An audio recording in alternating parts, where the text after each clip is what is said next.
Hi, welcome back guys. This is your friend, the Scion Fanfics. Back with amazing fanfiction. This is the series of What If Deku Had Unknown Incognito Quirk. Now before starting, please give this video a like and subscribe to the channel if you want more videos like this. Now let's get into the fanfic. A few days after the sludge villain attack, there was talk of a new vigilante running loose on the streets. What most people expected, when they heard the news, was another puppeteer, a talented young vigilante of 2 years who relied heavily on his unknown quirk, and popped up sporadically. Despite the time gaps, whenever puppeteer showed up, those in the wrong automatically knew there was no way out. No one knew what his quirk was, but he always managed to subdue the villains and criminals in record time, turning them in without a hassle. This new vigilante was not like puppeteer. This vigilante was known for taking down small-time criminals, to mob bosses, to supervillains, tying them up with a nice bow, and leaving them on the police's doorstep. This vigilante was quickly identified as the same vigilante that had gone MIA a few months ago, after a staged murder. They had gone by the name Spider. They now called themselves Machiavellian. Because no one has actually seen them. There have been many people claiming they have seen Machiavellian, but every alleged fact never helped the police find them in the slightest. Most of them were the same, they were too quick for me to see. Meaning exactly what you're thinking. The police had absolutely no lead on who they were, and weren't they happy about that? The only thing that let everyone know that Machiavellian's vigilante work was theirs, was the symbol that was pressed into every turned-in criminal's shirt. It was a simple M, made out of a silver-colored substance that shines like a mirror, but wiped off like pancake batter on a spoon. No matter how many times they test it, the substance they're calling Machiavellian's mark, or M mark for short, seems to dissolve and evaporate into thin air as soon as they touch it. It only left those in on their case more and more frustrated, because they had absolutely no lead on the vigilante that was swamping them in paperwork. If only they were ready for when Machiavellian actually decides to make an appearance. A figure clad in all black slipped into an abandoned building, unnoticed by all around them. The figure walked deeper into the building, stepping over decaying tables and chairs, along with spray paint cans from some delinquent who decided to leave their mark on the building, before being way too creeped out at the shadows that seemed to claw at you. They stopped in what could have been a conference room, and lifted a well-oiled trapdoor that was hidden behind a decaying couch. The figure then began climbing down the steps, silently closing the trapdoor behind them. The person dropped down to the ground in a crouch, completely silent, ears straining to pick up any sound, before determining they weren't being followed, and they stood back up and continued walking. As the figure walked down a seemingly endless corridor, with a million different tunnels on either side, it seemed to get brighter and brighter, as if they were walking towards a light. It was a fake, to throw off people who weren't supposed to be there. They counted hallways, left arm outstretched to graze the walls, before suddenly turning a corner to continue their journey down a pitch-black hallway. Near the end of the hallway, there was a barely visible ladder hanging from a hole that would take them back above ground. The figure climbed up the ladder, after a quick check around, because you could never be too paranoid, and came up into a small room the size of an apartment bedroom. Instead of taking the door that was right in front of them, they turned around to face the hole they just came out of, and pressed an almost camouflaged button above it. The wall slid silently to the right, leaving a barely noticeable crack between the two walls, big enough for a small person to squeeze through, but small enough to overlook it if you don't know what it is. They slid through the crack, and pressed another button, making the wall slide back into place and shutting them in utter darkness. Only when the wall was securely shut, did another wall open up across from the figure, this one allowing almost too bright light to spill out, but the person didn't flinch, seemingly used to the transition of utter darkness to light. The person walked into the light, and was greeted with the sight of a surprisingly clean warehouse-looking room, with mechanical objects strewn everywhere in an organized chaos kind of way. The sound of a monkey wrench being used was the only sound in the room. The person stepped over certain tools on the floor with ease, like a practice dance that was so ingrained into your muscles from so many failures. "Why are you being so quiet?" A sudden voice sounded, making the black-clad figure jump. They hadn't realized the monkey wrench sound had stopped. A head popped up from behind a large shiny, white thing, her once pink hair dirty with soot from a failed project, along with grease stains smeared across her face, gray shirt, and cargo pants. She pulled the goggles around her eyes up to rest on her hair, allowing the person to see her assess him in suspicion. The sight of the girl with the opposite of raccoon eyes would have amused the figure, if she hadn't figured out why he was trying to be stealthy. Her eyes narrowed dangerously, causing the figure to shift uneasily. "Midoriya Izuku, so FING help me, if you lost one of my precious babies, I'm going to turn your butt in and expose you as Machiavellian." "Meaty thigh," the figure, Midoriya, whined. "Why do you have to be so mean? Her eyes glinted with malicious intent. So you did lose one? No. Midoriya cried, tossing his hands up as if he was trying to prevent his death, which he basically was. I didn't lose any of it, I swear. Why are you shaking? She asked, deadly calm. Well, you see. What did you do, Zuchan? The tone of her voice was enough to force him to answer. I may have a hateranine with a nuba criminal broke the discernife. Hatsum blinked. Then she hummed and pushed herself up and out from behind her latest project to stand in front of Midoriya.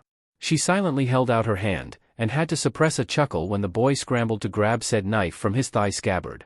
He handed it to her, before recoiling as if she was going to hit him. She looked down at her precious baby sitting on her palm, and giggled, reveling in the way this famous vigilante, strong, smart, cunning, and dangerous, seemed to shrink into himself at the sound. Don't sweat it, Zuchan. You didn't break this baby. It just ran out of electricity. I might have to install some kind of solar panel that picks up moonlight instead of sunlight to make sure it never dies again. Her mumbling was cut off at the sound of Midoriya slumping to the floor with a relieved cry. I didn't break it. Why would it scare me like that? I honestly thought my days on this earth were over. Hatsum laughed, and they lapsed into comfortable silence. Well, as silent you could get with a salty boy muttering about babies. Hey, Zuchan, she said, getting his attention before Midoriya could start complaining about babies out to get him, and he looked up at her from the floor. You know you're going to have to make an appearance soon, right? Said boy dropped his head back to the floor with a defeated groan. I know, but I don't know how. I'm a quirkless nobody. She glared at him. And if they search quirkless kids around my height, they'll find me. I know it, because there is no quirkless kid my height, and you know one of the police officers has a lie detection quirk, so I'd never be able to lie to him if he outright asks me if I'm Machiavellian. And oh god, what if they find out I'm Ianthe Zen Pipi after May my what am I going to dash? Zuchan, she said. Breathe. He scked in a huge breath, and said, sorry. Getting worked up for no reason. It's fine, just remember, that no one has seen you yet, and technically, you're dead. Midoriya hummed in agreement, and they both sat there for a moment, lost in their own thoughts, before a light bulb went up over the inventor's head. She slammed her hand down on the table, ignoring Midoriya's instant reflex to grab his knife, and cried, I have an idea. The vigilante looked at her and motioned for her to continue. All right, she said, putting her hands on her hips. But you've got to listen to me all the way, okay? He nodded. Okay, so your main reason of panic was because of your quirklessness, and the fact that you're so gosh darn small. She ignored the indignant, hey, and continued. So, what if you dressed as a girl? He opened his mouth to object, but Hatsum cut him off. You said you would listen. So shut your mouth and listen. She started pacing, tapping a finger to her lips. We can finally create an actual uniform for you, but it would be modeled for a female. Obviously, you don't have the bust to fill a female model, but that way we can fill the cups with a strong but light substance to protect you from any bullets to the heart, since it will have to come up to your collarbones for realism. You already have a slim waist, and an even slimmer butt, so I'll create pants that have more padding around that area, along with hardened parts for the hips, so if someone grabs you, again, realism. You have nicely toned legs and arms, so I won't do anything there except for elbow and knee pads, because heaven knows you need them. And then maybe some sort of high platform shoes to add to your height and throw them off. Mei-chan, you're a genius. Midoriya cried, cutting her off mid-ramble. Hatsum stared in shock, before she grinned. I know I am. I didn't think you would warm up to the idea so quickly. I didn't at first. Midoriya jumped up, and bounced up to her, placing his hands on her shoulders and shaking her. But it makes sense. They'll be searching for a quirkless girl, and even then you could fake a quirk because you're so amazing, and then I'll really be off the radar, because of the me in the suit, and the me out of it. And oh my god, Mei-chan, you're so freaking smart. Hatsum beamed. I know I am. Now, I'm going to get started on your uniform and voice changer right now, so if I see you're sorry but in the next 5 seconds, you're getting a monkey wrench to the head. Wait. Shouldn't you sleep or something? 4, 3 By Mei-chan, call me when you're done. The boy turned around and hauled but to get back to the door, and when the wall slid shut behind him, Hatsum set off to start Midoriya's voice changer and uniform. She smiled, and thought of the person he turned her into. She was much level-headed now, and it allowed her to think through her babies, instead of powering through them and exploding the entire city. Again. She shook her head to clear her mind before she got off track, and got to work. After all, quality products take time to perfect. The walk back to his apartment was peaceful. He took his time getting back, taking in the way the plants, not at all affected by the incoming clouds, shone beautifully in the diminishing light, because he knew that no one was waiting for him when he got home. Well, technically, if he went home, he would have his mother losing her shit and consciousness at the fact that her dead son just walked through the door. She would cry, make him explain everything, call the cops, hug him, and then he'd have the one and only Tsukachi Naomasa sitting across from him, who had a lie-detecting quirk, and yeah, maybe not. There wasn't a day that passed that he didn't entertain the idea of him going home. Back to his mother's smile and warm hugs, her delicious cooking and giggling laugh, their late nights spent throwing popcorn at each other instead of actually watching the movie, dancing in the kitchen when their favorite song comes on, sleeping in a pillow fort during a typhoon, making silly faces across the dinner table. Something wet dropped onto his face. He looked up, at the swirling gray clouds above him, casting a dark shadow over the entire city, the telltale of a storm, and couldn't help but feel relieved at the distraction. He didn't want to think about it, about how strong he was because his mother was so protective. It sounds counterproductive, but Midoriya went from having everything done for him, from having his hair washed and shoes being tied for him, to being 9, living on the streets and working his first job. He didn't blame her. He didn't blame the fact that Dmed villain Zonghua had decided that he was going to take his rage out on their old apartment complex, that Midoriya was going to get crushed in an alleyway a few streets down due to an explosion from Zonghua's fire reaching a gas tank, that when he finally finds his mother's hospital room, she's crying with 2 heroes trying to comfort her because they found her baby's dead body, burned beyond recognition, and his funeral is being held next week. He really tried not to blame her. Because she had so readily believed in Dever and the water hose in his death, he had to try and work his first job to buy some sort of hair dye to hide who he was, because he had seen his mother come to terms with his death, had seen her move on, and he really didn't want to try and reconnect with Baku. He cut off again. That train of thought would only hurt him. Looking back to Earth, he continued his slow pace back to his apartment, everyone utterly unaware of his seemingly meek presence as they scurried around him with their busy life. Unaware of the danger he possessed, that he could kill 30 people, maybe 40, before any of them could look up from their screens. He could smell the petrichor get stronger in a weak breeze, so he flipped his hood up in a weak attempt to protect his expensive, sound-canceling headphones. It started raining down hard in the next second, and people began complaining about not bringing an umbrella, rushing to get under something to protect their clothes, while Midoriya just stood there. His black hoodie was starting to stick to his skin uncomfortably, but he ignored it. He stood, eyes closed, with his face tilted up to the sky, each raindrop falling on his skin effectively covering 3 of his tears. He took a deep breath, and began to squash those feelings back down. He would deal with them later, he told himself, but deep down, knew he was lying. Only when they were successfully bottled up with a pretty ribbon, did he open his eyes and enter his apartment complex. His years as a vigilante gave him quirk-like senses, which were a blessing and a curse in one. He could hear, smell, and see as well as someone with a heightened senses quirk, which had many downsides, and his flexibility, speed, and agility were off the radar. It was one of the main reasons he had to wear his sound-canceling headphones. Even with them on, he could hear about as well as he guessed a normal person could. If he took them off, his eardrums would probably burst, even if he was sitting in a quiet room, let alone standing in the middle of the street. That's how good his hearing was. His agility and flexibility were the only good parts. His agility had saved his butt when the all-amazing Eraserhead almost saw him, and allowed him to jump off a 2-storied building. No May, your shoes didn't work, I still hit the ground hard, and twist himself through a super tiny space to wiggle away like some sort of karate worm. Hatsum had found a video of his said karate worm moment from a street camera, downloaded it, deleted it from the camera, and still laughed about it, 5 years later. He was going to find a way to delete that horrible blackmail material if it killed him. He could hear all the noise his neighbors were making while he was walking up the stairs, and once again wished he had money to buy a better place, preferably soundproofed. Anytime he begged Hatsum to soundproof his place, she would respond, "You're just gonna move when you have the money, what's the point in me putting in all the extra work?" She would then wiggle her eyebrows suggestively. "What kind of sounds do you need to keep your neighbors from hearing, Zuchan?" To which he would shove her, she would squawk in indignation, and they would end up in a tickle fight. She would always win, the dirty cheater. He successfully evaded all of his annoying wonderful neighbors, but he could hear the old man across the hall walking to his door, and he did not want to hear another rant from his homophonic butt. He practically lunged at his door like a lion to a deer, and almost snapped his key 3 times before managing to pry open his door. Akatani Midoriya slammed the door shut on his nasty greasy face, and slid down until he was sitting on the ground, curled up into a ball. The man's face was printed onto his eyes, his shocked face, and Midoriya was shaking. He couldn't stop it, the feeling crawling up his chest, no matter how much he suppressed it. Every time he saw Kristoff, it just boiled in the pit of his stomach, and usually, he can suppress it, but it seemed that today, he couldn't. He threw his head back, and it slammed into the door, making a loud thud sound, but he couldn't hold it in any longer, so he let go. Kristoff's facial expression flashed against the back of his eyes. He laughed.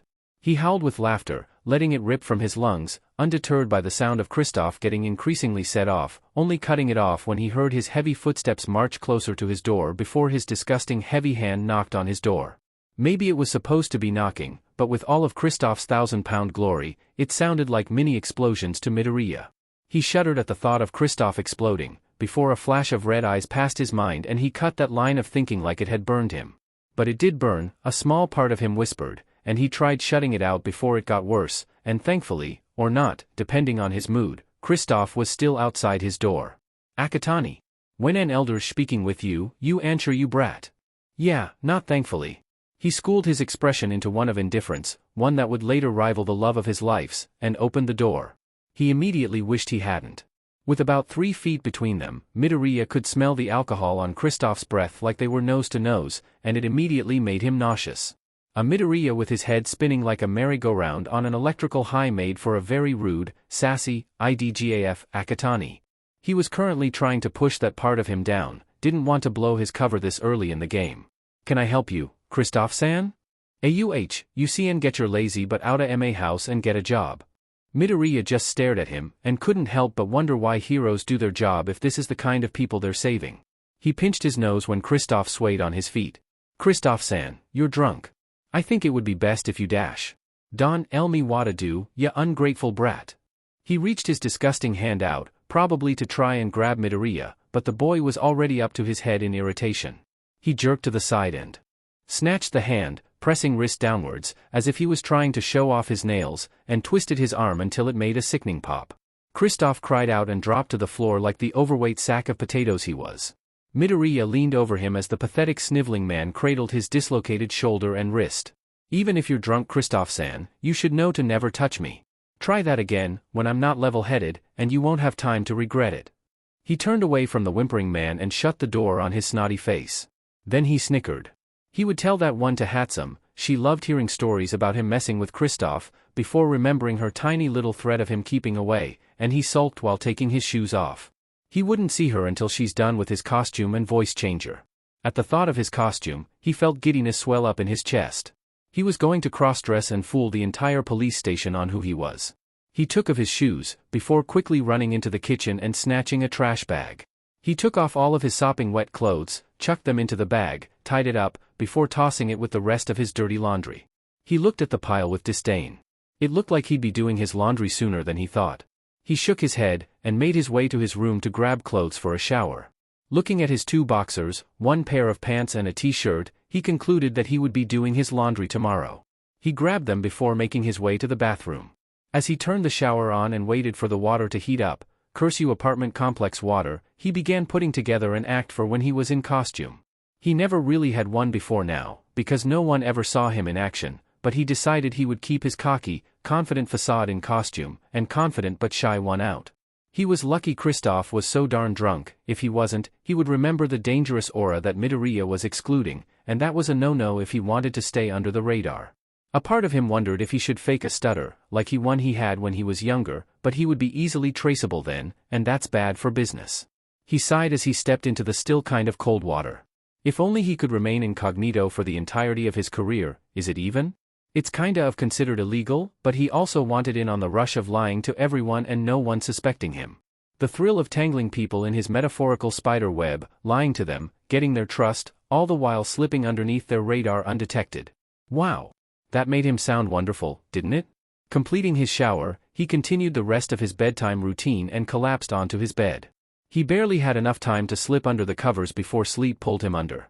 He knew that a uniform and a voice changer was a lot of work, but Hatsum had created a freaking teleportation device, so what was taking her so long?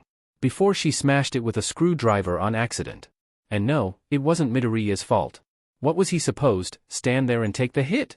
No thank you, he rather likes his face how it is screwdriver dent free. He knew he was being pushy, especially since it had only been 3 days since she sprouted the idea, but he was bored waiting for his laundry to dry, and he couldn't help but think that he could be in his costume breaking the law to save people. Hatsum built that device in 2 days, but no.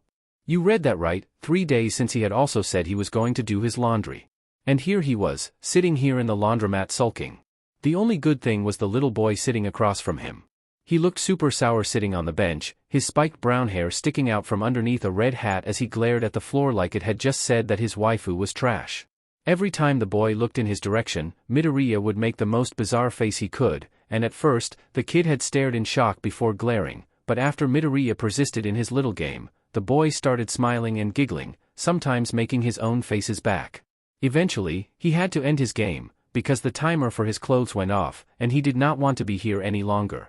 Screw folding clothes, what was a couple of wrinkles? It's not like he had a reputation to uphold. That anyone knows of.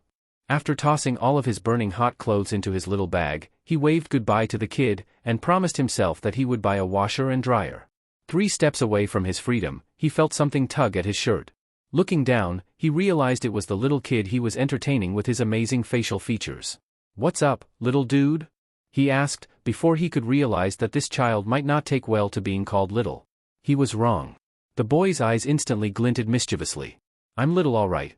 I'm small enough to fit through your windows and steal all of your Snickers bars while you're sleeping." Midoriya gasped as if the boy had just asked if Pepsi was okay when he clearly asked for Coca-Cola. "You wouldn't," he whispered, dropping his laundry bag and crossing his arms, leaning towards the kid with a fake scowl to try and add to the playful intimidation act. "Come at me." The boy smirked, and Midoriya busted out laughing, unable to hold his facade any longer. This little kid reminded him of himself way too much. The kid joined in, before a gasp cut them both off. A woman was standing across from them, with her hands pressed to her mouth as tears ran down her cheeks. She was wearing a simple turtleneck white shirt, with a red pencil skirt covering gray leggings. Her hair was cut into a bob, the same shade of brown as her eyes, and Midoriya recognized her in an instant. Sosaki Shino, hero name, Mandalay. She was a part of the Wild Wild Pussycats, and she was still crying. Midoriya instantly shoved back his fanboying. "Oh my gosh. Mandalay-san, are you okay? What happened? Why are you crying? Is there anything dash?" "Kota," she said, cutting Midoriya off mid-ramble. "Were you laughing?" The boy Kota looked up to the hero and nodded. "He made me laugh." With the heroine's attention on him, Midoriya didn't know what to do. When she quickly closed the space between them, he instantly tensed, thinking that she somehow found out he's a vigilante, how he's been breaking the law, and oh my gosh, he didn't even get to test Hatsum's uniform. He was going to the unhappy Wasria Lilukan forwards to thought. Warm arms wrapped around him and his eyes widened when he realized she was hugging him. A hero was hugging him. "Holy sh. Thank you," she whispered, her mouth hovering over the part of the headphones covering his ears. Her voice was soft, the crack loud enough for only him to hear. "He hasn't even smiled since his parents died." "Ah. Who needs a heart anyways? It's so overrated." His not heart clenched in pain and understanding. Even though his mother was still alive, it felt like she wasn't, considering he was dead and she was out of his reach. Those kind of emotions were hard for him to handle, and this kid was going through the same thing. A tear slipped down his eye. The hero pulled back, startled. "Oh, I'm sorry," she said, her voice still thick with tears. "I didn't mean to make you cry. I lost my parents too," he whispered. Mandalay paused, before looking at him in shock. He turned to Kota, who had a blank look on. "And didn't that hurt? Someone so young shouldn't have to wear such a mask." He kneeled down in front of the little boy, and placed his hand on top of his head. Instead of seeing spiked brown hair and dark eyes, he saw curly green hair and sad green eyes. He said what he wished someone had said to him when he was Kota's age. "You'll get through this, I swear. At first, it will be hard, and it will hurt a lot. There will be times when you just want to lay in bed and cry, but eventually, you'll find the strength to keep going, I promise you. Wounds like these just need time," he whispered, placing his other hand on top of Kota's hat. The little boy looked taken aback, searching his eyes for lies, but only finding understanding, before tears welled up in his eyes and he threw himself into Midoriya's arms, wailing out all the pain and loss and misery that he let fester deep in his chest. He curled his arms around the tiny, fragile boy in his arms, and swore he would help him get through the misery that was running through his veins. Kota's hand strangled the back of his shirt, as if he could pull Midoriya any closer than he already was. Midoriya just curled his body around him more, as if he could protect him from all the horrors in the world. Some of the people in the laundromat began to give them weird looks, so Midoriya glared at them until they turned away, uneasy. A kid shouldn't be able to look like that, but unbeknownst to them, Midoriya was anything but a kid. When the little boy had let out all of his pain, it was almost half an hour later and Midoriya's knees were aching from pressing into the concrete for so long. He picked up the drowsy boy and handed him to his teary-eyed aunt. "Let him cry it all out," he said. "Don't praise his parents' deaths, but don't apologize to him. Let him cope in his own time." The heroine nodded, not realizing that he knew exactly who his parents were, and thanked him. As she turned to leave, a thought struck her. "What is your name? How can I get back into contact with you?" Midoriya's heart stopped. A hero was asking for his name and a way to communicate. He really wanted to tell her, but he could be putting the two of them into a lot of danger just by talking to them. He could be the cause of their deaths one day because he failed in his hunting down of that Dmed villain who killed him, and then what is he going? Kota shifted in his sleep with a small whine. "My name is Akatani Midoriya." "Sheet." The heroine smiled. "Thank you, Akatani-san." She turned around and left after Midoriya gave her his number, leaving Midoriya to wonder why the F. He thought it was a good idea to give a hero his real surname. Before he could put all these bad scenarios through his head, he snatched all of his clothes, leftover soap and dryer sheets. "Don't think he didn't see you eyeing them, Sujin-san," quickly leaving the place and running back home. He almost took out a grandma, 100 points, 2 kids, 50 points, and a dog, 1 point. 151 points anyone? Honestly, he didn't know why he was panicking so much. He should be fine. He normally went by Midori, but 2 letters could literally be the downfall of everything he's worked for. Midoriya wasn't a common surname, and if Mandalay decided to run his name through the system, she would either not find anything, or she would find pictures of 9-year-old Midoriya Izuku and his mother Midoriya Inko. God, that name hurt to think about. He dropped his stuff by the door, locked it, tossed his headphones somewhere behind him, and collapsed on his couch, letting sleep take him into her sweet embrace. He was not gonna deal with the stupid thing called emotions, today or ever. No thank you. An annoying beeping yanked him from his nice dream of being asphyxiated. He jerked up away from the couch. A nice Midoriya was drooling here, imprint left in his wake, before stumbling towards the beeping sound. He traced it to his phone, and sleepily put it to his ear before registering the slickness against his cheek. With the most disgust a 15-year-old boy can manage, he wiped off all the drool and pressed the green button. "Hello?" He slurred groggily. "Izuku, you little sheet. I've been calling you for the past 3 minutes." He cringed away from the loud noise, darting into his room to find his smaller earbuds to block out her yelling. "Oh?" he said smartly once they were in. "What do you mean, oh? You stupid, flat-chested cross-dressing little dash. Mei-chan, I'm not a cross-dresser." There was a moment of silence from the girl. "Well, starting tonight, you are. Get your butt over here and check out my awesome work." She hung up. Midoriya will never admit to the fact that he stood there for a good minute, staring at the phone in shock because it didn't happen. You hear him? It didn't happen, or that secret you've been hiding from your mom will be spilled in an instant. He didn't even remember if he locked his house, because the next thing he knew he was impatiently waiting for the stupid, slow wall to open. Hurry the foo. The wall opened. "Where is it?" he cried, running into the workshop and almost killing himself on all of Hatsam's unfinished babies. "Where is my uniform? Holy crap dash." He didn't shriek like a girl. "You're hearing things. The threat, remember it well. Or else your mom will know." Said girl was standing proudly in front of 3 dress forms covered in a sheet. Her hair was disheveled, somehow even sootier than when he last saw her, to the point where she didn't even look like she had pink hair. Did she even shower? Hygiene. She had dark eye bags that looked like they would drown her at any moment. God may, those are worse than mine, but her eyes were shining brightly. "Normally, I would scold you for not even greeting me, but I am too excited to even care. Oh my gosh, Sukanyura gonna hata mibutitsu kb kazu can change anything dash." He wasn't scared. She ripped the sheet off of the dress form in the middle with a flourish, not unlike a blondie Midoriya would meet later on, and he blanched when he saw the main piece. He was fing scared. The form only had the chest piece, so Midoriya was safe to assume one of the other ones had his pants and maybe shoes and his voice changer? But the chest piece, my god may. It didn't have shoulders and it cut off right between his ribs. Hatsum. Put him in a crop top. She was so dead. It was unnerving, seeing BRSTS in a shirt but not having it connected to anything, and listening in on Hatsum's rambling. She had made it to look like skin, and it even had a small layer of red dye underneath it that was sensitive to temperature to make this skin flush or pale in certain temperatures. That was besides the point. The actual tough but flexible material was a dark forest green, and it stopped just below his collarbones, before going out like an off-the-shoulder shirt but without the shoulder. There was a triangle cut out in the middle of his chest, showing where his BRSTS would begin, the Y looking far too real for Midoriya to be comfortable.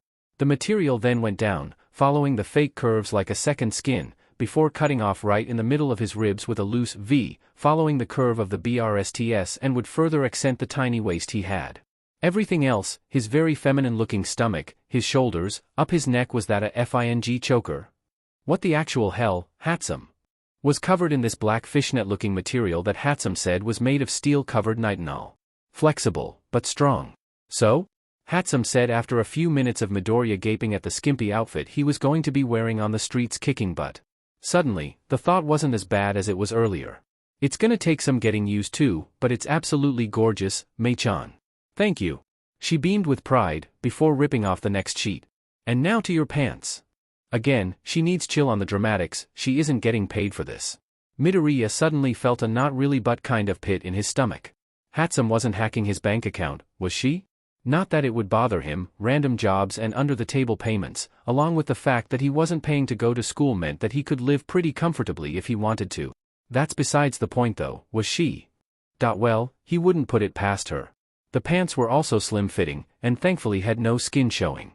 They were a darker, grenade color, but they had a strip of gray running down the side of his thighs, which then connected to a weird-looking rectangle thing. He didn't know what it was, but it looked awesome. While he was inspecting it, she had pulled the boots from the other dress form and Midoriya blanched. Hatsum Mei, he said, his calm voice not betraying the inner turmoil that was his emotions. You do realize that those are heels, right? She shifted at the tone of his voice, before her excitement overran any of her previous doubt. I said I would earlier, to throw the police off of your super tininess. She again ignored his indignant cry. Besides, you're 5 feet 5 inches, and these are only 3-inch high-heeled boots. They're form-fitting, and these silver bands right here will cinch the fabric like a second, tougher, layer of skin without any crinkles, guaranteed. She handed them to him, and ran off to God knows where, and he took the time to feel the smoothness of the boots, like water-resistant shirts, but harder and minus the discomfort. Gosh, he was so ready. Zu-chan, I got your mask and voice changer. Hatsum came running back with a white top mask in hand, and a green bottom mask in the other. She displayed both for him to see. The top mask was a shiny white, looking almost like porcelain but feeling more like plastic. It would cover his face like a basic Columbia mask, but on the left side, it had 3 sections coming up like curved claws. There was a black see-through sheet over the eyes, thin enough for him to see through, but thick enough to keep most things out. The bottom mask covered everything the top mask didn't, and would protrude over his face for extra protection. It had an oval in the middle of it, and upon touch, felt like a speaker. The other 2 ovals on either side of the middle one were smaller, and Hatsum explained that one would take in and purify air, and the other would release the carbon dioxide. Well? What are you waiting for? Let's get you suited up. His head snapped up, and he stared at his best friend in awe. She tossed her hair over her shoulder with a condescending huff. I know it's amazing, but let's hurry it up, yeah? I still have to straighten your hair. We don't have all night. Tears welled up in his eyes. Mei-chan. She shook her head and took the mask from him. None of that, Zu-chan. The best way to thank me is to wear it, and kick butt in it. She turned around to grab the rest of his uniform, and Midoriya took that few seconds to wipe the tears from his eyes. He clenched his fists and stared determinedly at the mask. He was so freaking ready. He was not ready. First of all, if you're a woman, and you have to live with the god-awful things called BRSTS, Midoriya pities you. They were heavier than he was expecting, putting a weird weight on his lower back that he did not like, and they limited his movement. And the straightener? Sent from the depths of hell itself. That thing was hot, and Hatsum kept burning his ears, and the hair that Hatsum finished burned his skin. He was so regretting this. Hush your whining, Hatsum shushed, fixing the top after she squeezed it over his head. It was a shirt for crying out loud. A crop top sure, but a shirt. It shouldn't need to be squeezed over his head because God that is so freaking tight. Where have you gone? She slipped the sleeves on with no problem, since there was no alteration to them, and the elbow pads went on without much complaint as well. The sleeves connected to the main piece by a strap, and were to provide extra padding if he were to fall on his shoulders. The elbow and new pads had an M on it, and they were lined with gold that would glow depending on how much light it was exposed to. The pants were easier to put on than the shirt, only because he wasn't getting suffocated while putting it on. Well, a part of him was, but it wasn't deadly. Right? Right? Quit your muttering. I swear you're not gonna die. No woman has ever died from putting on skin-tight clothing. That you know of. Midoriya cried, 3 seconds away from saying screw it and becoming a streaker vigilante. Suddenly, the pants become suffocating, and the padding keeping him safe to have children in the far future was suddenly feeling like he was never going to be able to have kids. Machan dash. Midoriya Izuku, if you don't shut your goddamn mouth right now, I swear to God, I will stick a monkey wrench so far up your butt you will thank me when it comes out of your mouth. Remind him to never mess with a girl on her PRD. He wisely kept his mouth shut. Good boy, she cooed, and Midoriya was not scared. Nope, not at all. What is fear? Now, how does that feel?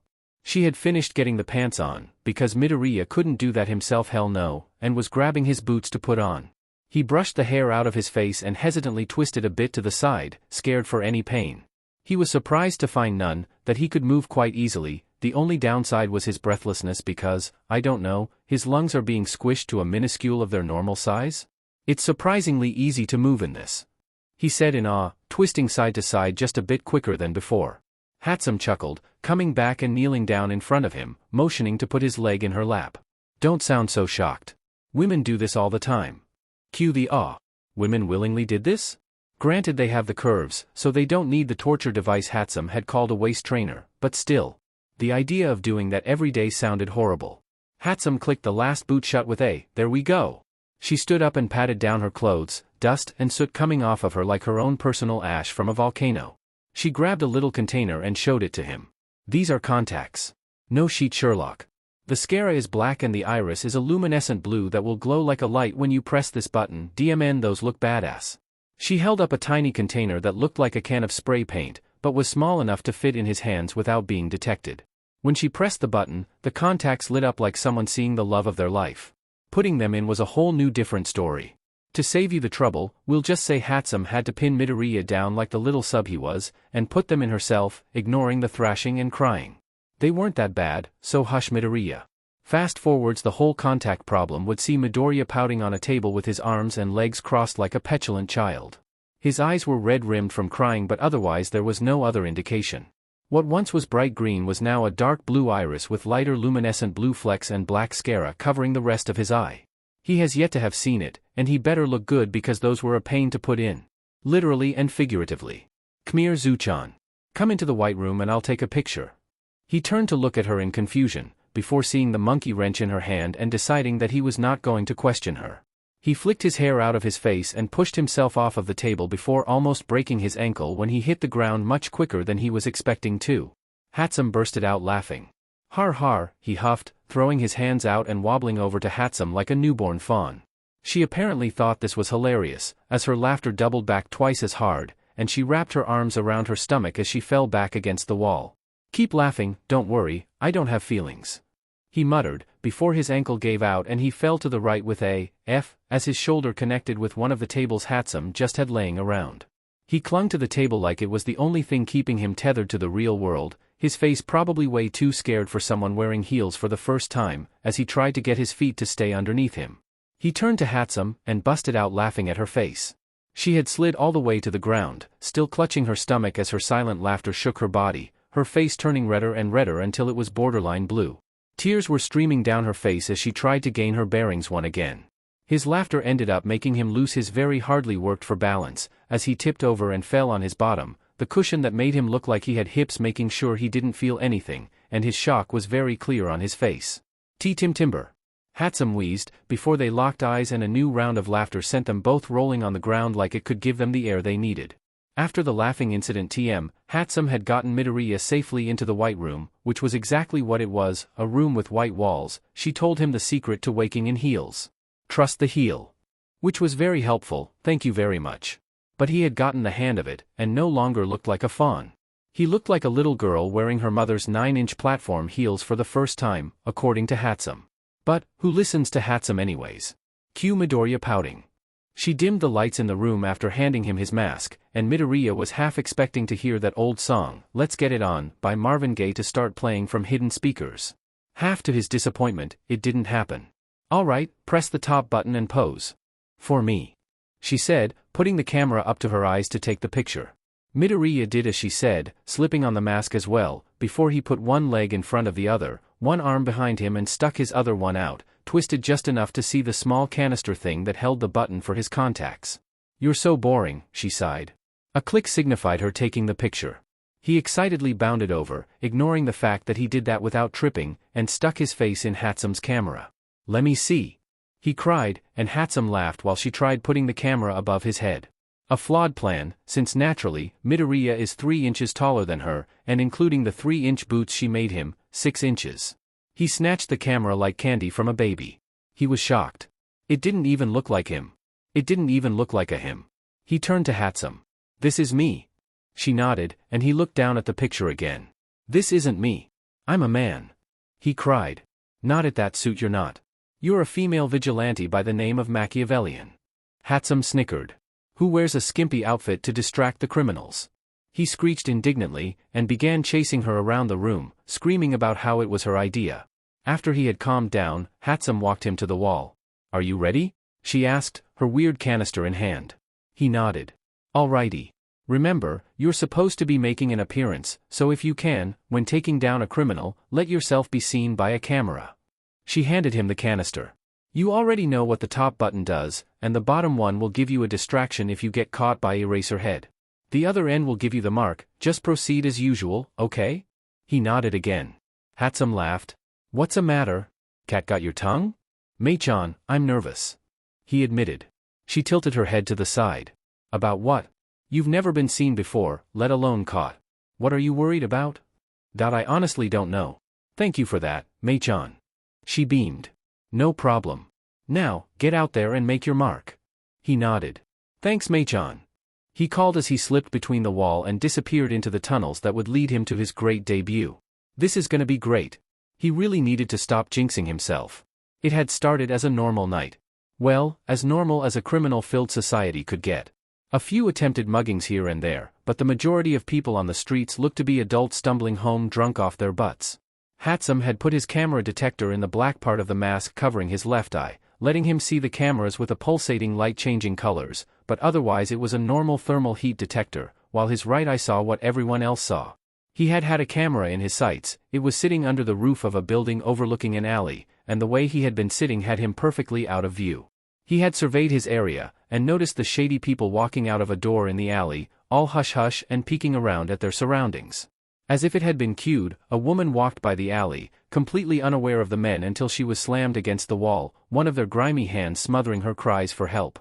"Let's have some fun, sweetheart, what do you say? I need to blow off some steam." Without any hesitation, he had jumped off the building, landing silently on his feet. Eraserhead would be so jealous, but his movement had caught their attention. "I wouldn't do that if I were you," he said, almost flinching at the highly feminine voice coming from his mouth. The man holding the woman snorted. "The F are you gonna do about it, huh? Cry to mommy? Get lost, stupid beach." The other men snickered, as if he had said anything amusing, and for a split second, he saw a young blonde standing with his cronies, as they laughed and laughed and laughed. "Hey!" one of the men yelled. "Didn't you hear him? F off, where? Wow. Women went through this?" Midoriya wasn't a female, but he was this close to ripping their faces off with his goddamned nails. "I'm going to give you 3 seconds to unhand her before dash." "Before what, huh? What are you gonna do about it?" As if to accent what he was saying, he pressed the women closer to the wall, ignoring her whimpering, and exhaled hot air across her cheek. Midoriya had about 5 seconds to think of a plan before they did something to that woman. Easy. There were 3 of them. The one holding the woman was obviously in charge, the other 2 glanced at him for reassurance in their actions. The one on the left was wearing tight leather jeans, not efficient for fighting in cooler weather, and his right hand was hidden behind his back, probably to conceal a quirk or weapon. His thermal detector couldn't see anything past his body heat, so it was probably a weapon. The one on the right was wearing jeans, but leaned more to his right, as if he had injured his left or favored his right side more. His quirk maybe? Nope, his throat was lighting up a bright yellow in his thermal eye. Electricity? Dear God, please not fire. Whatever it was, he was going to use it, and in that second, Midoriya would jump onto Glowstick and push him into the leather jeans, and Boss would let go of the girl to help them. If he shoved Glowstick hard enough in the shoulder, his head will fling back from the force and smash into leather jeans, hopefully knocking them both out. If the woman was smart, she would take the hint and run away, and he could deal with boss without worrying about hurting anyone. I'm done with this skimpy beach, light her up, thank every deity above, it was electricity. As soon as AA Battery opened his mouth, Midoriya ducked down and jumped at the wall of the alley, hearing the shocked cries from the men. Yeah, like he was just going to stand there and become a lighting rod, no thanks. He tucked his legs underneath him, so when he hit the wall, it was with his feet and he could push himself off of it quickly. As soon as he was airborne, he twisted through the second shot of electricity and smashed straight into AA Battery's chest, sending him clean into leather jeans. He landed lightly in a crouch, looking up in time to see the woman punch the shocked man in the face, turning and bolting out of the alley. She's going to call the cops. He realized, eyes going wide with the urge to run, before the big boss stood up, popped his jaw back into place, and stepped in front of Midoriya, blocking what the man thought was his only exit. Like, seriously. I could kick you in the ball and run. Well, the man said, wincing at the pain from his broken jaw. You got rid of my men pretty easily. This is not the little girl's first time, is it? He chuckled, his low timbre voice making Midoriya shudder. Ah, now he understood the feeling that girls talk about, when they encounter someone iffy and they feel like covering up. He's been doing this for about 6 years, and in front of this man, he felt like crawling under a cardboard box and screaming, I'm invisible, you can't see me. The man swept his hands out. You could take down a quirkless man and an electric user. Congrats. They were stupid though, they didn't recognize you knew what you were doing, that they didn't have a sliver of a chance against you, did they, pretty one? It's okay, I'll finish you off, I'll take that pretty smile off your face and keep it for myself. Midoriya blinked. The audacity of this man. He thinks he can act all high and mighty because Machiavellian was a girl? Thought he could scare the vigilante into SBMSN? Oh, he was so on. You can't even see my face, so you wouldn't know if I was smiling or not. I'll tell you, I'm baring my teeth in disgust. Besides, what makes you think you have a chance against me? He needed to finish this quickly. This was caught on camera, so someone would be over soon. Didn't help that women probably ran to the nearest police station. The man laughed. I have a chance because I will take your quirk from you. Midoriya blinked. Is this guy serious? I'll take that pretty quirk from you, leave you a defenseless, useless, quirkless. Deku. Nobody. I'll crush your head in while you beg for mercy, I might even take that pretty suit off of you and have my way. Midoriya jerked forwards and punched him in the face. The man's body collapsed to the floor, out cold, a heavy thunk that made Midoriya snicker. He couldn't believe people went through that. He couldn't believe someone would stand there and ignore it. He shook his head, he didn't want to think about how far heroes strayed from true heroism, how corrupt society became since the first kid was born with a quirk. He didn't want to think about how he could have been considered normal if he had just been born much earlier. He pulled all 3 men into the center of the alley and propped them up against each other, side to side like a triangle. He took some of the rope he had in his square pockets and tied all of them together by the wrists. He didn't have to worry about them breaking out since the police would be there momentarily. Then he took out the canister Hatsum had given him and turned it upside down, pressing down on the button until the bottom lit up a dull red. He then pressed it to the first man's shirt, held it there for 3 seconds, and moved to the next man, until a nice, shiny, silver M sat nicely on all of their chests. Then his secondary ultimate move. He pulled out a green bow that usually went on birthday gifts, and placed it on the boss head. Then he took out 2 smaller ones, red and yellow, and placed it on the AA Battery guy and leather jeans, respectively. Red was for the most dangerous quirk, green was something you had to watch out for, and yellow just meant they were there for the ride. He stood up, brushing off imaginary dust and pulling down his bottom mask to spit in the direction of the criminals, before remembering that he was being recorded.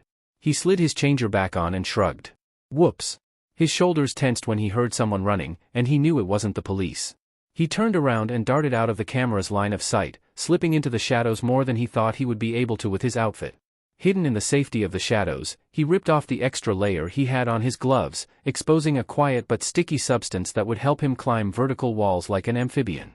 It had a name, but he didn't bother to listen when Hatsum went on a rant about it. All he heard was, gecko dash, and immediately started picturing himself with the body of a gecko. Yeah, that was fun. He leaned down and did the same for the tips of his boots, and jumped onto the wall, sticking there like he had fallen against the floor, not a vertical wall. He felt so stupid like this, a human acting like a gecko, or a spider, or an ant, and neither of those comparisons made him feel any better. He began to quickly work his way up, but stilled when he heard someone drop to the floor behind him. He tilted his head to the side, cautious of any light that could reflect off his mask, and saw just who he didn't want to see him while he was impersonating an animal. About how long ago did she disappear? Eraserhead asked, talking into his phone and apparently looking for someone. The tired hero walked around the three guys, his scarf shifting on his shoulders, checking for signs of life and making sure they were tied up tight. The hero tilted his head to the side as he listened to what the other person on the phone was saying. Well, if it was only a couple of seconds ago, she couldn't have gotten far, could she? Who were they talking about? The woman? Did she not make it to the police station? Midoriya leaned closer, still cautious of his mask, and looked around to see if he could spot any other police officers.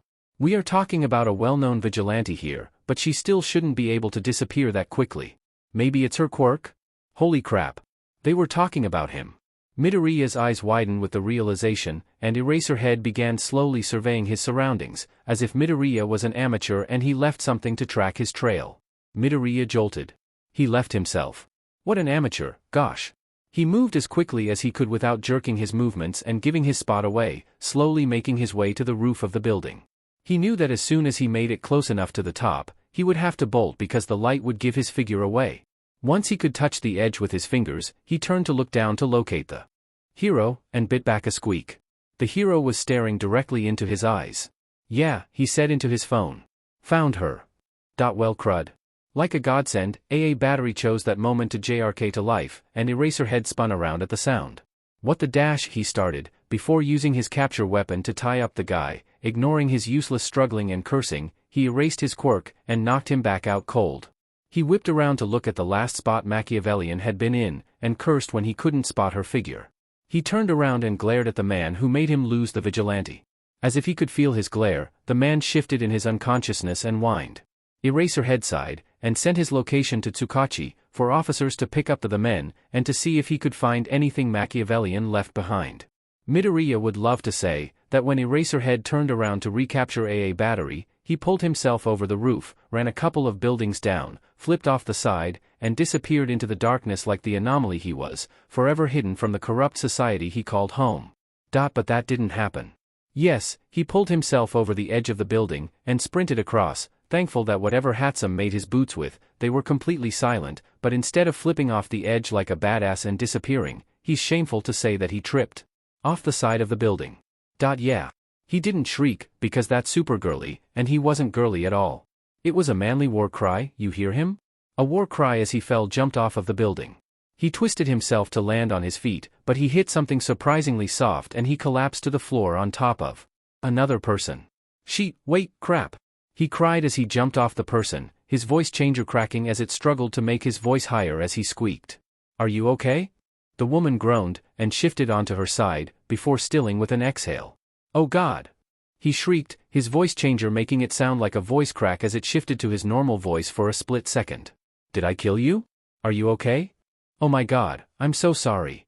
He leaned down and ripped one of his gloves off, pressing 2 fingers to the woman's neck, and relaxing when he felt a pulse.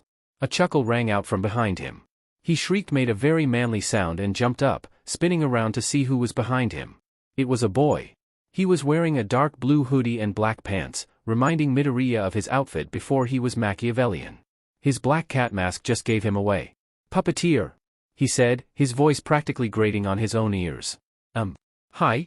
Puppeteer chuckled again, and it sent blood to his cheeks, unlike the way the other man had made him recoil in disgust. He gestured to the woman knocked out cold. Seems as if you finished my work for me, he said, and my God, he had a deep voice. It took a second for Midoriya to register what he said, mind still spinning from the velvety smoothness that caressed his ears. Oh, he said, turning to look at the girl. She had a noticeable bruise growing on her cheek, where Midoriya's boots had dug into his face, and he was shocked to see that it wasn't cut open or bleeding. I'm sorry, I kinda fell. There was that chuckle again. I noticed. There was a moment of silence, where neither of them knew what to say, before Puppeteer nodded to the girl. My quirk won't work on someone who is unconscious. You're going to have to take the credit for this one. Even though Midoriya couldn't see it, he could have sworn the other vigilante smirked. After all, you did swoop in and take him off my hands. Midoriya groaned, pressing his gloved hand to his mask, as if he could erase the moment from his mind forever. That moment is going to haunt me for the rest of my life. Puppeteer laughed. Midoriya ignored the way shivers raced up his spine and turned toward the downed woman. He slipped his glove back on, pulled out the canister and flipped it over, before pressing the button and waiting until it heated a nice gold instead of red. He wanted this one to shine prettily. He leaned over and pressed it to the woman's shirt, holding it for 3 seconds before pulling it back and flipping the off button, marveling in the way this M seemed to shimmer like a sparkling sea. He pulled out a small amount of rope after slipping the canister into his pocket and tied the woman's hands together. Searching the walls, he saw a camera hidden in a small shadow between the 2 buildings and heaved a sigh. Hatsum would find that video and she'd have more blackmail material. Why so down? Puppeteer asked, his voice much closer than Midoriya expected. There's a camera hidden in between those 2 buildings, but I'll have my friend delete the footage if you want to stay under wraps. He pointed in the general direction of the camera. Now, what kind of quirk did this woman have?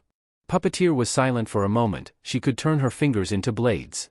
Midoriya paused, a child's face flitting across his memory, before he pulled out a green bow and began taking the wraps off to place it onto the man's head. Are you really Spider? Midoriya stilled for a moment, before continuing his bow-making skills. Yes. Puppeteer hummed. Really? The last I remembered, Spider was a boy. Well, sheet. You do know that taking credit for someone else's work is the lowest a vigilante can sink, right? Who are you two? He cut Puppeteer off mid-rant, by pulling his voice changer around his neck and turning it off. I know what work is mine, thank you very much. Puppeteer stumbled back, probably not expecting Midoriya's normal, deep voice. Well, deeper than the high-pitched female voice the changer made. You. What? I am Spider, but I changed my costume and name to you know what, follow me, it'll be easier to show you than to explain. He turned on his heel, and walked towards the fire exit stairs, slipping his voice changer back over his mouth and turning it on. You coming? He asked, probably giving the poor vigilante whiplash on how quickly his voice changed. He heard footsteps starting behind him, and he continued walking.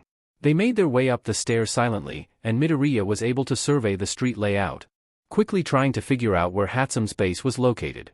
He needed to be quick, he wasn't that far from Eraserhead when he fell.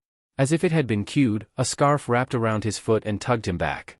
Midoriya fell forwards, slamming into the ground with a loud bang, as the metal creaked under the unexpected weight. He groaned as he was dragged backwards, towards the set-off underground hero. Eraserhead. So nice of you to join us, he said after the hero lifted him in his scarves, his voice sounding more tired than the chipper tone he was going for. His eye twitched under his goggles. Midoriya would bet $100 on it. What are you doing? Puppeteer asked behind him. Eraserhead turned to the boy. Puppeteer. Release Machiavellian, take the woman to the station, and forget what Puppeteer looks like. Understand, I really didn't want to do this. Amazingly, Eraserhead released Midoriya, the boy thumping to the ground on his padded behind, and turned around, walking towards where the female-looking vigilante tied the criminal up. Midoriya whipped around to look at Puppeteer, and saw the boy shift uneasily, rubbing the back of his neck, like he was expecting a backlash. That was so badass. Puppeteer's head jerked up, like he wasn't expecting that reaction. What? Midoriya stood up and brushed imaginary dust off of his suit, ignoring the irritation when his fake BRSTS got in the way. He walked over to the edge and continued looking for Hatsum's base. I said that's badass. Knowing current society though, you were probably persecuted and bullied for something you couldn't help but be. Puppeteer was silent. And what am I? Midoriya snorted. Fing badass. He spotted the base, and turned towards the other vigilante, ready to state the news, before being startled to see him wiping his eyes. Sorry, he said, his voice cracking on his tears. I've never had a good reaction to my quirk. Oh. Freaking genius. You'll make an awesome hero. Puppeteer seemed to curl into himself, shaking with suppressed sobs. Oh, please don't cry. Midoriya said, starting to panic. I didn't mean to hurt you, God I'm sorry. Puppeteer lurched forwards and pulled Midoriya into a hug. Midoriya tensed at first, before relaxing and wrapping his arms around the crying boy. He was irritated to say that even with his 3-inch boots, the boy was still taller than him. When he took off the boots, the boy would tower over him. After the vigilante had gotten all of his tears out of his system, Midoriya led him to Hatsum's hidden warehouse. Standing outside the rickety old building, Puppeteer whistled. If you wanted me alone in a dark building, you should have just asked. Midoriya choked, before shoving him. Shut up, he said, thankful that the mask hid his practically glowing cheeks. Puppeteer chuckled, before following Midoriya as he walked around to the side of the building, thankful that it was dark and no one was out. He pulled back the window and slipped in, moving to the side so the taller boy go squeeze in too. Creepy. Puppeteer whispered, shuddering when his whisper echoed across the abandoned building. Midoriya nodded. There is a device in here that makes it seem like the shadows are chasing you, but it's just to scare off delinquents. If you come by often, which you probably will, I'll add you to the system and you won't be affected by it." Puppeteer audibly gulped. He followed silently as Midoriya made his way to the trap door, flinching at the movement of it opening. He stared down into the hole. "Hell no," he said, taking a step back. Midoriya sighed. "I'll go in first, but you have to follow me. The shadows aren't bad because I'm standing next to you, but as soon as I leave, you'll PSS your pants." "The shadows aren't bad?" Puppeteer hissed, glancing around at his surroundings like he expected something to jump out at him. "I'm 3 seconds away from knocking you out, because I swear to God you're going to murder me." Midoriya groaned, before reaching out and yanking the taller boy into the hole. He went as quietly as a raging bull. Midoriya dropped down behind him, silently closing the trap door. When he turned, Puppeteer punched him in the arm. Hard. "Ow. What was that for?" he whined, rubbing the spot that was going to bruise. "For scaring the shit out of me, that's what." Puppeteer hissed, seemingly still affected by Hatsume's shadow device. Midoriya huffed. "Fine. Guess I deserved that. Follow me." Ignoring Puppeteer's, "What do you think I'm doing?" He walked down the hallway, and turned after his hand grazed the second wall, hearing the boy pause behind him, before following him down the dark corridor. Once they reached the ladder leading back up, Midoriya motioned the other boy towards it. "Once you get up there, don't move." The boy stared at him, making sure he wasn't going to pull a gun or anything, before grabbing the ladder and making his way to the top. After a quick look around, straining his ears to hear, and only picking up on Puppeteer's quickening heartbeat, he climbed up the ladder and turned towards the button. He pressed it, feeling bad when Puppeteer jerked backwards at the movement. He gently grabbed his wrist and pulled him in. "The wall is going to shut," he warned, clutching the boy's wrist tighter when he tensed. True to his word, the wall slid shut and they were encased in darkness.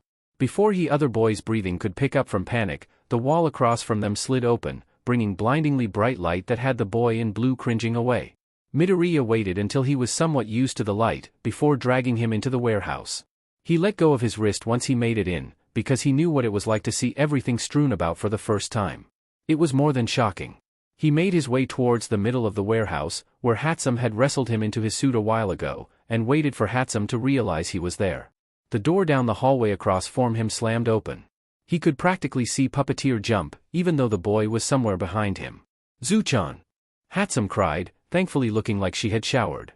"You're back. How did my suit work?" Midoriya saw the exact moment she saw the other vigilante. Her eyes widened as her smile slipped off her face.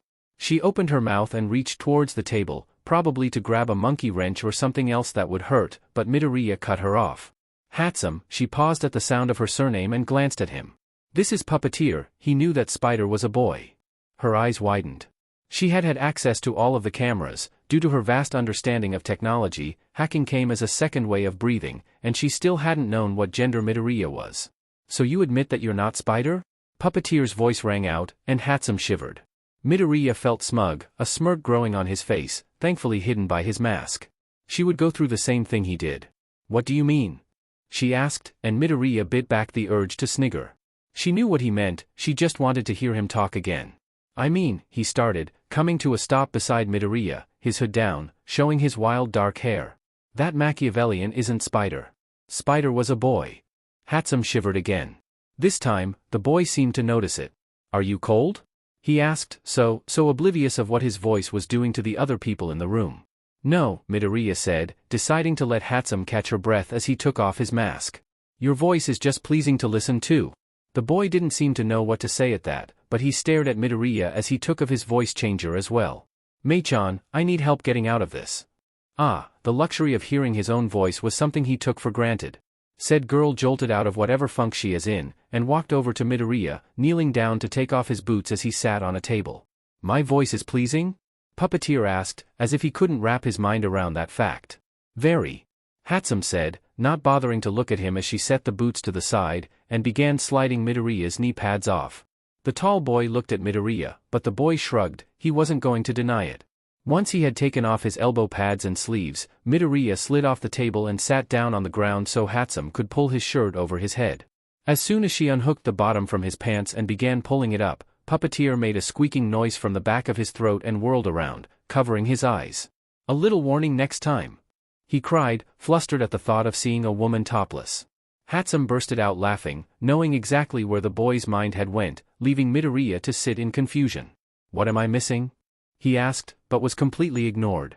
Once Hatsum had caught her breath a few seconds later, she continued pulling Midoriya's shirt off his head, ignoring the strangled cat noises he was making. "My name is Hatsum-Mei," she said, tugging harder at the shirt that got caught over Midoriya's head, still ignoring his dying cat sounds. "I'm an inventor, and I created this outfit so a boy could cross-dress and slip under the radar as a girl." The shirt came off and Midoriya clutched at the ground, his undershirt sticking to his muscles as he began skiing in huge gulps of breath as if she had been strangling him. "My name is Akatani Midori. I am a cross-dressing vigilante." "Oh my god, that sounds so bad." Puppeteer slowly turned around, and relaxed once he saw that Midoriya was BRST free. "Hatsum-san called you Zuchan. Where does the nickname come from?" The two best friends froze. He was smarter than he looked. Hatsum shifted uneasily. Midoriya's backstory was not something to be taken lightly. She had cried so hard, and held the boy for a while when she first heard it. Midoriya sighed when Puppeteer tensed, seemingly picking up on the sudden tension in the room. "You haven't unlocked tragic backstory yet, so please ignore it for now." Puppeteer slowly nodded, and Midoriya motioned for Hatsum to help him with his pants. They were much easier to take off than they were to put on, but Midoriya made sure Hatsum knew all of his complaints. Puppeteer took off his mask. They turned to look at him, as he opened his mouth to speak. "My name is Shinso Hitoshi. My quirk is called brainwashing. If someone answers my question, I can do anything I want to them, including giving commands and implanting thoughts and feelings. My quirk is a freak mutation. My mother could control bubbles that came out of her sneezes, and my father could manipulate colors. Imagine their shock when their child got a villain's quirk." He chuckled, but it lacked the teasing warmth that had made the two best friends flush. Now, it just sounded empty, bitter. "I was put up for adoption at age 4, and every orphanage they move me to makes me wear a muzzle, so I don't influence any of them to do my will. So I don't hurt anyone like the villain they think I am," went unsaid. It was silent for exactly 3 seconds. "You trust us this early in?" Hatsum whispered, and Shinso let out a small smile. "If us vigilantes can't stick together, who will have our backs when we fall?" Midoriya sighed. This boy had a point. "My name." Shinso looked at him, probably confused. He took a deep breath, and Hatsum put her hand on his shoulder. "My name is Midoriya Izuku." Shinso's eyes practically popped off his face. "I was declared quirkless at the age of 4, useless at the age of 5, dead at the age of 9. A villain attacked my mother's apartment complex, as you know. His fire got to a gas tank and the explosion sent me to a faraway alley, crushed under some rubble. I woke up a few days later after someone took me in. He still visits me, says that taking care of me was his payment for not being able to save his brother.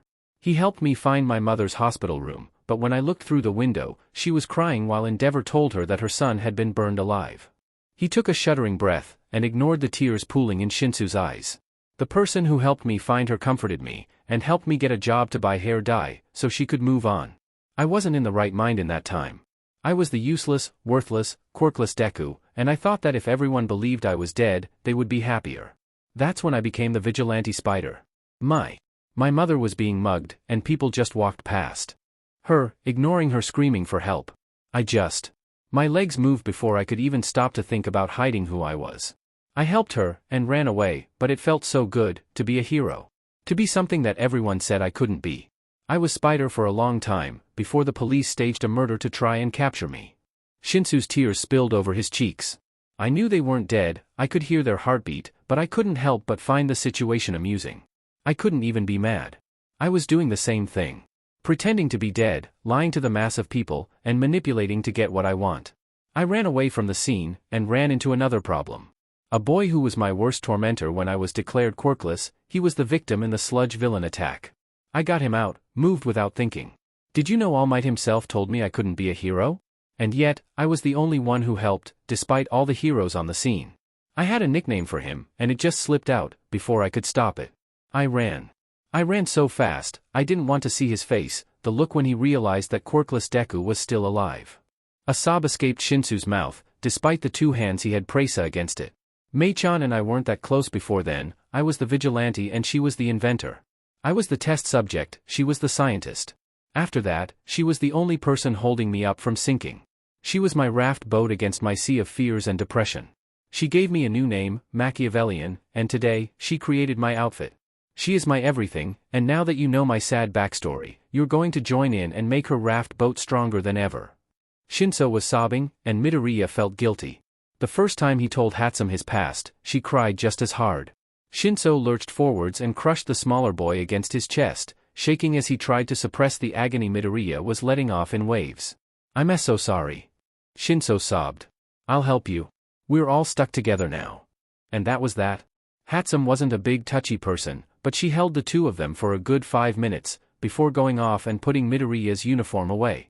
After a bit, Shinso's shoulders stopped shaking and he was just holding Midoriya against his chest, enjoying the warmth the other boy provided. "I have an apartment." Shinso pulled back and looked down at the smaller boy in confusion. Midoriya had a look of determination in his eyes, like he was working towards something he wanted, and wasn't stopping anytime soon in his pursuit. Congrats." Shinso was so confused. Apparently it was obvious, because Midoriya let out a chuckle, the vibrations from his chest making Shinso jolt. It has been so long since he's heard warm laughter for him. Midoriya had been bullied for being quirkless, and that was terrible, but Shinso had been outright ignored. People walked around him, spoke over him when he was talking, ignored him when he spoke to them, and had no problem talking shit on him when he was in the room. He's heard laughter, when he was sitting behind the door of his broom closet while the kids played around. Despite him being the villain, all of the kids had been too afraid to laugh at him, touch him, talk to him, anything. Scared he would force them to kill themselves or anything else a villain would do. He has never experienced good feelings since he was 4, until today. He was emotional, don't blame him. "I'm saying this, because you're going to live with me." What? What? He said, shocked. "We're going to your orphanage, you're getting your things, and you're living with me. I don't have a second bedroom, but I have a giant bed, and we can make it work." Tears welled up in Shinso's eyes. He laughed, and wiped them away. "That eager to get me into your bed, huh?" Midoriya grinned. "You know it. Why are you willing to help me? You have gone through something similar to me. I want to help you get to where you want to be, whether that's happiness or the #1 hero." More tears spilled out of Shinso's eyes. "You don't have an ulterior motive?" "No." He released the boy from his quirk, and he blinked in shock, before Shinso grabbed his arms. "I'm sorry," he cried. I just needed to be sure. You understand, right? People like me are so cynical. Please forgive me." Midoriya was silent, before Shinso felt him reach up, and he flinched, fearing the worst, but the boy just brushed his tears away. "You're lucky you weren't planning to hurt me." Shinso sniffed. "Why?" Midoriya chucked. "Because Mei-chan is standing behind you with one of her toolboxes, 3 seconds away from killing you."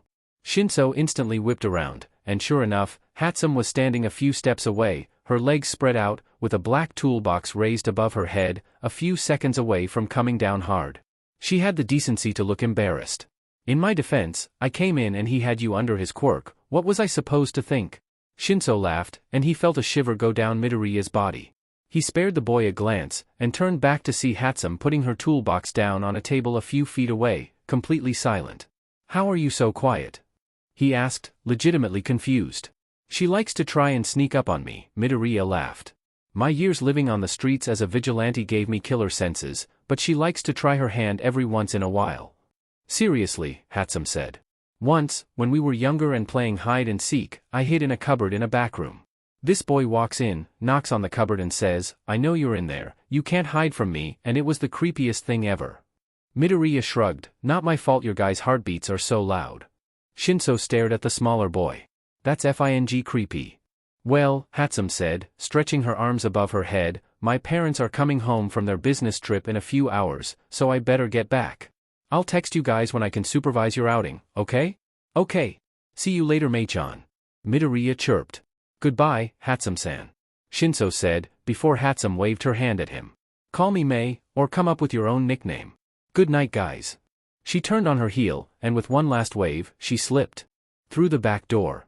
The one Midoriya was forbidden to use, because it led to a female's bathroom stall in the decaying building. Midoriya stood up. "Come on. We gotta go to your orphanage to get your stuff." Shinso smiled. "Yeah." Midoriya Izuku was a vigilante.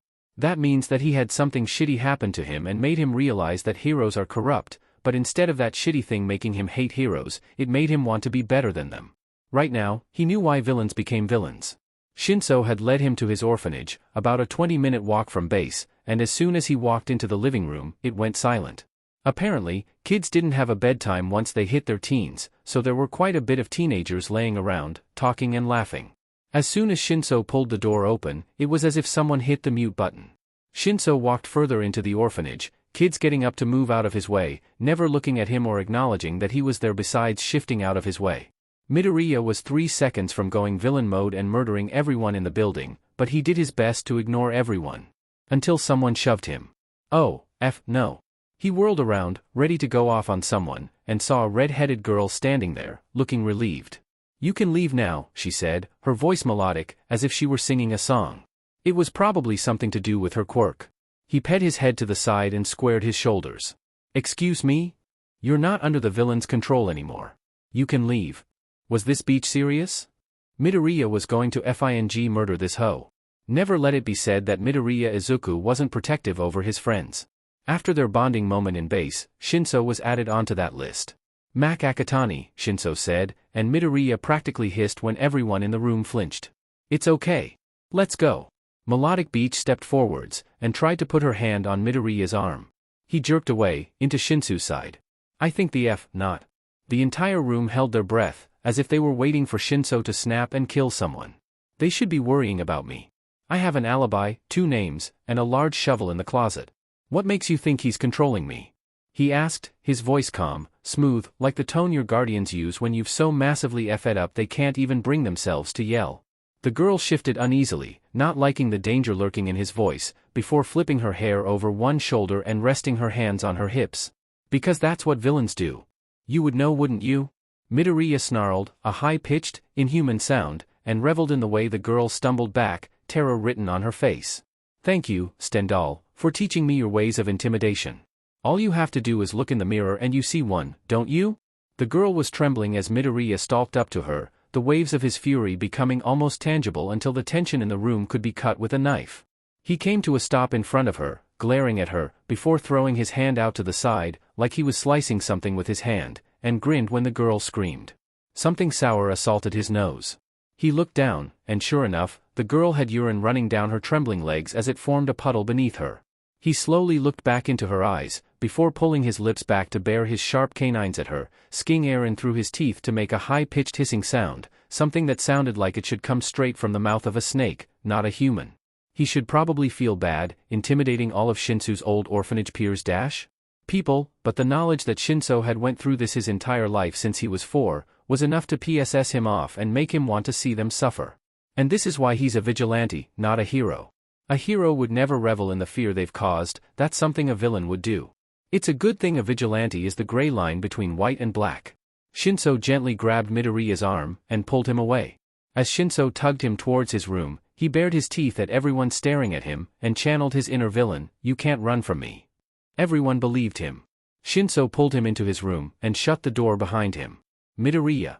It's Izuku, or your own nickname," he said, turning to survey Shinsu's extremely empty, small room. He was trying extremely hard to put his emotions into check, to make sure he didn't go back and show them exactly why people feared his name. "Sweetheart."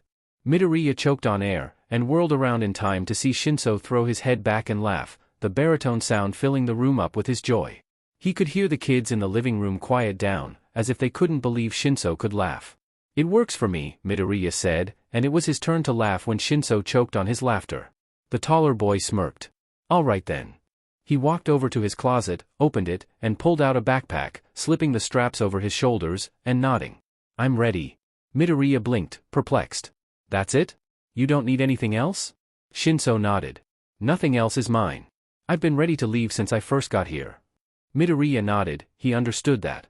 When he was first separated from his mother, he had bought a similar yellow backpack, and made sure everything he owned could fit in it, so he could leave at a moment's notice.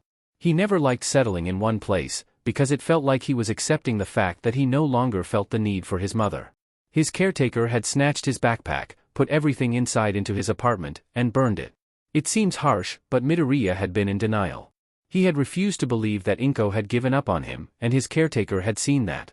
He decided to get rid of the only thing that kept Midoriya strung on empty hopes, which was his backpack. He had held the young boy as he cried, finally understanding that Inko had accepted his death and had moved on. He beamed at Shinso. "Then let's get you out of here." He flung open the door with a flourish, reveling in the way the kids all fell silent. He swaggered into the living room, loving the way the kids tensed in fear. He jerked his thumb at Shinso. I'm taking him with me. No objections. All of the kids stared at him, incredulous. None. Someone piped up from the huddle of boys sitting in the corner. Midoriya bared his teeth and hissed like a snake, everyone flinching at the sound. Good. Because I wasn't asking. He turned around and held his hand out to Shinso. The boy was fighting tears, Midoriya could tell, but he still reached out and took his hand. Midoriya smiled. Finally leaving, you monster? Shinso flinched. Midoriya turned to see Melodic Beach standing in the way of the door, with brand new pants. Beach, please, I could snap you in half and run. No, because you're still here. Do you have your big girl pants on now? Or do you still need diapers? He taunted. He would feel bad about being so childish later, but right now, there was only anger. Some of the kids snickered. Her face flushed red, clashing horribly with her hair. Why are you calling me the villain? She cried, and she may have a melodic voice, but it was grating against Midoriya's ears, and he was getting increasingly irritated. The brainwasher is standing behind you. Midoriya was in front of her before anyone in the room could even blink. Control, control, she's just a kid, just a kid, just a kid. He snatched her arm before she could stumble away, and leaned in, letting a pleasant smile slip onto his face. You listen here and you listen good. She opened her mouth to object, but he dug his fingernails into her arm and snarled at her. Shinso Hitoshi will be nothing short of an amazing hero. All of you will sit here and cry your FING eyes out when he appears on TV at Yuuei, because you'll have tormented a hero your entire pathetic lives. I hope all of you SCK on his victory and FING choke. He stepped back, disgusted when all he could smell was urine, and bared his teeth at the kids in Shinsu's old orphanage. Have a pleasant FING life. He gently grabbed Shinsu's hand, and began tugging him towards the entrance, baring his teeth at anyone who looked at them in the wrong way. The lady who worked there didn't speak a word to him when he said he was taking Shinso away. She just nodded, handed him his paperwork, and shredded anything that said he had lived there. Shinso had his face buried in the crook of his elbow the entire time, but Midoriya couldn't tell whether he was laughing or crying. He lifted his head once they were out of the building, and tears were streaming down his face, but he was grinning. Midoriya smiled back, and in that moment, he felt as if everything would be okay. Standing on the stairs of his apartment, he decided that everything was not going to be okay. What's wrong? Shinso asked, the tears having dried on his face quickly after leaving the orphanage. Midoriya shifted. I have a neighbor who's homophonic, and I hear him walking around his apartment. I think he's waiting for me to show up. Oh, he said. Do you want me to go BA dash? Don't finish that sentence, Midoriya said, turning to face the other boy. I offered you a place to stay, and I'm not backing down because my neighbor wants to be annoying. I just didn't want you to deal with him right after dealing with the Asalic orphans. Shinso nodded. That makes sense. His eyes narrowed. Speaking of which, you had quite the mouth and intimidating aura on you.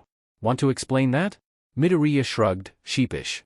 He turned and began walking up the stairs, rubbing the back of his neck. I don't know, I just get super protective when my friends are being threatened, you know? I did the same thing for Hatsum, and I'll keep doing it until the entire world knows you two cannot be touched. What if I want to be touched? Shinso asked, letting his voice drop down to his vigilante tone, knowing it would send shivers down the boy's spine. He wasn't disappointed. Then I guess you'll just have to make do with my hands. Midoriya grinned as Shinso flushed, still unaccustomed to someone having remarks to his flirty nature. They made it to Midoriya's floor, and Midoriya paused, listening for his homophobic neighbor, before lunging at his door not unlike the way he did a few days ago, and threw it open. He shoved a chuckling Shinso inside, and slammed the door shut, just as Kristoff opened his own. The two boys looked at each other, one laying on the floor, and the other pressed up against the door to keep it shut. They started laughing. This motherfucker. Kristoff pounded on Midoriya's door. Akatani. Get your, but oh you, air. Now. Who are you to tell me what to do? He asked through the door. There was a stunned silence, before the pounding became louder, angrier. Akatani. Get your fucking butt out air eye now. Shinso waved Midoriya to the side, and he opened the door. Kristoff was looking even more oily than the last time Midoriya saw him, his yellow teeth disgusting as he bared them at Shinso, as if he could intimidate him. Who the F, Ryo? Shinso blinked innocently. Who me? I'm Midori's new flatmate. You're a fucking FG, Arentia? Get the F out of my face and kill yourself, ya unnatural piece o' shit. Where the F is Akatani? Shinso leaned in close to Kristoff's face, and Midoriya had new respect for him, because Midoriya was standing behind Shinso, and Kristoff's stench was still making his head spin. "Who are you to judge if I like it up my butt?" Midoriya choked. Kristoff's face was turning an impressive amount of colors: gray, pink, red, blue, and finally purple. "You fucking forget you ever saw me, go home, take a shower, and tomorrow, you're going to apologize to everyone on this floor for waking them up." The man turned around, and began waddling his way back to his room, but Shinso shut the door, not caring enough to see if he made it. Midoriya was staring at him in awe. He flushed a pink. "What?" he asked, embarrassed. "Anyone who said you weren't a downright badass is a filthy liar." Shinso threw his head back and laughed. Midoriya gave him a tour of his there. Midoriya kept saying apartment, a living room, with the kitchen across from it, a bathroom by the kitchen, and the master bedroom. Or, only bedroom. The bedroom was large, larger than Shinso was expecting, with a queen-sized bed pressed against the wall beside the window, a desk sitting across from it, and a closet half filled with Midoriya's clothes. Midoriya placed Shinso's backpack down on the bed. "All right," he said. "I sleep on the far left side because it's pressed against the wall, and I can't sleep unless something's pressing against my back, but if you need to sleep there, you'll become my personal pillow, okay?" Shinso nodded. Call him whatever you want, but he was hella touch-starved, and here was this boy who was just as touch-starved, and was willing to have little to no boundaries when it came to cuddling. Midoriya motioned to the closet. "Tomorrow, we'll go shopping for more clothes, and since you're also a vigilante, I'm guessing you also have a pretty bank account?" Shinso nodded again. "Sweet, now, I'll let you settle in, I'm going to take a quick shower, and if you want one I'll show you how to work the knobs, okay?" "Thank you," Shinso said, his voice thick with emotions. Midoriya beamed. "You're welcome." Shinso walked around, looking around at all the pictures in the house, only a few of them up, enough to make it look lived in, but little enough to grab them all and leave in a moment's notice. All of them were of him and handsome. One or two had a very, very young Midoriya and a teenage-looking boy with spiky black hair and terrifying purple burn scars. Midoriya's pantry was stocked with rice, maruchan, cereal, honey, sugar, a shitton of coffee, and sprinkles. That's it. Shinso concluded that they would go grocery shopping as well, because Midoriya obviously couldn't cook, but Shinso very well could. The fridge was just as sad. There was old sushi takeout, which Shinso threw away, a carton of expired milk, also thrown away, expired milkshakes, smoothies, and frappuccinos, all dumped down the drain. The rest of the fridge consisted of Shirley Temples, Mountain Dews, a carton Minute Maid apple juice, Coca-Cola, and raspberry brisk, basically anything and everything sugary or sweet. He and this boy were literally the yin and yang. Midoriya obviously liked his sweets, if all of the sweet drinks in the fridge didn't tip you off, while Shinso enjoyed sour drinks, like grapefruit juice or lemonade and Kool-Aid without the sugar. He loved coffee black, because he's never had the luxury of sweetener, but he had no plans to start now. "What are you doing?" Shinso jerked away from the fridge, looking like a deer caught in headlights, or, more realistically, a kid caught with their hand in the cookie jar. "We're going grocery shopping," he said, more of a demand than a request. Midoriya raised an eyebrow. "Why?" "Because I can cook and you can't." "DMN." Midoriya cried, falling back with a hand over his heart, hair somehow completely dry. He was wearing a black tank top, dark green leggings and a pair of headphones, for some reason. Cold-hearted. Shinso chuckled and closed the fridge door. "Can you, show me how the shower works?" "Sure." Midoriya chirped, twirling around and bouncing back to the bathroom, humming a random tune under his breath. "You're in a good mood," Shinso pointed out dryly. "The apartment doesn't feel that lonely now that I have someone else here." Ugh. Shinso was not ready for that hard blow. Midoriya moved a towel into his hands, and Shinso marveled at its softness. "All right, so, simple. Twist this to the right or left depending on your temperature preference, and when you're sure it's right for you, pull this circular thing and press the button down, because once it's pulled and this is pressed, it will set your temperature and it won't change, okay?" That did not sound simple, but Shinso nodded anyways. Midoriya pointed out the shampoo, conditioner, shut up, it's to make sure my hair dye doesn't fade too quickly, and body wash. They were all scented to apples, and for some reason, it amused Shinso. Midoriya handed him a small towel for his body and let him be. It was the first warm shower Shinso had taken since he was 4. Once he was all finished 5 minutes later, the orphanage had timed them all, he dressed in a well-loved Present Mike t-shirt, and black sweatpants. He had sewn #1underground onto the thigh part when he was younger, and it didn't look too bad. His socks were mismatched, but that was what made Shinso Shinso. He stepped out of the bathroom and saw Midoriya sitting upside down in a chair. He grinned, and put his folded dirty clothes beside his backpack, before standing in front of the upside-down boy who was focusing on balancing a pen on the bottom of his nose. The boy made a disappointed sound when the pen fell, but it was more exasperated, like it wasn't the first time he had dropped it. Midoriya opened his mouth to say something, before his eyes snapped to something on Shinsu's thigh. For a split second, his heart began racing. Was it a spider? He swears, if it's a freaking spider he's going to actually scream. Liking the present mic, but number 1 underground? Shinso blinked, before flushing. Eraserhead, really? Shut up, he said, Midoriya laughing at his pink face. He turned around and dove onto the bed, somehow making it all the way under the covers without smashing his head against the wall. 1 point for the brainwasher, oh yeah. This is the most comfortable bed I've ever had the luxury of laying on, he said, his voice coming out muffled from underneath the blankets. Midoriya chucked from behind him. And you're going to lay on it every night until we have to buy a new mattress. You're gonna have your way with me every night? God, sometimes, Shinso needs to bite back his flirty comments, because one day, someone's gonna think he's interested. He rolled over and somehow found himself in the middle of a blanket burrito. He squawked, and began twisting and thrashing, trying to find a way to escape his self-given imprisonment. There was a thunk behind him, before wheezing laughter, so it was safe to say that Midoriya had fallen over after losing balance.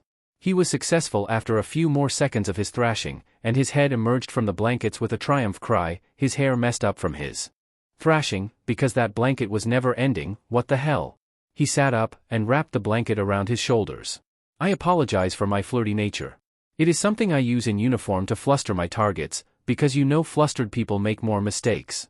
I promise I am not interested in you in that way, so please bear with me. Midoriya sat up from the floor, startled at the sudden change in atmosphere. He waved his hand in a shoo-shoo motion, before shaking his head. Don't sweat it. I wasn't thinking like that. I wouldn't be bothered if you did like me like that, but I'm glad we're staying completely platonic. Shinso smiled. Thank you. Midoriya beamed. You're welcome. Shinso spotted a pair of small, Bluetooth earbud-looking things on his desk, and then over to the headphones the boy was wearing. He motioned towards the earbuds. What do you use those for? Midoriya turned to see what he was gesturing to, and made a noise of understanding. Due to my years living on the streets, I developed creepy accurate senses, like Mei-chan said, so when I'm out during the day, too much noise can give me a migraine and probably burst my eardrums. He picked up the earbud-looking ones. These are the ones I wear with my costume, small and unnoticeable. They're less likely to fall off compared to my giant headphones. Shinso hummed in understanding. Speaking of handsome, what do I call her? Midoriya grinned cheekily. You get to come up with your own nickname for her. Their sleeping arrangements were established pretty quickly. Shinso would sleep with his back to the wall, and Midoriya would sleep pressed against his chest, as if they were lovers instead of touch-starved children. Midoriya asked him if Shinso would kindly not blow out his eardrums, and he confusedly agreed, before the boy took his headphones off laid down. It wasn't completely pitch black in the room, and for that, Shinso was grateful. When he was younger, his mother had shoved him into the pantry for hours on end to keep him out of sight, before his father put his stuff in a backpack, put him in the car, and left him in the orphanage. He obviously wasn't fond of the dark. With Midoriya though, the curtains were cracked open, letting some of the moonlight spill in, casting the floor in an unearthly glow. It was beautiful. Shinso was shocked to find that instead of staying up all night because of his insomnia, with the sliver of light and the warmth of the smaller boy's body heat, he slipped into dreams extremely quickly. When Shinso woke up, he was on something extremely soft and warm. Which was confusing, because the orphanage beds don't offer nice mattresses or warm blankets, let alone for him, so why did he feel like never getting up? The warmth he felt against his chest shifted, and Shinsu's eyes flew open. There was a boy pressed against him, and for a second, Shinso felt fear. Was this a new boy from the orphanage? Was this a prank? Who the hell? Last night's memories flooded through his head, and he relaxed immensely when he remembered that he wasn't back at the orphanage, a giddy feeling running through him when he remembered that he would never have to go back. He looked down at the sleeping form of Midoriya, his hair even crazier that it was last night, and couldn't help but wrap his arms around the boy, squishing him against his chest. The boy moved pliantly, like a large, personal, human heater, and made a squeaking noise when Shinso buried his cold nose in the crook of his warm neck. Only after Midoriya registered that something was on his neck, and it was cold, did he begin weakly squirming, trying to get away from the ice that was Shinso Hitoshi's nose. Tashi-eth, the boy whined, squirming as much as he could with his arms pressed against his sides, and Shinso was filled with a warm feeling at the nickname. You're cold. He chuckled, his voice husky from sleep, and he reveled in the full-body shiver Midoriya had. He had had no clue his voice could do that to people. "Come on, sweetheart," he said, drawling his words and adding as much of his vigilante tone as he could, remembering to stay as quiet as possible. "We have to go shopping, remember?" "You're going to kill me," Midoriya whined, his blush sinking down to the roots of his hair, and Shinso laughed. He laid the boy back down, before slapping his butt twice and saying, "Come on. Get up." He left Midoriya groaning into his pillow, while he went to go brush his teeth. After his quick morning routine was complete, he chuckled to find Midoriya still laying face down in the pillows. He had his headphones on, so Shinso threw caution to the wind on being quiet. He walked over to the bed, and leaned down, scooping the boy into his arms and ignoring his squawk. He said, "All right. If you're ready, we're leaving." "Toshi, no!" Midoriya cried. "I haven't even brushed my teeth yet." "Whose fault is that?" he asked cheekily, but let the boy down into the bathroom. He leaned against the door and watched Midoriya, the boy raising a brow at him. "You're going to wash me?" he asked, and Shinso was amazed that he could speak with a toothbrush and toothpaste in his mouth. "What do you eat in the mornings? You had literally nothing in your fridge that was edible," Shinso said, changing the subject. Midoriya hummed, before spitting out his toothpaste, "Nothing actually. I usually drink a sugary drink and it gets me through the day." "You live off of sugary drinks and still manage to kick butt?" Shinso cried, shocked at what this boy would be capable of if he just ate. Midoriya finished his bathroom routine. "Pretty much, yeah." Shinso shook his head. "That changes now, because I can cook." Midoriya laughed. "I know." As soon as Midoriya put his socks and shoes on, he refused to change out of his leggings and black t-shirt. Someone knocked on the door. They both turned to it in unison. "Expecting someone?" Shinso asked. Midoriya shook his head, and they approached the door with caution. Midoriya looked into the peephole, before throwing his head back and laughing. "What?" Shinso asked. "Who is it?" Instead of answering, Midoriya pulled open the door to see a freshly showered and clean-shaven Kristoff, the blank look in his eyes. "Oh my god." Shinso laughed, his amusement growing when Kristoff rambled off apologies for waking them up last night, and promises to do better. Then he turned on his heel, and walked to the door next to them. Midoriya slipped on short shorts over his leggings, and pocketed his phone and wallet, before they both stepped outside. After locking the door, they both made their way to the nearest grocery store. "Alrighty, Mr. Grocery Man, what do we need?" Midoriya asked, pushing the shopping cart while Shinso walked beside him. His headphones pressed down on his hair, making the parts not underneath it stick up even more. "Literally everything," Shinso replied, before pulling Midoriya down the nearest aisle, and beginning to fill the cart with everything. Eggs, milk, all types of meat, butter, cheese, ham, ketchup, mayonnaise, lemons, bean sprouts, corn, green beans, bacon, mushrooms, you name it, and Shinso tossed it into the cart. It was looking pretty full, and Midoriya stated such. "Oh, sweetheart," Shinso said, his voice going husky with his puppeteer tone. "We haven't even started." He turned around and busted out laughing. The sight of Midoriya flushed a dark red and stuttering random things imprinted on his eyelids. He began walking away from the boy, but stopped when he caught sight of a shocked girl staring at them. She was standing across the aisle with pink skin and hair, one hand on a can of Spam. Her black and yellow eyes were trained on them, like she couldn't believe what she had just heard. He raised an eyebrow at her, and motioned to the can of Spam. "Are you going to take that?" She made a squeaking nose in the back of her throat. "Oh. Yeah. Sorry. You and your boyfriend just startled me." It was Shinsu's turn to flush as Midoriya laughed behind him. It's no platonic." He managed to squeak, his face flaming the more he realized he couldn't form proper words. "Oh, the 180 he did when he was flustered, instead of the one doing the flustering." She blinked at them, before her eyes went wide. "Oh. I'm sorry," she cried, waving her hand in front of her. "I didn't know. You two would make a beautiful couple, though." Shinso sat down hard, steam practically bursting from his ears, as Midoriya laughed harder. "Thank you." He giggled. "It was nice talking to you, but I better get some coffee into his system before he breaks completely." The girl nodded, before waving goodbye to them, darting off to a boy with black hair and red eyes standing in the checkout line. Midoriya smiled and waved at the two, before snatching the back of Shinsu's collar and beginning to drag him to the coffee section. The entire way there, people laughed at Shinsu's red face, as he stuttered intelligible things about dating and crazy girls, being dragged on the floor like a cat on a leash, unwilling to walk. Midoriya stopped his cart beside the coffee aisle, and put his normal brew in, before tugging Shinsu's collar to get him up off the ground to grab his own. Shinso playfully muttered about stupid girls thinking they know everything, getting up before tripping on his own goddamned shoelace. Midoriya told him to tie them, but does he listen? No. He began falling backwards, before a boy with blonde hair and a lightning streak through it caught him, stumbling from the unexpected weight. Whoa! The boy said. Are you okay? F me, I'm gay. Midoriya could not put into words how hard he laughed in that moment. All he knew was he was sitting on the floor with his head between his legs trying to stop the swirling in his vision. I mean. Shinso cried, pulling away and trying to save his reputation. Great. I'm okay. How are you? Oh my god. I'm so sorry, ugh. The blonde boy stared at Shinso in shock, his face turning a dark pink as the black-haired boy he was standing with laughed as hard as Midoriya, the two of them gasping for breath at their friend's embarrassment. Midoriya stood up on shaky legs and threw his arm around his suffering friend. What he means to say is, hi, my name is Shinso Hitoshi, and you're gorgeous, do you want to give me your num? Shinso elbowed him in the gut. Hard. Midoriya heaved a breath and doubled over, his arms around his midsection. The blonde-haired boy seemed to shake himself out of his embarrassment. He chuckled, and swiped his hair out of his face, tilting his head to the side and licking his lips. Catch me later, pretty boy, and I might just think about it. He grabbed his friend's wrist, who had crazily large elbows, and walked around the two, swaying his hips as Shinso's face began to resemble the very blood running through his veins.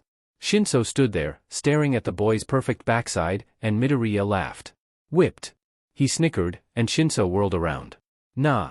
He cried. I don't even know him. But you want to know him. That's besides the point, he cut himself off, glaring at Midoriya. You're a little traitor, aren't you? Midoriya shrugged. At least I don't go telling every cute guy I see to F me. Zuzuwu, Shinso whined. You're so mean. Midoriya snickered. The rest of their shopping trip was long, and went on without much fanfare. The only mentionable thing was the cashier's face when it was their turn to check out. He had a reptilian face, looking like an iguana, but it didn't hide the shock when the two boys began unloading their shopping carts. Yes, carts, Shinso was going to make Midoriya broke. Still, he didn't say anything when he rang up the kids and told them their total was over 60,000 yen. Everyone standing behind them was shocked, even more so when neither blinked at the price, and Midoriya pulled out his wallet to pay. Probably a hero's children. Someone muttered, and there were several rounds of agreement. Shinso had rolled his eyes, but hadn't said anything. Even if they lived pretty close to that grocery store, about a 5 minutes walk, with the millions of bags they had to carry, Midoriya was going to absolutely murder Shinso, because his arms were 3 seconds from falling off. Needless to say, as soon as they were safely inside their apartment, Midoriya socked Shinso in the arm hard enough to shove him into the wall. Ow! He cried, rubbing his arm as he slowly slid down the wall. What was that for? For making me carry all of these unnecessary food bags. He hissed back, and the downed boy popped right back up with an indignant glare. None of these are unnecessary, he said. You're just being salty because you actually had to carry something. Midoriya stuck his tongue out at the taller boy, and turned to look at all the groceries. Let's put these away, yeah? Luckily, Shinso took the bait. Yeah, hand me all the cold items and I'll put them in the fridge. As they worked on putting all of the cold items away, they chatted about anything and everything. Shinsu's school life, Midoriya's homeschooling, their parents, old friends, Bakugo Katsuki, Yuuei, favorite heroes, Halloween ideas, favorite music, literally everything. They played 20 questions while putting away the dry foods, and there was so much to talk about. When they were done, the sky was dark and they felt as if they had grown up together. Now, Shinso said, opening the pantry up and smiling in satisfaction when he took in all the new foods inside, just waiting to be cooked and consumed. What are you in the mood for? Midoriya tapped a finger against his chin thoughtfully, and a deep sadness overtook his features. Before Shinso could ask what was wrong, he asked, do you think you could make katsudon? Shinso snapped his mouth shut, understanding dawning his features, and nodded. Yeah, I can do that. Midoriya smiled, but it looked painful, as if he was twisting his features to move against their will. Thank you. Shinso stepped forwards, and pulled the boy into his chest, immediately feeling the boy begin shaking as the front of his shirt became damp with tears. It's okay to cry, you know. Shinso whispered to the boy, and held him as he began sobbing. It's just I could go back to her, he cried, clutching the back of Shinsu's shirt like he was trying to pull Shinso closer, even though there was no space in between them. I could go back, and I wouldn't have tea to live like this, but what would she say?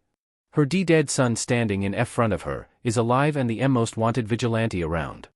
How would she react to that? Shinso closed his eyes and curled around the aching boy. What's keeping you from her? Midoriya sniffed, trying to suppress his emotions, and wiped his face on Shinsu's shirt. She's moved on, Toshi. Did you know it only took her 2 months to move on? Was it then insignificant? That she would move on after 58 days? While I've been hurting for 6 years. I'm sure it still hurts her, sweetheart. She probably hides it, though, so she doesn't worry the people around her. I mean, my parents lost their love for me in the 3 seconds it took them to find out my quirk. I'm sure your mom is different, but adults are very good at hiding things when they want to. Midoriya nodded, and wiped his face on Shinsu's shirt again. I'm sure you're right. Thank you. Shinso ran his fingers through the smaller boy's hair, shifting his headphones out of the way to begin lightly scratching his nails against his scalp to calm him. Midoriya had said it was the most comforting thing his mother had done for him when he was younger. Anytime, sweetheart. They stood like that for a while, until Midoriya's stomach demonstrated a whale's mating call. Shinso laughed while Midoriya turned the color of a strawberry. I'll make dinner, but you have to give me one of your shirts, since you've decided to wipe all of your snot on mine. Midoriya instantly jumped backwards with a cry, stuttering apologies and fixing his headphones as Shinso laughed. The black-haired boy turned on his heel and darted into their room, coming back out with a gray sleeveless shirt. Shinso pulled off his Tyrannsnot-stained tank, ignoring Midoriya's embarrassed squeak, and slipped on the gray top. He handed the damaged shirt over, the boy racing to get rid of it, and twisted in the gray top, approving of the way it hugged his decently shaped form. He didn't have raging muscles, but he had more than Midoriya, who was more built for speed and outwitting. Shinso was wider, therefore all of his power was in his shoulders and arms, meaning strong punches and quick knockouts. He nodded in approval. I like this shirt. You only like it because it outlines your muscles. The thinner boy snarked, pulling his headphones off and placing them gently on the counter. Shinso was still touched every time the boy blatantly showed him the trust he had in him. Shinso smirked, while the light feeling deep down grew bigger. Do you want to eat? Instantly Midoriya pressed himself against Shinsu's side with a whine. Tashi, I was just kidding, please feed me. The two of them stared at each other for a second, before bursting out into laughter. We sound like a couple, Shinso snickered as he turned around and began prepping all of the ingredients for katsudon. Midoriya nodded solemnly. Soon, we'll bicker like an old, married couple. Dear Mike, Shinso chuckled, starting the meat and rice. Save us all. Did you just say, Dear Mike, instead of Dear God? Midoriya chortled, finding the fact that present Mike was like Shinsu's god hilarious. Shinso flushed. Shut up. As they sat in comfortable silence, Shinso cooking dinner and Midoriya watching in awe, Shinsu's phone went off with a text message. He put his utensil down, and leaned over to peer at his lit-up screen. It was from Hatsum. Hatsum-san. Zuzu blackmail. Hey young one. I have a video of Zuchan acting like a karate worm on one of his patrols, and decided to let you in on the teasing. Don't worry, I've hacked the service you're on, and changed it to the one Zuchan and I use. It's untraceable, I promise. Bring up the karate worm moment, Zuchan's face is always worth it. I'll see you later. Video. Intrigued, he clicked on the video, and was immediately shown a young Midoriya in his spider outfit fall into the screen from above. It was dark, so the camera was in nighttime mode, but you could tell the figure was spider. There were a few pipes in between the two dark buildings, and the camera angle gave the perfect view as the small boy pulled himself between the pipes in a haste, like he was running from someone. The way the boy twisted and squirmed to get through the pipes immediately reminded Shinso of the worms he used to hold in his hand when he was younger, how they would flick around and squirm like they were demonstrating fighting techniques, and Shinso felt a grin grow on his face. Karate worm. That name fit so well. And Shinso could see why this is blackmail. Towards the end of the video, as if his worm imitation wasn't enough, the boy's pants get caught on the edge of the pipe, and the camera is shown a flash of dark green underwear, before the boy yanks his pants back up and sprints out of view. The video ends. Shinso throws his head back and laughs. He doesn't stop laughing until Midoriya's concerned hands are hovering over his red, tear-streaked face. He wipes his eyes and stares at the concerned boy with a large grin. You really did look like a karate worm. Instantly, the boy lets out an outraged cry as he shoves the laughing boy away, his face turning a dark red as he crosses his arms, a look of utter betrayal in his eyes as he plops down on a chair. I can't believe you've joined Meichan's side. He cried, throwing a napkin in Shinsu's direction as the boy laughed even harder, wheezing intelligible things about worms, black belts, and green underwear. The boy had slipped his headphones back on, and Shinso felt guilty that his sudden laughter probably hurt the boy's ears. Midoriya sniffed. Is something burning? Shinso whirls around with a shriek and attempts to save his dinner. Thankfully, he managed to stop the burning before it even happened, because Midoriya could smell it beginning to burn, instead of when it's black and unsalvageable. Itadikamasu! Midoriya practically shouts, before snatching his chopsticks and inhaling the still steaming food. Izuku! Shinso cries, tossing his hands out to try and stop the boy. Stop! It's still hot. The boy looks up at him with tears streaming down his face. And wow, Shinso thinks, blink and you miss it. It tastes really good, Toshi. Just like Mom's, the boy trails off, and continues eating, waving off Shinso's concern with a smile. Don't worry, that's a good thing. Shinso nods, says his thanks, and they finish eating in silence. Midoriya's phone rings. He picks it up, checking the caller, before putting it on speaker. Hey Mei-chan. Ziyu-chan put me on speaker. Hatsume's voice rang out, and Midoriya cringed at her loud voice. You're on speaker, Mei-chan. He barely got the words out before Hatsume was speaking again, and Midoriya rolled his eyes as if this was a normal occurrence. Okay. I changed Hito-chan's spider wannabe outfit and burned his original one. Shinso lurched over the phone with an indignant cry. What? Why? He shrieked. It was perfectly fine. Because I made you a new one. You're both coming to base right now and making a public appearance together. Oh my god, I'm so excited. Mei-chan, please breathe. Midoriya said, amusement coloring his tone. Hatsume took an audible breath. Okay, she said. I'm good. Good, Midoriya giggled. We'll be there in 5. He hung up.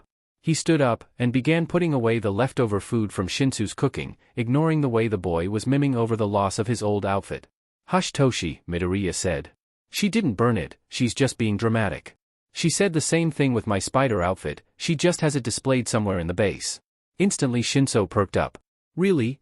Midoriya chuckled. Yes, really. Suddenly 10 times more chipper, Shinso bounced behind Midoriya, rambling about how excited he was to try his new outfit. Midoriya switched his headphones for his smaller earbud-looking ones, and together, they left the house, cautious of anyone watching. If any of Midoriya's nosy neighbors saw Midoriya and Shinso leave the apartment late at night, and an hour later there was an appearance of puppeteer and Machiavellian, they'd probably get suspicious. Not that they'd be smart enough to piece it together, nosy ducks. Mind your own business. Sadly, Shinso had been added to Hatsume's shadow device, so he didn't have a problem walking through the abandoned building. He still clutched the back of Midoriya's shirt like a scared child to a mother when they were walking in the tunnels, and made Midoriya go up the ladder second, so, if anything were chasing us, you'd get eaten first. He seems to forget that if anything were chasing them, Midoriya would never lead them to the base, and he'd hear them from a mile away. He shook his head amusedly, and climbed up the ladder. With Shinso's excited bouncing, the wall seemed to take an eternity to open, and Shinso was out of sight before Midoriya could even open his eyes again. Where is it? The boy cried, and Midoriya laughed. He had done the same thing when Hatsume had made his costume.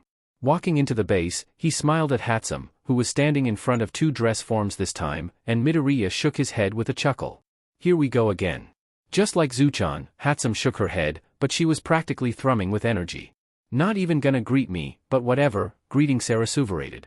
She shook her head, and motioned to the dress form directly behind her. I based both of the costumes on a color scheme that could be directly drawn from blue, and Shinso got purple. She ripped the sheet off. God, what a show's woman, and Midoriya was impressed by the outfit she had put up. The entire thing was there, minus a mask if Hatsume had made one, and it looked classy. The top looked like a normal muted purple waistcoat, with a darker purple undershirt, and it was form-fitting, but it wouldn't outline Shinso's muscles, meaning his opponents would underestimate him. His tie was a brighter purple, still dark, but brighter than everything else on the uniform. There was also a black choker and a purple bracelet. The elbow pads looked like they were slipped underneath the undershirt, and were pretty flat, so that meant Hatsume trusted that Shinso wouldn't go jumping off buildings. Stop it, it's my signature move, Mei-chan. I'm never changing it.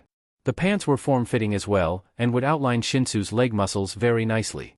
He had 2 straps over his right thigh, and they held a knife, the straps and holster being the same pale purple as the belt that seemed to hang off of the hips instead of doing its job. His boots stopped just underneath his knees, and they were a dark purple, border lining black in the same way Midoriya's did, and instead of Midoriya's cinching things, he had buckles that wrapped around the top, keeping the slim look all throughout. He had another 2 straps on his left shin, holding another knife, and then it was the shock absorbers that Midoriya had as well. The bottom of his shoes were surprisingly a dull blue color, instead of the ongoing purple theme. Hatsum had disappeared, and Shinso was staring at shock at the uniform that he was going to be wearing. He walked up to it and slowly, touching the collar gently. "This is mine." He breathed, his voice showing the shock he felt. Midoriya nodded. Yeah. He understood the same feeling Shinso was having, and decided to let him have a moment. He turned around to see Hatsum coming back with a contact case, another porcelain-looking mask, and a purple bottom mask. "Hatsum, please tell me that isn't a voice changer," he pleaded, and the girl looked at him almost offended. "You think I would change Hito-chan's beautiful vigilante voice? You're crazy. It's just to maintain the tone, and if he were to talk normally, the changer would take hold and make him sound huskier." She tossed her hair over her shoulder and placed the things on the table, beside 4 very suspicious-looking vials of something. "Hito-chan, if you're done, we have a ton of preparing to do." The boy turned around and was fighting back tears. "Mimi," he whispered, and Hatsum beamed at the nickname, but shook her head. "None of that, Hito-chan. Come on, we have a lot to do." She got Shinso into his uniform first, because she claimed he would be quicker, and Midoriya knew he would be quicker, so he didn't complain. "Okay, Hito-chan, I'm going to pierce your left ear now." "Wait, what?" Shinso cried, twisting away from Hatsum with a needle in her hand. She sighed, exasperated. "It's to put an earring in, identical to the ones Zu-chan and I wear, so we can become a trio." Midoriya hadn't known about becoming a trio, but he nodded along like he understood, and Shinso held his hand like a baby when Hatsum advanced with the needle. Midoriya would forever laugh at the shock on Shinsu's face when he realized it didn't hurt at all. Hatsum explained that Midoriya and her were going to be completely female, but Shinso was going for a more androgynous look, hence his male waistcoat, and his hair Hatsum was going to straighten. Instead of using the hell device the straightener, Hatsum handed Shinso one of the suspicious-looking vials, and told him to drink it. As Midoriya was mentally saying goodbye to his new best friend, Shinso chugged the vial and slammed it against the table like a shot, his features twisting in disgust. Almost immediately after he swallowed it, his wild, gravity-defying blue hair fell down to just above his shoulders, dark purple sliding down it like water, until he had a head of straight purple hair. "Where what that when you were putting me into my uniform?" Midoriya cried, salty that Shinso would not experience the hell device. Hatsum turned to him with glinting eyes. "Hito-chan's was the one I made after yours, so yours is either going to work, or we'll have to find a replacement Machiavellian." Midoriya gulped, and kept his mouth shut. He couldn't tell if that was a threat or a promise. Shinso was quickly changed into his uniform, and his contacts were put in without much hassle. What the hell, Toshi, those things hurt, and Hatsum gave him his top mask and surgical-looking mask. She then took Shinso into a room, different from the one Midoriya took his picture in, because it was literally black all around, and she told Shinso to stand in the far corner and strike a pose. He pressed the button on his bracelet, and his contacts glue pink against his white mask, as he slipped his left hand into his pocket, showing off the bracelet, and turning the same way Midoriya had, covering his right arm. He then shifted his weight on one leg, tilted his head, and stilled. Hatsum took the picture. Naturally, Shinso was shocked. "This is me." He pulled the picture closer, and then looked down at his outfit. "I look badass." Midoriya and Hatsum laughed. Then she turned to Midoriya with a smirk. "Ready?" she smugly asked, and she was so lucky Midoriya didn't hit girls.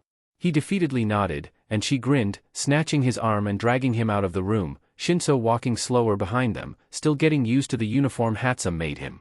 Midoriya's uniform was easier to put on than last time, but he still sounded like a strangled cat while Shinso laughed his butt off. "Glad someone is enjoying themselves, Toshi, you dirty, betraying turd." "There," Hatsum said, sounding out of breath. "All finished." Midoriya was pouting next to Shinso, and they looked so badass together that Hatsum squealed. "Okay," she began, pacing in a similar way to the way she was when planning Midoriya's uniform. "I was thinking that we could become a trio. Obviously, I wouldn't be out there with you because I'd actually die," both boys snickered. "I'd be like the mastermind behind all the patrols and infiltrations, only coming out when you two are in serious trouble or I feel like messing with the world. How does that sound?" She trailed off, probably losing confidence in her plan. Midoriya gave her a thumbs up, and they both shivered when Shinso spoke. "Sounds like a plan." He jumped at the sound of his own voice, which was 1,000,000 times deeper than usual, with the husky sound like he had just woken up, and it was so nice. "Okay," Hatsum said, regaining her confidence. "I'll be deadless, because he built the labyrinth, and it could signify my path to success, easy for me, the creator to understand, but harder for everyone else." "You've certainly though about this," Midoriya said, amusement making him smile underneath his mask. Hatsum flushed. "Shut up." She turned around and walked over to the last dress form, the one that wasn't shown, and almost shyly pulled the sheet off of it. She twisted her fingers together nervously, but the boys were staring at the uniform in shock. I don't normally show a lot of skin, because I don't care for that, so I thought that Deadless would be harder to track if she showed a lot of skin and had an almost playful superiority complex. It wouldn't be too hard for me to act, because I'll just act how I used to. Handsome. The boys said in unison. It looks great. She brightened in an instant. You think so? The dress form did have a lot of fabric showing, meaning Handsome wasn't lying when she said she was showing a lot of skin. The color scheme was blue, and the top was off the shoulders, folding over and cutting off right underneath her BRSTS, skin tight so it wouldn't slip off. The sleeves went down to her elbows, and plain gloves covered her hands. The bottom was just a normal, cheer-looking skirt, with leggings covering everything else. The boots were also form-fitting, with a small heel, but none of the other gadgets the boys had. The mask was beautiful. It would cover her face exactly like a Columbia mask, except the left side curled close to her face and around her ear, like glasses, and the right side went out like a wing, complete with the feathers. The same black part that covered the eyes on the boy's costume covered hers, and they were struck on how pretty she would look. And then Handsome pulled out a wig. Not that it looked bad or anything, but the boys felt stupid when it didn't cross their minds that Handsome's hair was a dead giveaway to who she was. It was a pale blue, and had a deep right part that sent long bangs curling over her mask and behind her head. It had a giant braid taking up the rest of her head, and the remaining hair was pulled into a ponytail at the back. My contacts will glow red, and my color is blue because green and purple could be taken and turned into blue, and since I'm the brains of this I thought that would be fitting. You don't need to explain it. Shinso said. It looks great. Yeah, Midoriya nodded, still not used to his female voice. Thank you, Handsome whispered, and it was so out of character that both boys started, before she was waving them towards the wall, like a mother sending her children to go play outside. Good luck. She called before the wall slid shut, and the boys were sealed in darkness. Bakugo Katsuki wasn't stupid. Maybe, once upon a time, he had been. He had lived the easy life as an egotistical child with a quirk perfect for heroics. He had been seen as superior, because he could create explosions from his sweat. Everyone had put him on a pillar higher than everyone else, had worshipped the ground he walked on. Only Midoriya Izuku saw him as an equal. That thought used to PSS him off. To think that the stupid quirkless Deku could ever be on his level. Hell, he could control explosions, and all Deku could do was mutter and ramble. A small part of him was thankful for the boy who could look past Bakugo's quirk and befriend him for who he was or had been. That small part of him was squashed down smaller and smaller until he forgot his original reason for befriending him, and began hating him.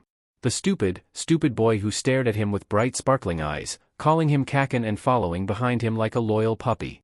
The stupid, idiotic boy who had the audacity to ask him if he was okay when he clearly was, and it used to PSS him off.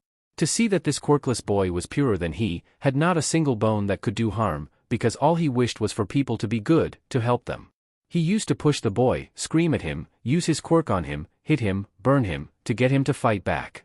To show himself that this boy could fight back, that Midoriya Izuku was capable of hurting someone, and that he wasn't this perfect, innocent boy who had the makings of a true hero. Not once did Midoriya ever fight back. At the time, it made him hurt. To know that someone who was lesser than him in terms of quirks and power, was better him when it came to being a good person. That hurt had turned into rage very quickly, when he asked his mother what he was supposed to do to someone who was always hurting him. She told him you hurt them back, but worse. So that's what he did. He hurt Midoriya, over and over and over, until he forgot that he was trying to get rid of the pain in his chest, and it became second nature. Using his quirk on him to make him cry, to show everyone else that Midoriya Izuku was less than him. And yet, the first time Bakugo Katsuki cried, it was because of Midoriya Izuku. After school, Midoriya had taken off, running like the wind and ignoring the teachers telling him to walk, to get away from Bakugo and his cronies. It was a normal occurrence, even 5 years after he first started putting him in his place, but he still gave chase. No matter how much he ran, sprinted, pushed himself, he could never, ever catch up to him. It was like Midoriya was always in front of him, and Bakugo was always staring at his back, never able to catch up. Like Bakugo was walking while Midoriya was sprinting, and all he could do was watch as the boy got further and further away from him. He gave up chasing the boy just as quickly as last time, watching as Midoriya's horrid yellow backpack disappeared into the crowd. He scoffed and made his way home. They used to live decently close to the Bakugos, but ever since Auntie Inko's deadbeat husband left her, they had to move to an apartment with a lower rent. He had put new burns on Deku's back, ruining his new uniform, and he felt sadistic satisfaction at the fact that Deku would spend the rest of the week treating his burns. Sitting down at the table, the TV was on the news station, and a certain location had been burned to the ground. A villain had attacked Auntie Inko's entire apartment complex. There were many casualties, and many injuries. As the days passed, his mother was working herself into a frenzy, calling all of the hospitals and trying to find out which one her best friend and child had been sent to. 4 days later, she found the one they needed, and told Katsuki to go get his shoes, because they were going to go visit the Midoriyas. He told his mother that he didn't want to see the useless Deku, and he hoped the boy had gained burn scars to learn his lesson. It was the first time Bakugo Mitsuki had ever hit her child. The drive to the hospital was silent, the revving and rumbling of the engine the only sound, with the GPS chiming in every few minutes. Mitsuki was checking said GPS every second to make sure that the location wasn't changing, and Katsuki was sitting in the back with both hands over his cheek, staring into space in shock. Mitsuki almost sideswiped 2 cars, and T-boned another while looking for a parking. When she had legally found a parking spot, she almost ripped her and Katsuki's seatbelts off, dragging Katsuki out of the side of the car. She yanked his hand away from his red, hand-marked cheek and began pulling him beside her as she made her way into the hospital. The receptionist looked up to them with a patient but tired smile, as if she had done this a million times, which she probably had. Midoriya Inko and Midor. Room 157. Thank you.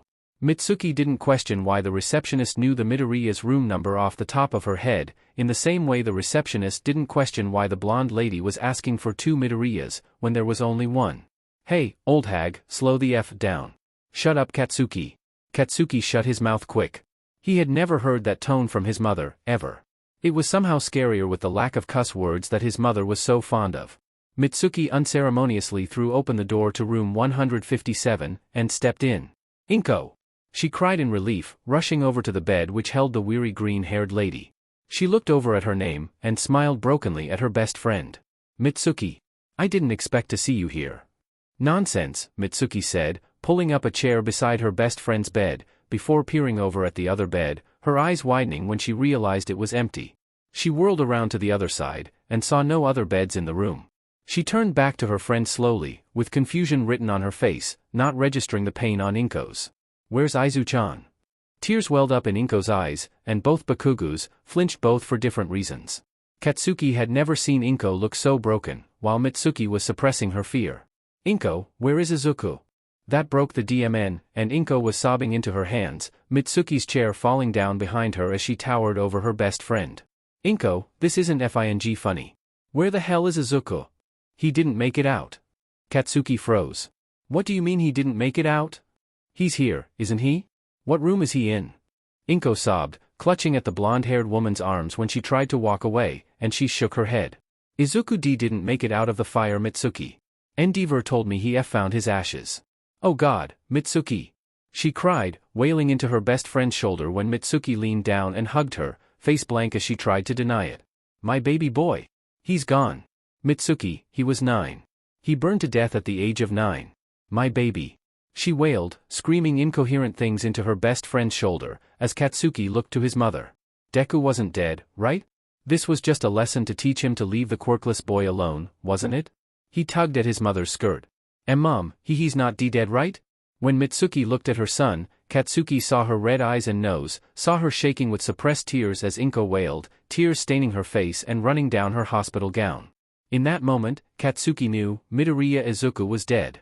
He felt a horrible pain in his chest, something that he remembers feeling when Deku was his friend, and he immediately tried to squash it down, but every time he looked into his mother's red eyes, the feeling grew stronger and stronger, until it broke through the wall Katsuki had put around his heart. The feeling spilled into his nose and eyes, clutching at his limbs until he was shaking, tears spilling out of his eyes in rapid succession. Izuku's and not dead. He sobbed, both mothers looking at him with a heart-crushing amount of pity. Izuku was strong. He wouldn't let fire kill him. Katsuki, Inko whispered, and Katsuki looked into her sad green eyes. I am so sorry. He froze, looking into Inko's dull green eyes, before sadness scrunched his features and he was wailing, letting go of everything he had crushed down in hopes of it going away. His wail turned into a scream, and his legs gave out below him, clutching at his shirt as the air left his lungs and didn't come back. He stared down at his hands, his screams increasing in sound, only seeing his explosions. His explosions that he used on his best friend, his only friend. He had burned Izuku, over and over again, and someone with Katsuki's quirk had come along and finished the job. Fire ran through Katsuki's veins. It was his fire that had hurt Izuku, had stolen all of the boy's happiness, and it was fire that had stolen the boy's life. He clawed at his face, not feeling the tears running down it, only feeling the smirk that he used to make when he left Izuku's broken and burned form on the floor, and he could picture it. He could see the same way Izuku would cry and scream, his body twisting to get away from the harsh heat that was burning his skin, before the fire consumed him, screaming, and left nothing but ashes in his wake.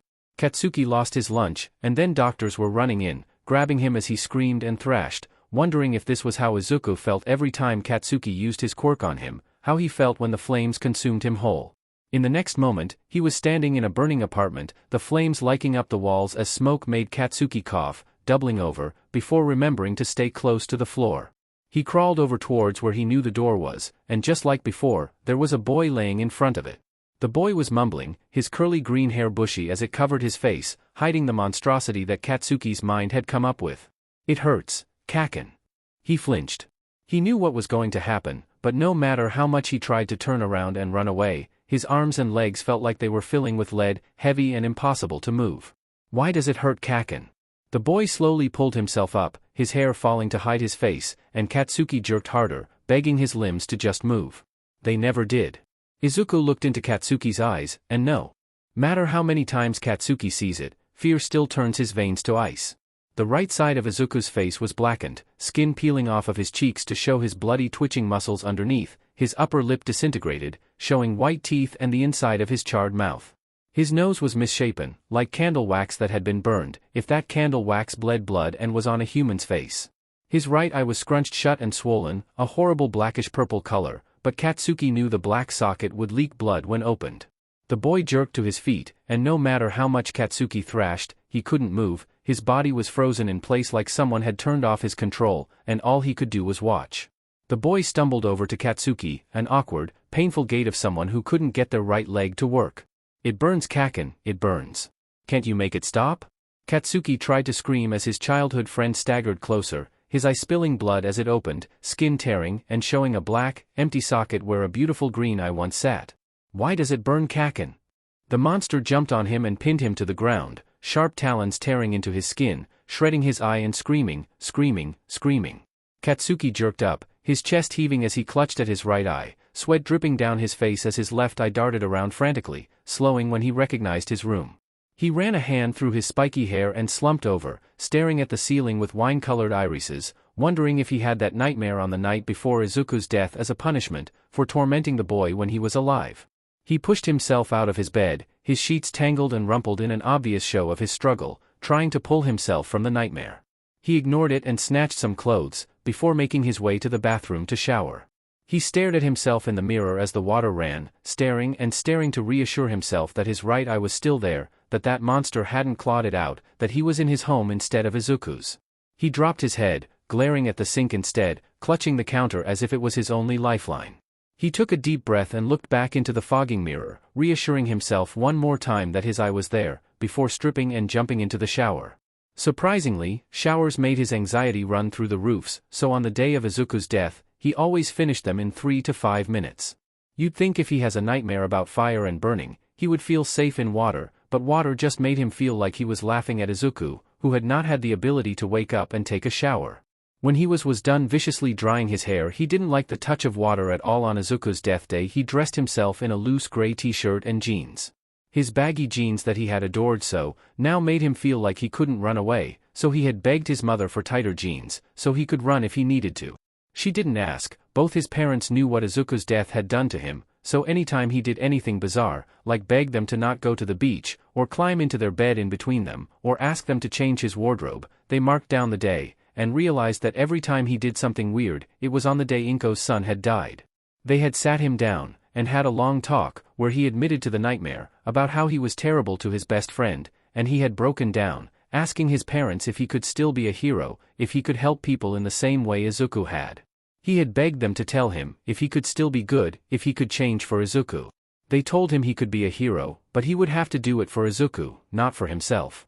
He would have to get to the top for Izuku, stand on the roof overlooking the world and scream in victory, so when he died, he could tell Izuku how it felt to stand where Izuku should have stood, right beside him. From that day on, he promised himself that whatever he did, he would do it for Izuku. He would become the #1 hero, so when he saw Izuku again, he could tell him how he felt, the exhilaration of standing on top. It was no longer for him, everything he did was for Izuku. Izuku was his inspiration, the reason he pushed past all of his hardships. Do it for Izuku, or do it because Izuku can't, was something he used often. He walked downstairs after slipping a notebook into his back pocket, and nodded good morning to his parents. Do you want to eat something? His mother asked, trailing off because she already knew the answer. Katsuki pulled on the best smile he could, and by his father's wince, he didn't pull it off well. I'm okay mom, thank you. Mitsuki nodded. Don't fall asleep. I'll try not to. Walking through the streets, with children chasing each other and laughing, he felt sad. Izuku should have been beside him. He would have been rambling about a hero's quirk, his nose buried in his newest notebook, and he would have looked up at Katsuki with those bright green eyes, and Katsuki would have ruffled his hair and called him a nerd. No, bad Katsuki. No crying on Izuku's death day. During the day, he never cried. He did fun things that Izuku should have been doing with him, and he would file it away for later so he could tell Izuku about it. Right now though, he had a new hero to tell Izuku about, and those debuts always came first. As he made his way through the streets, taking the bus and ignoring the world, he twisted a thick green bracelet around his wrist. It was about 1.5 inches thick, made out of a braided green and black string, which was fraying badly. Izuku had bought it with his own money when they were both 4. He never took it off. He stopped by a store, and bought 2 drinks, 1 coffee and 1 tea.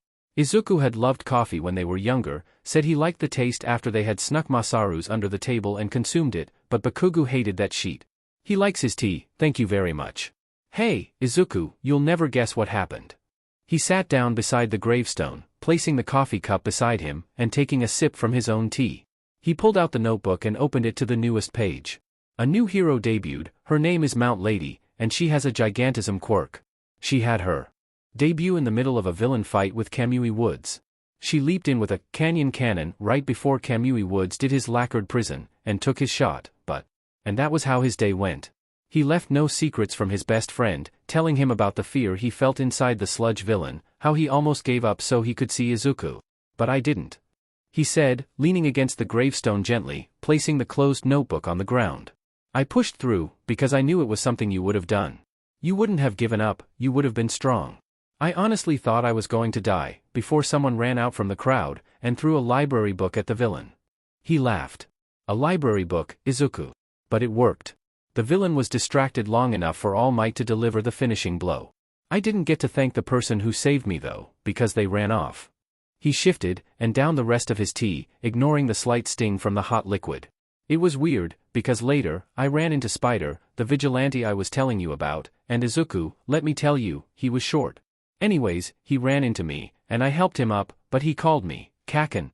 He paused, remembering the way the smaller boy had said it. I didn't think anyone else besides you called me Kaken. It was weird, Kaken is my nickname from you, and I didn't like Spider using it. He looked down into his lap, and began twisting the bracelet around his wrist, a habit he had gotten into. Spider is apparently now Machiavellian, which is crazy, because I told you, Machiavellian is a girl and Spider is a boy. Do you think something happened to Spider and he was not able to continue his work, so he handed his name to Machiavellian? I honestly don't know, but I know you would. Oh. There was a new place that sold Katsudon. He talked and talked, about anything and everything, until his words slowed down and his eyes got heavy, until his brain was sluggish and he relaxed, letting sleep take him into her sweet embrace. The only safe place for Katsuki to sleep was right beside his best friend. Midoriya honestly didn't believe Hatsum when she said she had found his gravestone, but looking back on it now, it made sense. He was dead, it was only natural to have a funeral to bury a loved one's remains. She had told him it was in the cemetery in his old city, and he had been confused, because his old city hadn't had a cemetery, until she gave him a look and said his old city. The city he lived in with Bakugo Katsuki. Wow, that name still hurts to think about. Walking down the streets of his old city was like walking down memory lane, every small, seemingly insignificant thing holding some sort of memory for him. The most painful thing he had ever done, was walk past Bakugo Katsuki's old house, no one inside even aware of his living status. Okay, so normally, people who have gone through what he had gone through normally felt hatred. They felt a burning rage deep down and begged Karma to stab the hell out of the people who wronged them, but he didn't feel like that. He was only going to say this once, so listen up. He didn't blame Bakugo Katsuki for everything he had done when they were kids. In a way, it was society. Gosh, what an angsty teenage thing to say. Society had made Bakugo see himself as an untouchable god, while Midoriya was the dirt beneath his shoes. Maybe at first, he hated Bakugo. He wanted Bakugo to burn in the same way he had, to make him scream and revel in the power he had, before he realized what a villainous thing that was. Dabi had shown him how messed up society is, and told him that he needs to hate the heroes, since they support the system that had segregated those with powerful quirks, and those without. He didn't understand that. The heroes only support the system because they came out of it, so that means they were made to not question it. He had told Dabi that he needed to hate the system, not the heroes because they didn't know any better. Dabi had stared at him for a long time after that, as if he couldn't believe what he was hearing, before his lips pulled into one of his rare smiles. He had ruffled his hair, and said, "You're right, Squirt." He missed Dabi a lot. Dabi had been the one to pull him out of his depression, had quickly filled the role of a caring older brother, making sure he wouldn't die on the streets, but also making sure he didn't get too comfortable, so he would always be grateful for what he had. One day, he had asked Dabi why he had even bothered to pick him up from underneath the rubble, and Dabi had fallen silent, the pretty blue flame in his hand dying out. Before Midoriya could backtrack, Dabi had looked at him, and the pain in his eyes had gouged a hole in Midoriya's heart. "Taking care of you is like my punishment for not being able to save my little brother." It was the first time Dabi had ever let Midoriya hug him, and pressed into the teenager's chest. He didn't mention the tears he felt falling into his hair. He heaved a sigh. Thinking about Dabi just made him feel sad, and not for the first time, he was wondering if the other teenager would contact him. Dabi had said that when he was old enough, he would tell him who he really was, and he was still waiting for that call. He froze dead in his tracks. Hatsum had given him direct instructions to his gravestone, and he had followed them lost in thought, but he never ever thought he would see this boy's face again, let alone laying over his grave. Bakugo Katsuki was slumped over his gravestone, eyes closed and snoring softly, 2 paper cups and a notebook sitting beside him. After a few seconds of silently watching the boy, he determined that he was in a deep sleep, and he crept forwards. Standing in front of his old friend and tormentor, he couldn't help but take him in. PBRTY hit him hard, and Midoriya marveled at his new, sharper features. He was slim, but had that toning that said he was working for muscles. He looked over to the 2 cups, and the notebook, emotions creeping up his chest when he read the title. Hero Analysis for the Future number 13. He shook his head. That was obviously a coincidence. He glanced at the cups, his interest piqued as to what his old friend still drinks. One was laying on its side, obviously empty, but smelling strongly of tea. The other. Midoriya gulped down the emotions rising in his throat. The other smelled like coffee. He looked back at the boy, before something on his wrist caught his attention. It was a bracelet. Namely, the one Midoriya gave him when they were 4. He frantically pushed the tears down, sitting back on his heels and pressing his hands to his face. It was obviously a coincidence. Meeting Bakugo Katsuki at his own grave, Bakugo having a notebook that looked like a long continuation of the ones he made as a child, the filled coffee cup, when Midoriya knows Bakugo hates coffee, and the bracelet Midoriya gave Bakugo when they were younger. It was all a coincidence. Bakugo didn't care for him anymore. Right? He heard Bakugo shift, and he lifted his head from his hands, staring into red-colored irises like a deer caught in headlights. Bakugo blinked sleepily. "Izuku?" Midoriya flinched, fear filling his eyes, and the movement seemed to wake the other boy up. He jolted, his eyes becoming more awake as he stared at Midoriya. I am sorry," he said, cursing himself for stuttering. "I didn't mean to wake you." Bakugo nodded, before staring at the ground. "It's okay." Midoriya blinked. That was it? No screaming at him for daring to disturb him? What the actual hell? "How long have I been out?" he asked, as if this was a normal occurrence. Midoriya shifted uneasily, waiting for Bakugo's fuse to blow. I don't know. I just got here." "Oh. My bad." Midoriya nodded slowly in shock, pretending like he knew exactly what was going on. Bakugo looked at him. "You need something?" "What?" Bakugo shifted, and leaned against the gravestone. "I don't usually leave until closing time." "Oh. Smart response Midoriya, awesome. I'll leave, I just need to see that gravestone, please." Bakugo's eyes narrowed, and Midoriya cringed away. If the boy noticed his reaction, he didn't say anything. "Why do you need to see it?" Midoriya bit back a groan. "Come on dude, it's just a gravestone." "No, it's my best friend's gravestone." Oh, so quirkless Deku is your best friend now? He snarled, unable to suppress the sudden anger he felt. Bakugo's eyes blew wide open in shock, hurt spilling into them, before narrowing in anger. Excuse me? Ah, shit. He just provoked his childhood bully. Should he say goodbye to the world now? Midoriya stood up, fear shaking his core at the thought of Bakugo using his quirk, and ignored the boy grabbing for him. I'm sorry for bothering you, I'm leaving. He turned on his heel, hearing Bakugo get up behind him, and he sped up, desperate to get away from the other boy. He pressed his vigilante earbuds deeper into his ear, so it would be safe if he needed to run. He heard the other boy call out, and Midoriya took off, forgetting about the exit and just running away, like he could escape his past if he ran fast enough. For the first time ever, Bakugo caught him. Bakugo tackled the smaller boy to the grass, hidden from the other people by the bathrooms. They tumbled over each other from the speed that they collided into the ground with, Bakugo letting out a grunt when he hit the ground hard, Midoriya fighting the panic that was welling up. As soon as they stopped rolling, Midoriya was darting up, trying to get away, but Bakugo snatched his arm and yanked the boy back. Midoriya landed hard on his back as Bakugo caged him in. Kaken, please don't. You're Spider. Shock colored his tone. Midoriya paused, looking back at Bakugo instead of searching for someone he could flag down for help. What? Bakugo sat back, straddling Midoriya's small waist and pressing his entire weight against him, making sure he would not be able to buck him off and run away. You're Spider. Spider called me Kaken after the sludge villain attack. Midoriya choked on his breath. He forgot how smart Bakugo could be when he wanted to. Oops. I have 2 questions for you. Midoriya shrugged. I may or may not answer. Bakugo nodded, knowing this might be the case. Midoriya was struck by the difference in current Bakugo, and the Bakugo he was friends with all those years ago. It's common knowledge that Spider is Machiavellian. Midoriya nodded slowly, not liking where this is going. You're Spider, so who is Machiavellian? Why did you give her your title? Midoriya chewed his lip. Answering this could literally end everything he has worked for. He shook his head, and Bakugo's shoulders slumped slightly. Thank you, he said. For saving me from the sludge attack. I assume it was you. You're welcome, it was. Last question. His eyes became steely in determination. Midoriya chuckled nervously. Cash them in, why don't you? Bakugo didn't laugh. Where did you hear the nickname Kaken? Panic spilled over Midoriya's face, no matter how hard he tried to school his features.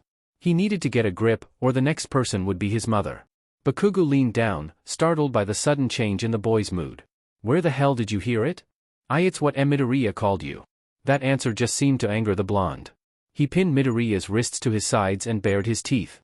Yes, that's what Izuku called me. He's the only one who ever called me Kaken. Who the hell are you two? He froze, and Midoriya paled. Bakugo, he tried warning, but the boy shut him up with a look. Only 5 people knew Izuku called me Kaken.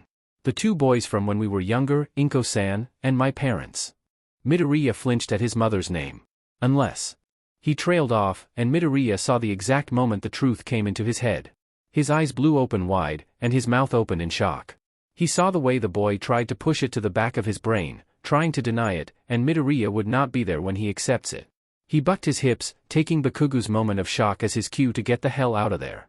He successfully threw the larger boy off of him, and took off sprinting like a man running away from his wife, right after she found out he had been cheating on her. Translation, like he was about to be brutally murdered and they'd never find his body. He glanced to the side, and missed the curb, stumbling across the street before his foot caught the sidewalk, and he went sprawling into the grass. God damn it. This day just filled with firsts, wasn't it? He quickly pushed himself back to his feet, but was tackled again. God damn it, this boy needs to stop pinning him down in a cemetery. He will not be held accountable for what he does. He thrashed under the taller boy, not enjoying the diet of a cow, before he was rolled over and pinned down effectively. Bakugo was crying. Midoriya's eyes blew open wide, and he opened his mouth to ask what was wrong, but Bakugo had buried his face into the crook of his neck. Hey now, a small part of him wanted to say. That's Toshi's spot. Izuku, please, if that's you, please tell me, he was crying, and Midoriya was shocked into silence. I can't live like this, please. Kaken, he whispered, feeling the way the boy tensed above him. It's me. Bakugo froze, as if he couldn't believe his ears, and pulled away from Midoriya's shoulder. He searched Midoriya's eyes for any trace of a lie, before his eyes narrowed. Prove it. Midoriya rolled his eyes, pretending he didn't have tears welling up either. The last sleepover we had, you hit me with a pillow and yelled, "FINGSCK" on that. Mitsuki-san sat us both down and told us both that you can't just say things like that, because it could be taken wrong without context. Through his mini-proof story, Bakugu's eyes had gotten more and more watery, until tears were spilling down his cheeks and he was scrunching his eyes shut in a weak attempt to stop them. He shuddered out a sob and released Midoriya's wrists, instead pulling the boy into his chest and allowing himself to cry. His "no crying on Izuku's death day" rule was discarded, because Izuku was here, laying in his arms as they both cried. "I missed you so fing much," he sobbed, burying his face into the curly hair, and if he closed his eyes, he could picture the green color, instead of the flat black he had. He allowed himself to cry for a long while, letting out everything that had been in his system. His yearning for the boy, his urge to apologize, everything, until his body-racking sobs fell to soft sniffles. "Did you permanently dye your hair?" he whispered, his brain a little slow. "Nah, it's washable." "No shit, it's permanent," Midoriya chucked wetly, pulling away and wiping his eyes as Bakugu stared at him in shock. "What? Midoriya Izuku has a fing mouth on him?" Midoriya smirked, a mischievous glint making itself known in his eyes, and Bakugu was taken aback. Midoriya Izuku's mouth can do much more than make witty remarks. Bakugu spluttered, face turning red at the realization that his best friend was alive, and was extremely flirty. Midoriya laughed, and Bakugu smiled at the sound. He forgot how much he loved hearing his laugh. "Nah, my best friend is the flirt. He needs it for his quirk." For some reason, his chest twinged at the fact that Midoriya had a new best friend. Midoriya suddenly turned his bright green eyes up to Bakugu's. "You should meet him." "Oh, that would be great." Bakugu thought about it, and nodded. "Meeting the boy who took his place when he was gone. Sounds great." Midoriya stood up and pulled out his phone, turning away as he dialed someone. "Toshi. Hey. Where you at?" He listened to what the other boy was saying, before nodding, as if the boy could see him. "Yeah, I'm in the cemetery. Can you meet me here?" Remember Bakugu Katsuki?" "Yeah." "Hush. Anyways, I'll see you." "Cool, bye-bye." Midoriya hung up and pocketed his phone, whirling around to Bakugu with a bright grin. "He's on his way." Bakugu smiled softly at his friend, before grabbing the boy's hand and gently tugging him to sit next to him in front of the gravestone. Midoriya touched the bracelet on Bakugu's wrist. "You kept this?" Bakugu smiled fondly at it. "Of course. My mother put it away after I became an a-hole, but after you died, I wanted it back. I confessed to everything that I had ever done to you, and begged to know if I could still be good. If I could be like you, a pure person only wishing the best for people." He tilted his head back to stare at the sky. "My parents told me that I would only be able to be a hero if I stopped doing it for me, and started doing it for you." He looked over at Midoriya, and smiled at the tears welling up in his eyes. He was always a crybaby. "So, everything I do, everything I did, was for you. Because you couldn't. You're so fing sappy kaken." Midoriya choked out wetly. "It's like you're trying to make me cry." Bakugu chuckled softly, before reaching behind them and handing Midoriya the coffee he had bought. It had been a while, so the coffee was pretty cool now, but Midoriya took it and inhaled it like he was trying it for the first time. "I can't believe you know how I like my coffee," he said, putting the empty cup beside Bakugu's. "I don't," he deadpanned. "I just remembered that you liked my dad's shitty coffee, and he takes that shit like sugar is going extinct." Midoriya laughed, and they say in comfortable silence, just enjoying each other's presence. "It's kind of weird." Bakugu looked at the boy, ping his head to the side in confusion. "What do you mean?" Midoriya nodded at the gravestone, his hair bouncing at the small movement. "Seeing my own gravestone, and knowing I'm not dead." Bakugu nodded. "Oh yeah, that must be a weird feeling." Midoriya chuckled softly. "It really is. What do you go by?" Midoriya looked over to the boy, locking eyes, and understanding dawned him. "Oh. Akatani Midori." Bakugu raised an eyebrow. "Shut up, I was 9, and I needed a new name. I wanted to be connected to my mother but not enough to raise suspicion." He missed the flash of pain at the reminder that Midoriya was 9 when they all thought he died. "Akatani is my mother's maiden name, and Midori is a shortened version of Midoriya. It's absolutely foul-proof." Bakugu hummed. "That makes sense." A thought occurred to him. "You should tell your mother." Midoriya flinched away like Bakugu had burned him, and believe him, Bakugu knew what that looked like. He turned wide, fear-filled green eyes towards the explosion user. "No." Bakugu cringed at the firm tone, shock seeping into his expression. "What do you mean, no?" "I mean my mother can never find out I'm alive."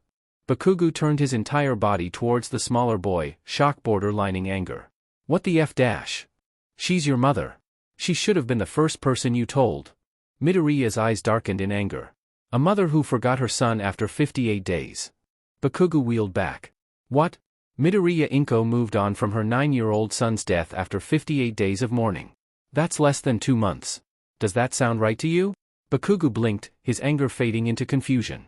You want her to still be in mourning? Midoriya scoffed. Of course not. I just wish she would feel even a small amount of pain that I felt for 6 years. Then why the hell didn't you come back?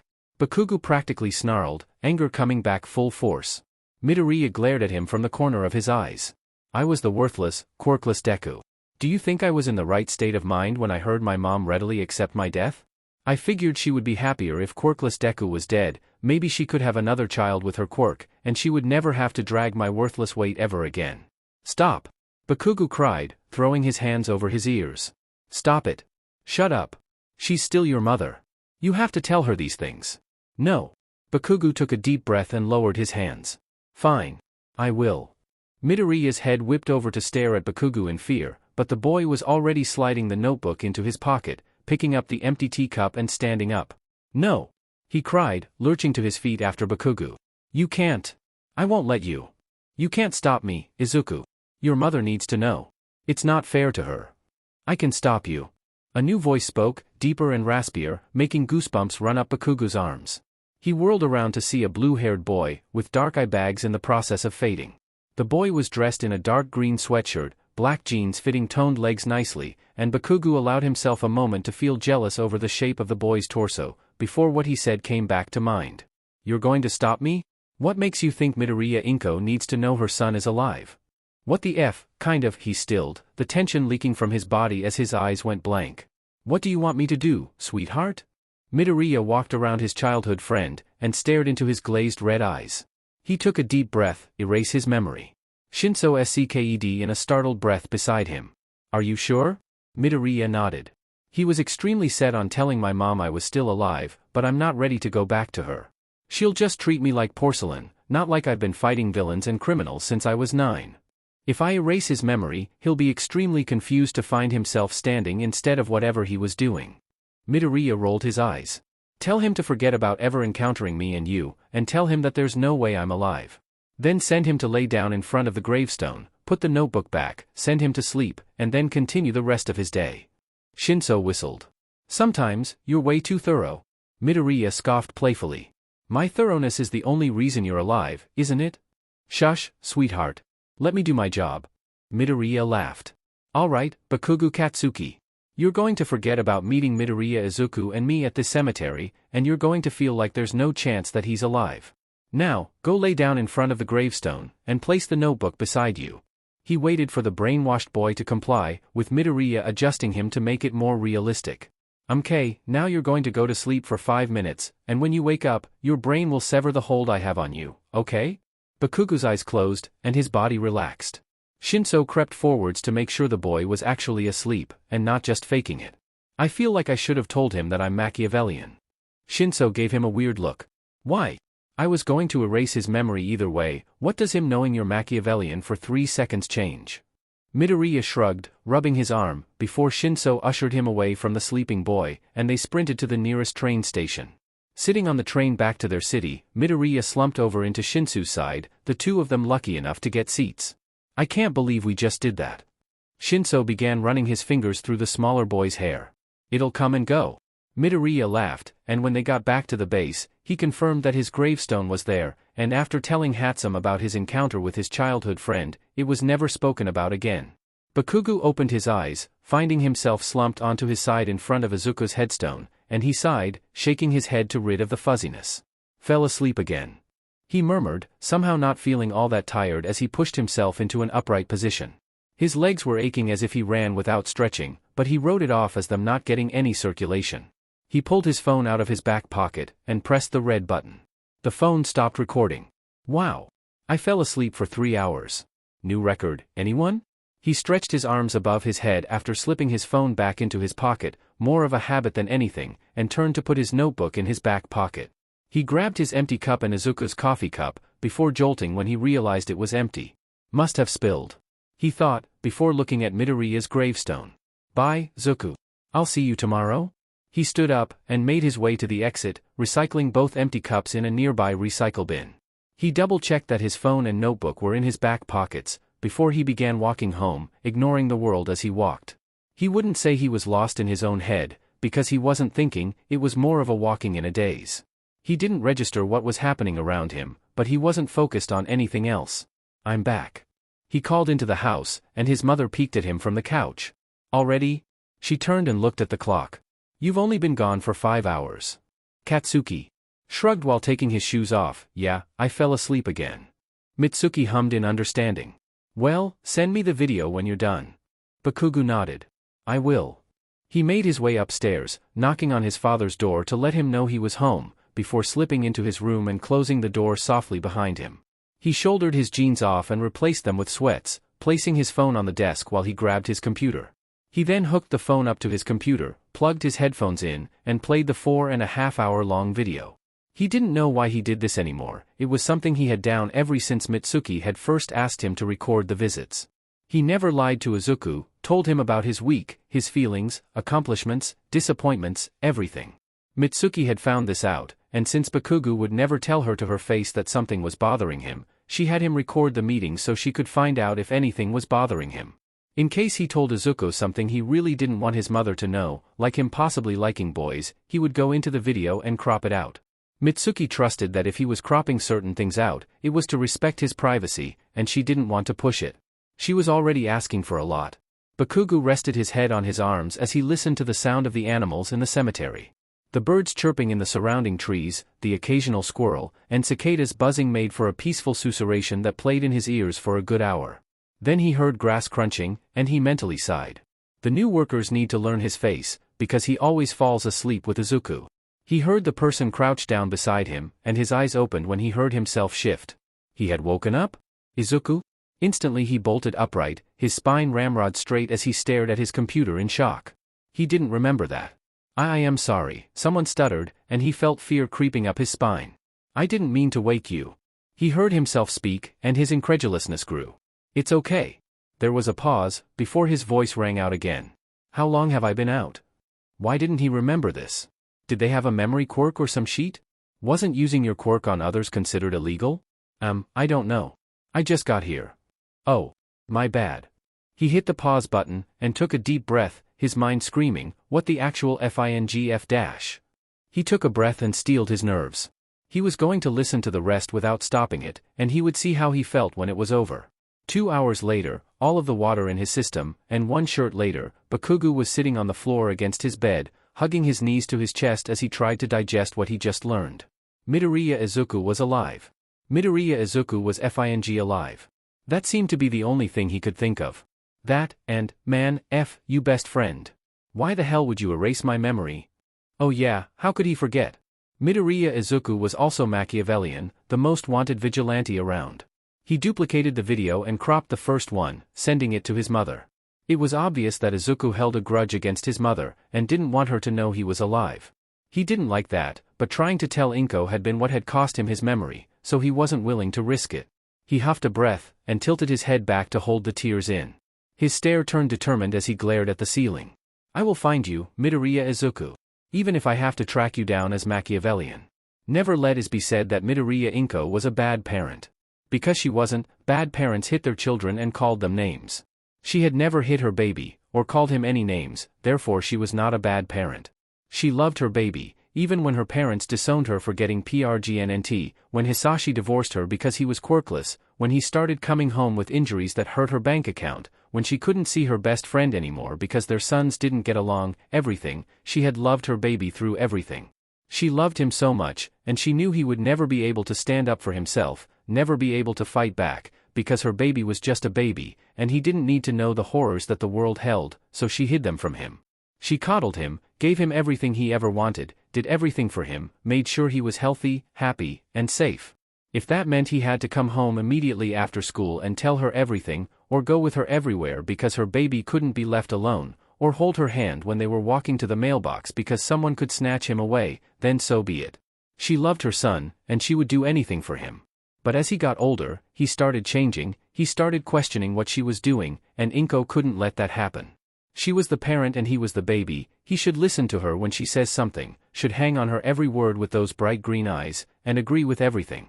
He should let her do the parenting, and not compare her to Mitsuki, because Mitsuki was different, and nobody parented the same way. Mitsuki was abusive, she called her son names, and Inko had never done that with her baby. Mitsuki had never hit Katsuki, but words will always hurt more when the person they're coming from is someone you care about. Inko had never hurt her baby, but Mitsuki was not the same. She didn't have a problem showing Katsuki what he would have to deal with in the real world, had no problem letting Katsuki discover things on his own, and that was irresponsible of her. She didn't stop to think that if Katsuki discovers the wrong thing, he could be seriously hurt, and then he wouldn't trust Mitsuki anymore. His faith that his mother could keep him safe forever would be ruined, and that was not something you did to your children. And with that child's attitude, it was no wonder Mitsuki was always irritated. Inko's baby didn't have an attitude, because he knew that making his mother stress like that was not something you do, not if you want to be a good baby. Her baby knew not to stress her out, because she was a single mother working 3 jobs to support them, and she could stress easily. Whenever her baby questioned something she did, she would ask him why he wanted to hurt her like that, ask him if he really thought she was a bad parent. He would always deny it, and she would beg to know why he would question her, if he said she wasn't a bad parent. He would always cry, feeling guilty for hurting Inko, and she would make him Katsudon to show him that she wasn't angry. She knew why Hisashi left her once Izuku was proclaimed quirkless, knew she was nothing but a number under his belt, and after she fell pregnant he was overjoyed, knowing he would have an heir. When said heir was quirkless, he discarded her like the number she was, and she desperately told everyone they were still married, even after she had received divorce papers the next morning. But none of these things made her hate her baby, she loved him with her entire being. She would protect him forever, because he needed her forever. It was too dangerous for him out in the world by himself, so she would stand by his side forever, because a mother was supposed to protect her child from everything. But soon, it became too much for her. Being at Izuku's beck and call, listening to how horrible his classmates were to him, how he was bullied for being quirkless, everything. It all became too much for her, and she began to slowly do less for him. She didn't neglect him, she fed him, and clothed him, kept a roof over his head and made sure he was healthy, therefore she didn't neglect him. No, his emotions were too much for her. He would come home sad, and maybe a while ago, she would have been all over her baby, asking what was wrong, what she could do, but now, she let him be sad. She had read somewhere that a child should be eased into the real world, but since she had kept it from him for so long, she decided to take a page out of Mitsuki's book and let Izuku figure it out on his own. He no longer came to her when he had a problem, and that was good. Because he was learning to deal with his own problems, in the same way Katsuki did with his. She would correct him if he ever got the same attitude as Katsuki, but otherwise she thinks she was doing a pretty good job raising him. Until Hisashi came home. That's when everything went to shit for Inko. He had come home, questioning her on why she hadn't signed the divorce papers, and she had begged him not to leave her, because her son was way too young to be tossed into the world. Hisashi had gotten mad, because apparently 9-year-olds should be able to do way more that Izuku was capable of, and he had called her a despicable, abusive bitch. He threatened to take Izuku away, because he may not care for the child, but he would never sink as low as child abuse. They had gotten into an argument, because she wasn't abusive, she wasn't a bad parent. Yeah, maybe she had coddled Izuku a little bit too much, but she had realized that 9-year-olds shouldn't be that coddled, and she had let him cope with the real world on his own, just like Mitsuki. He had gone into Izuku's room, because he was not going to allow Inko to abuse his son, and started collecting his things, shoving them into Izuku's old All Might backpack, and she had begged him not to do this. He said he wouldn't let her hurt his son, and if that meant he had to take him away, then so be it. She had gotten mad, and she had threatened to call the police on him, tell them what he was. I'll call the FING cops, Hisashi. I'll tell them you're Zonghua, and then what'll you do?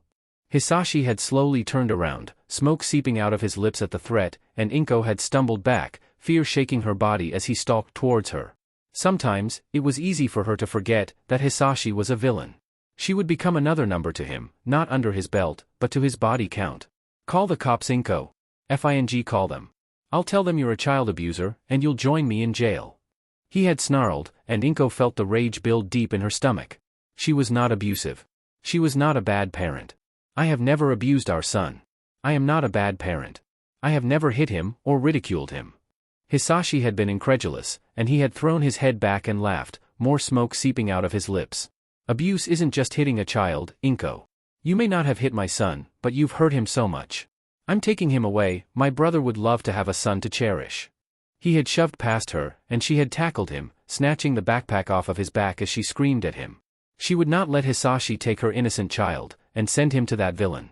That villain was the worst of the worst. She called him a liar, a fake, a kidnapper, everything, and she had punched Hisashi in the stomach, using her quirk to toss him across the room. Hisashi had collided into the wall, cracks spidering from the force Inko had thrown him, before he collapsed onto the table, smashing his stomach on the edge before he slid off. At the collision to his stomach, he had coughed, and the fire he had been holding back spilled from his lips. It was a long stream that quickly ate up the furniture, liking up the walls and filling the room with the smell of burning wood. She had shrieked, and ran into her room, snatching up all of the pictures she had of her and Izuku, before she heard the door slam open. Mom! Mom, where are you? Oh, God! It was Izuku. She had whirled around to get at him to get out, but she heard a horrible cracking sound, and she jumped back as a section of the ceiling fell, smashing her exit to the door. She heard Izuku cry out, before going silent. Oh God, her child. She paused. Hisashi was adamant on getting him back, so was he really her child? Hisashi never wanted something that wasn't his, and if he wanted Izuku, was he really hers? Sure, she had birthed and raised him, but he was so needy. He needed everything done for him, couldn't do the simplest things that most children his age knew how to do. Maybe it had to do with his quirkless status? Was his quirkless state holding him back mentally, and he wasn't able to pick up on things as fast as everyone else? No, what the F, Inko, this is your son. You were in labor for 12 hours for him. You're not leaving him because he's a needy brat who can't fend for himself. She had thought.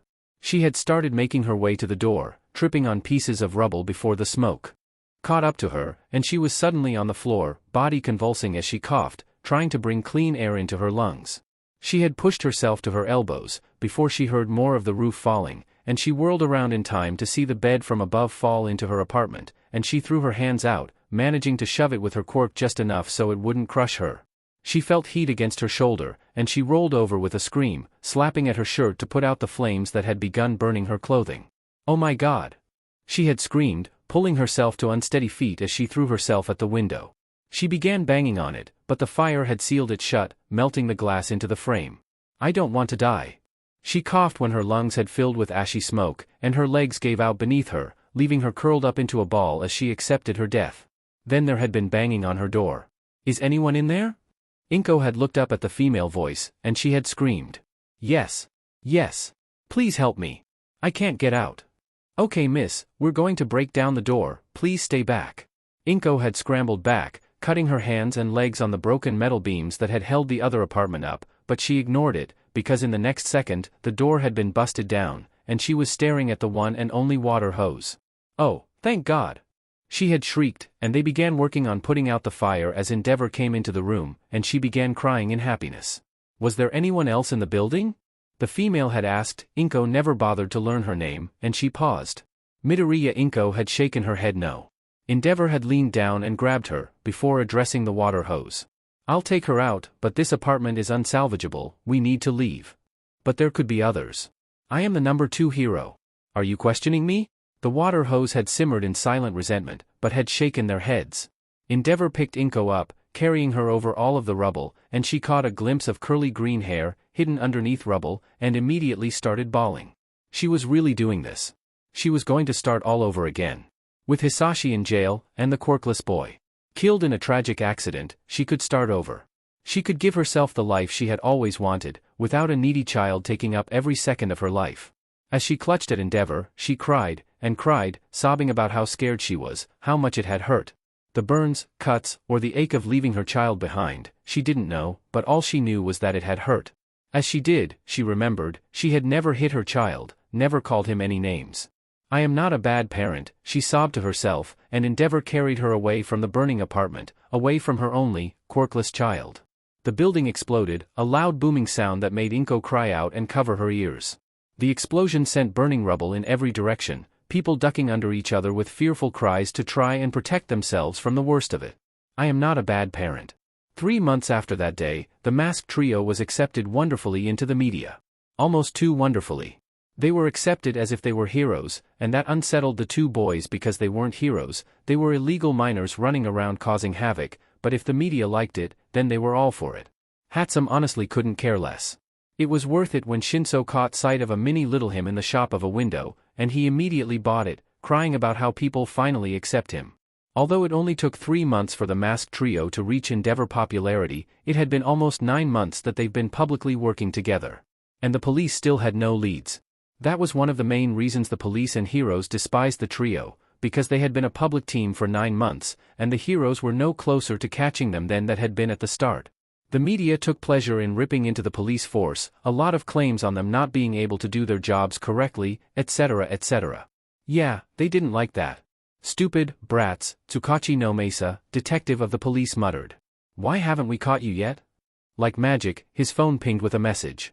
He glared at his phone with betrayal, already knowing who it was. Somehow, the girl going by Deadless had hacked into his phone, and was always sending him messages, from hinting at a new mafia boss or villain, to telling him he was out of coffee or that villain they apprehended escaped, even if their capture wasn't aired. Every time he checked, they had coffee, and the villain was still behind bars. She just liked messing with his paranoia. That stupid Machiavellian brat did the same thing, except she did it in person, like when he left to the break room for coffee, he would get a picture of her sitting at his desk with a certain classified file that only he had access to in her hand. Every time he rushed back to his office, she would be gone, and the classified file would be too, turning up on his desk a few days later seemingly untouched. She just liked doing that to show that she had no problem getting into the police station. They were getting extremely annoying. Puppeteer wasn't too bad, he didn't do anything to mess with Tsukachi himself, but he was always messing with the females in the force. The most exhausting thing he had ever had to do was calm down 2 women who were arguing about who Puppeteer adored more, so it went into his file that he could be a pervert. His phone pinged again. With the most irritation he could put into a sigh, he grabbed his phone and unlocked it, leaning back against his chair to read the message. Deadless. Imprisonment. Because you're not good enough. Deadless. None.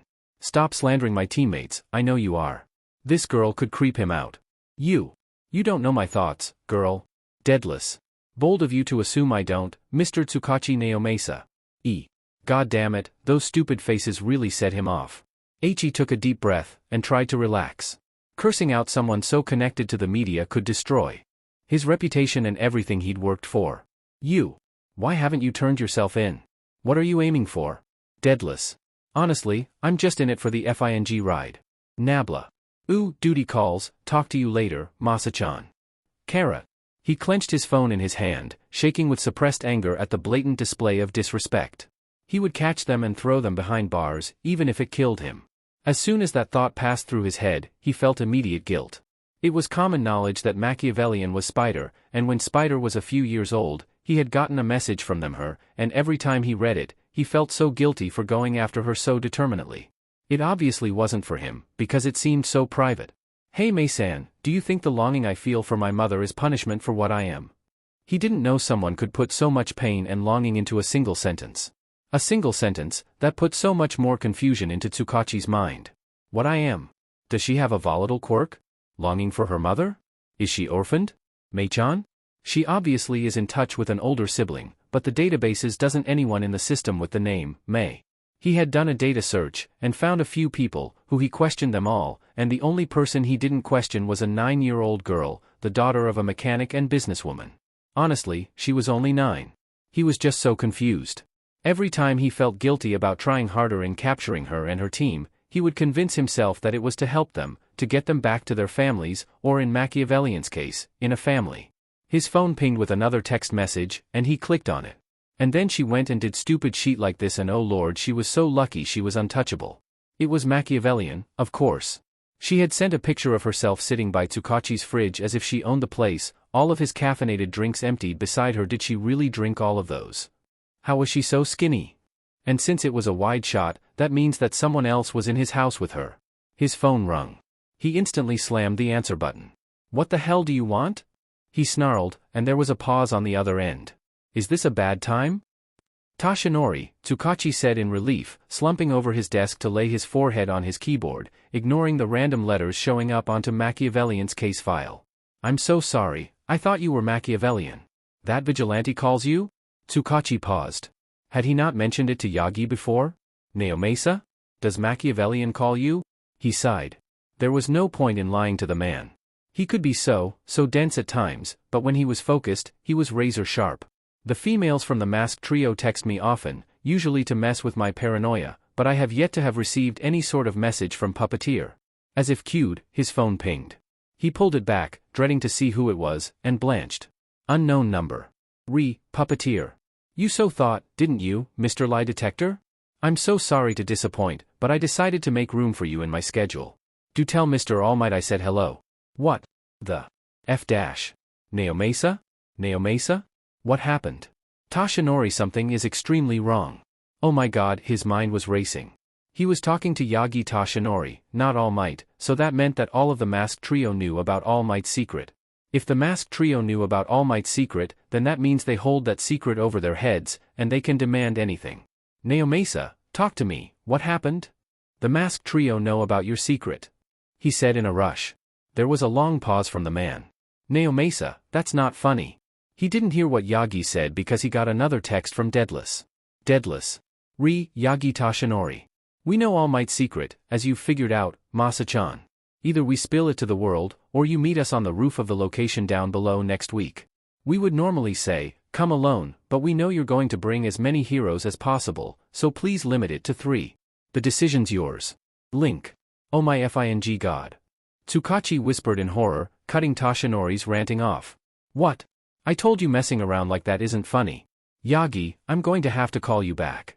The use of his last name made the man pause. Naomasa. He hung up, having no patience to feel guilty, and immediately dialed Hiro Nizu's personal number. It rang 3 times before picking up. Detective Tsukachi. What a pleasant surprise. Nizu-san, Tsukachi interrupted.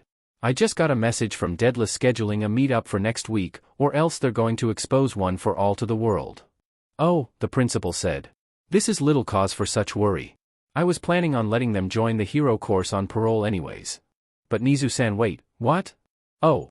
I didn't tell you. Yuuei has been cleared for rehabilitation for many years. There had just been no cause for it until now. Oh, Tsukachi said, dumbfounded. Just like that? The principal hummed. They would be required to tell us their identities if they wish to graduate, but I was thinking of allowing them to participate and show the students what the pros deal with. Intimidation, of course, is a key part. You're crazy, Tsukachi breathed, before realizing he said that out loud. Oh. I'm sorry. No need for that, young man, the principal chucked.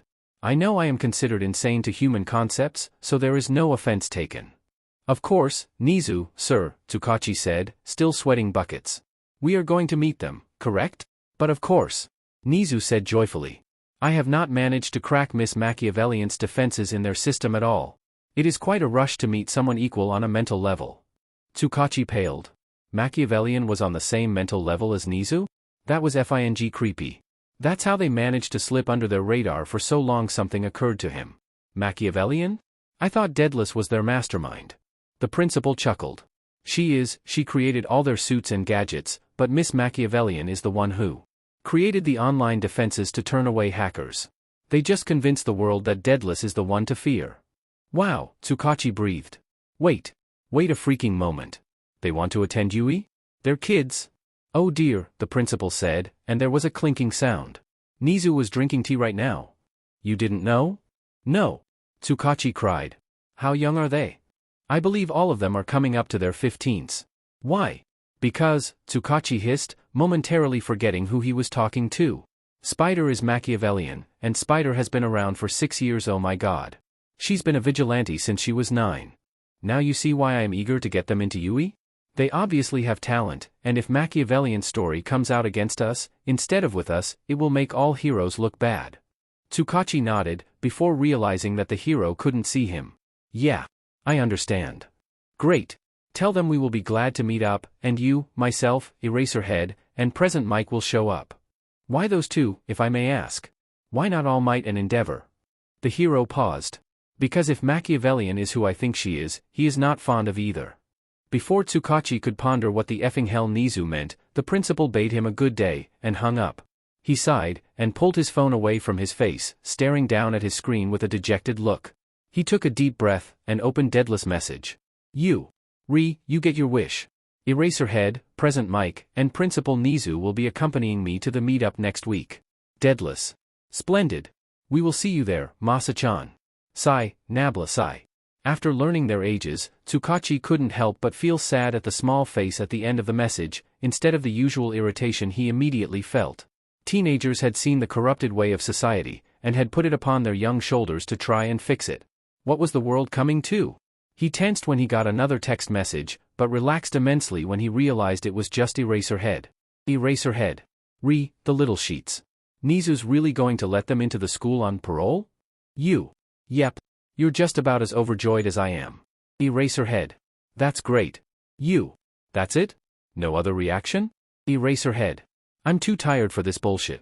I deal with them on an almost daily basis. Anything to get them off my back. You. Watch Nizu put them into your homeroom class. Eraserhead. Don't you dare jinx it, you broken lie detector. You. Nizu did say something about the heroics course. Eraserhead. I hate you. You. Ouch.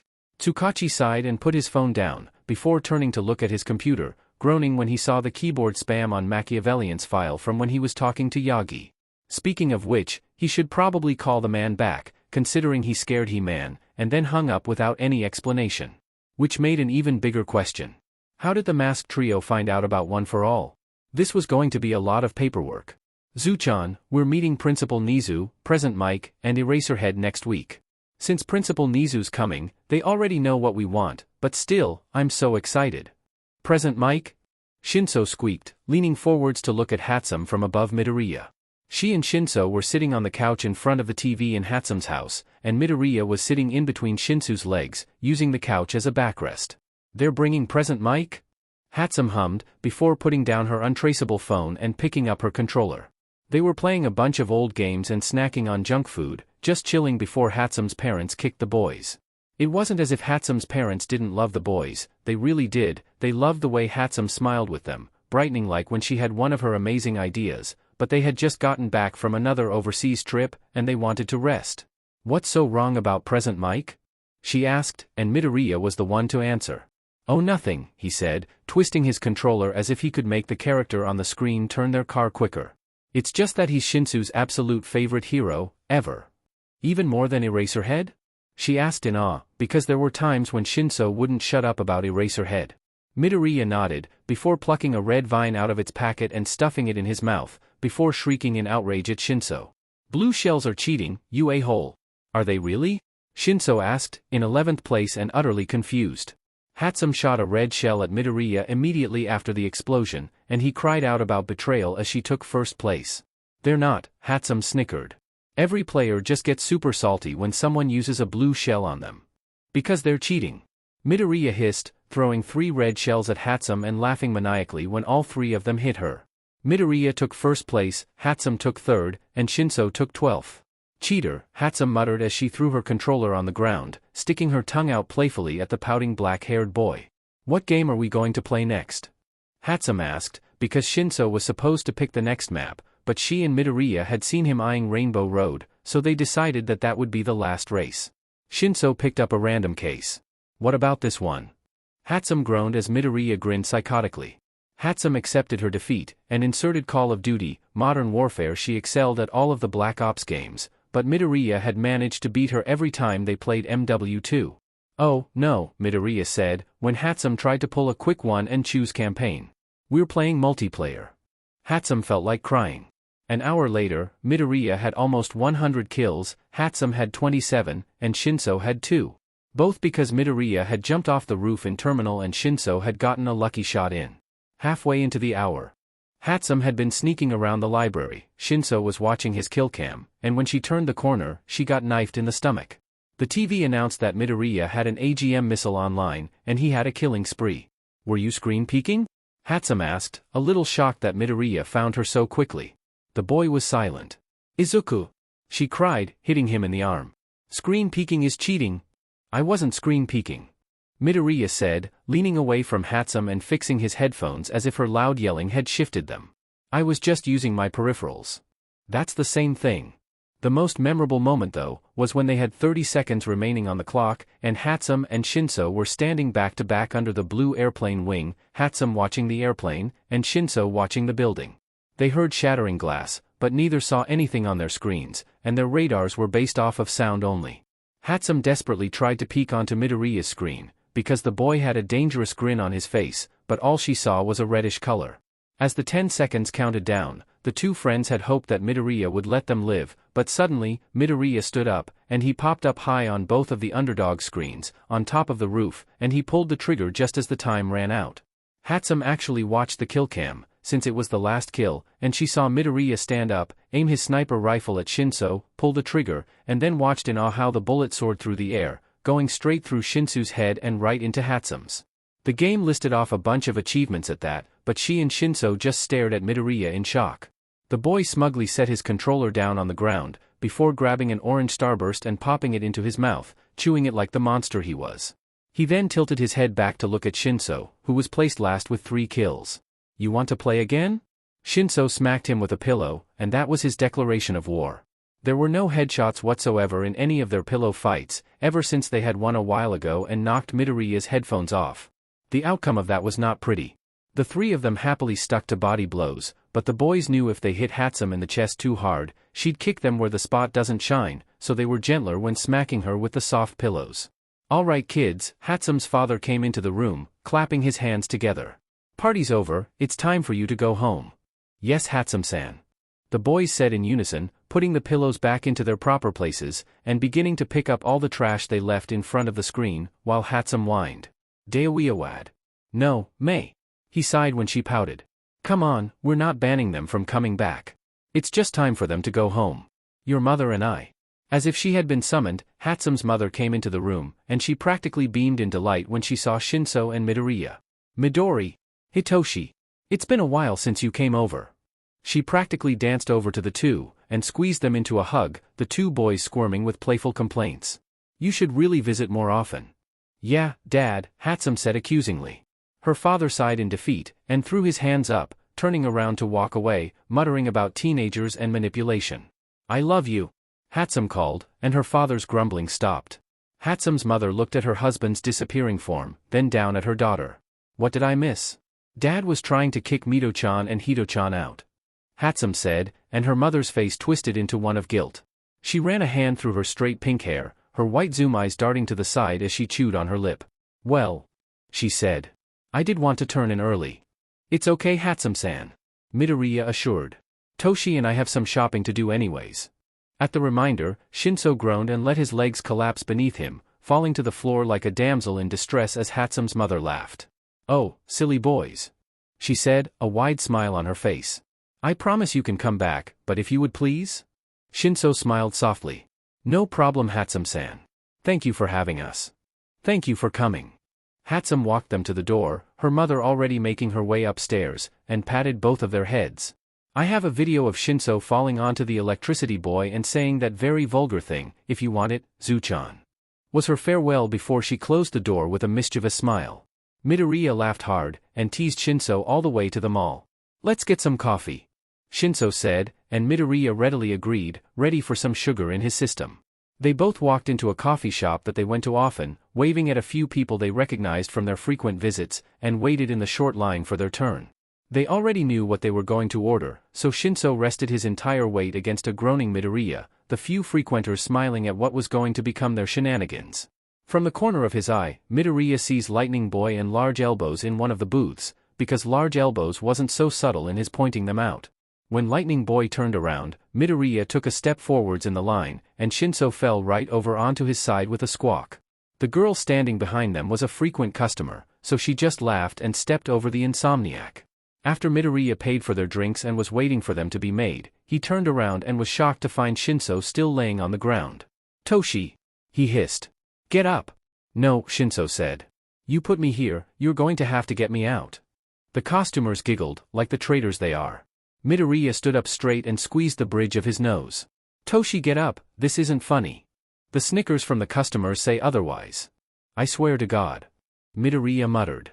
"Swearing isn't a good thing to do, sweetheart." Midoriya leaned down and pulled at Shinso's arms, trying to get him to sit up, but Shinso lolled his head back and went slack like a petulant child. Midoriya huffed a breath, and grabbed him around the waist, hoisting him straight up, but Shinso slumped forwards. Midoriya yanked his shoulders up to make him stand up straight, and Shinsu's head lolled to the side. As soon as he was standing up straight, Shinsu's legs gave out underneath him, and Midoriya let him fall. All of the customers around them were laughing. Normal restaurants or shops would politely ask troublemakers like them to leave, but most people found the two best friends hilarious, amusing at least. Those people would tell their friends, and then the shop would gain more customers. Business. Akatani? Shinso? Sweet. Coffee. Midoriya said, making sure to step on Shinsu's chest as he walked by, the boy heaving at the heavy weight. Midoriya snatched his coffee up and drank it like a dehydrated man getting his first sip of water. It was gone in no time. Shinso stood up and walked over to the counter, making to grab his coffee. Man, no wonder you're so heavy. Midoriya elbowed the boy in the side, and he doubled over with another heave. Everyone laughed. Kaminari couldn't help but feel as if they were dating, and for some reason, that thought filled him with sadness. So, Midoriya said once Shinso had finally finished his coffee. Where do you want to go? A normal store, or a high-class store? I don't know. Shinso hummed, recycling his paper coffee cup. We'll just walk around until we find something, yeah. Oh, Midoriya said, excitement coloring his tone as he snatched Shinsu's arm and began dragging him towards a store. Let's go into the hero store? Shinso groaned playfully, but allowed the smaller boy to drag him into the store. The cashier was a bored-looking teenager, with multiple piercings upon his eyebrows and lips, and he didn't even bother looking up from his phone to greet them. Midoriya scrunched his nose when the smell of new clothing hit his nose, but the smell the teenager was letting off wasn't any better. There were a few other people in the store, the majority parents who had been unwillingly dragged into the store by their hyperactive kids. Shinso could relate. There was a group of 4 adults standing near the number 13 area, but Shinsu's eyes had zeroed in onto a shirt that said, "Little Listener," with a tiny, chibi present mic sitting in the corner yelling it. Oh my god, he said, tugging Midoriya towards the shirt, ignoring the Blackette's indignant squawk. The boy grabbed a nearby cart and pulled it beside them, because he knew they both were about to lose a lot of money. Shinso snatched the shirt off the rack, and made a happy squeak when he noticed it was in his size. Put it in the cart, Midoriya sighed and rolled his eyes, before smiling when he saw Shinsu's bright beam. Shinso gently placed the shirt into the cart like it was a precious child, and whirled around to keep looking. Isn't there a present mic section around here? He asked, talking a few steps to check the other aisle, before an ooh sound slipped out of his mouth, and he grabbed 3 more present mic shirts and laid them into the cart. He then leant over to peer down the other aisle, before a startled laugh came out of his mouth and he darted over to whatever he had seen. Midoriya sighed, and pulled the cart back to turn and follow the boy, trying to ignore the way the group of 4 adults had instantly stopped talking when Shinso asked about a present mic section. Before he could take more than 3 steps, Shinso came sliding from behind the aisle, his sneakers making a horrible squeaking noise, and his arms were thrown out like a starfish to keep his balance. What he was wearing made Midoriya throw his head back and laugh. Shinso had found a loose, long-sleeved black shirt, and had tucked it underneath a black and silver belt he had clipped around his waist. He had a woman's gray scarf around his neck, and yellow swimming goggles over his eyes, but the effect was not lost. He slipped into a fighting stance, before ducking down and twirling through a few of Eraserhead's signature moves. His scarf got caught around his shoe, and he squawked as he stumbled to the side, before having an NTMT moment with the floor. Midoriya wasn't the only one to laugh this time.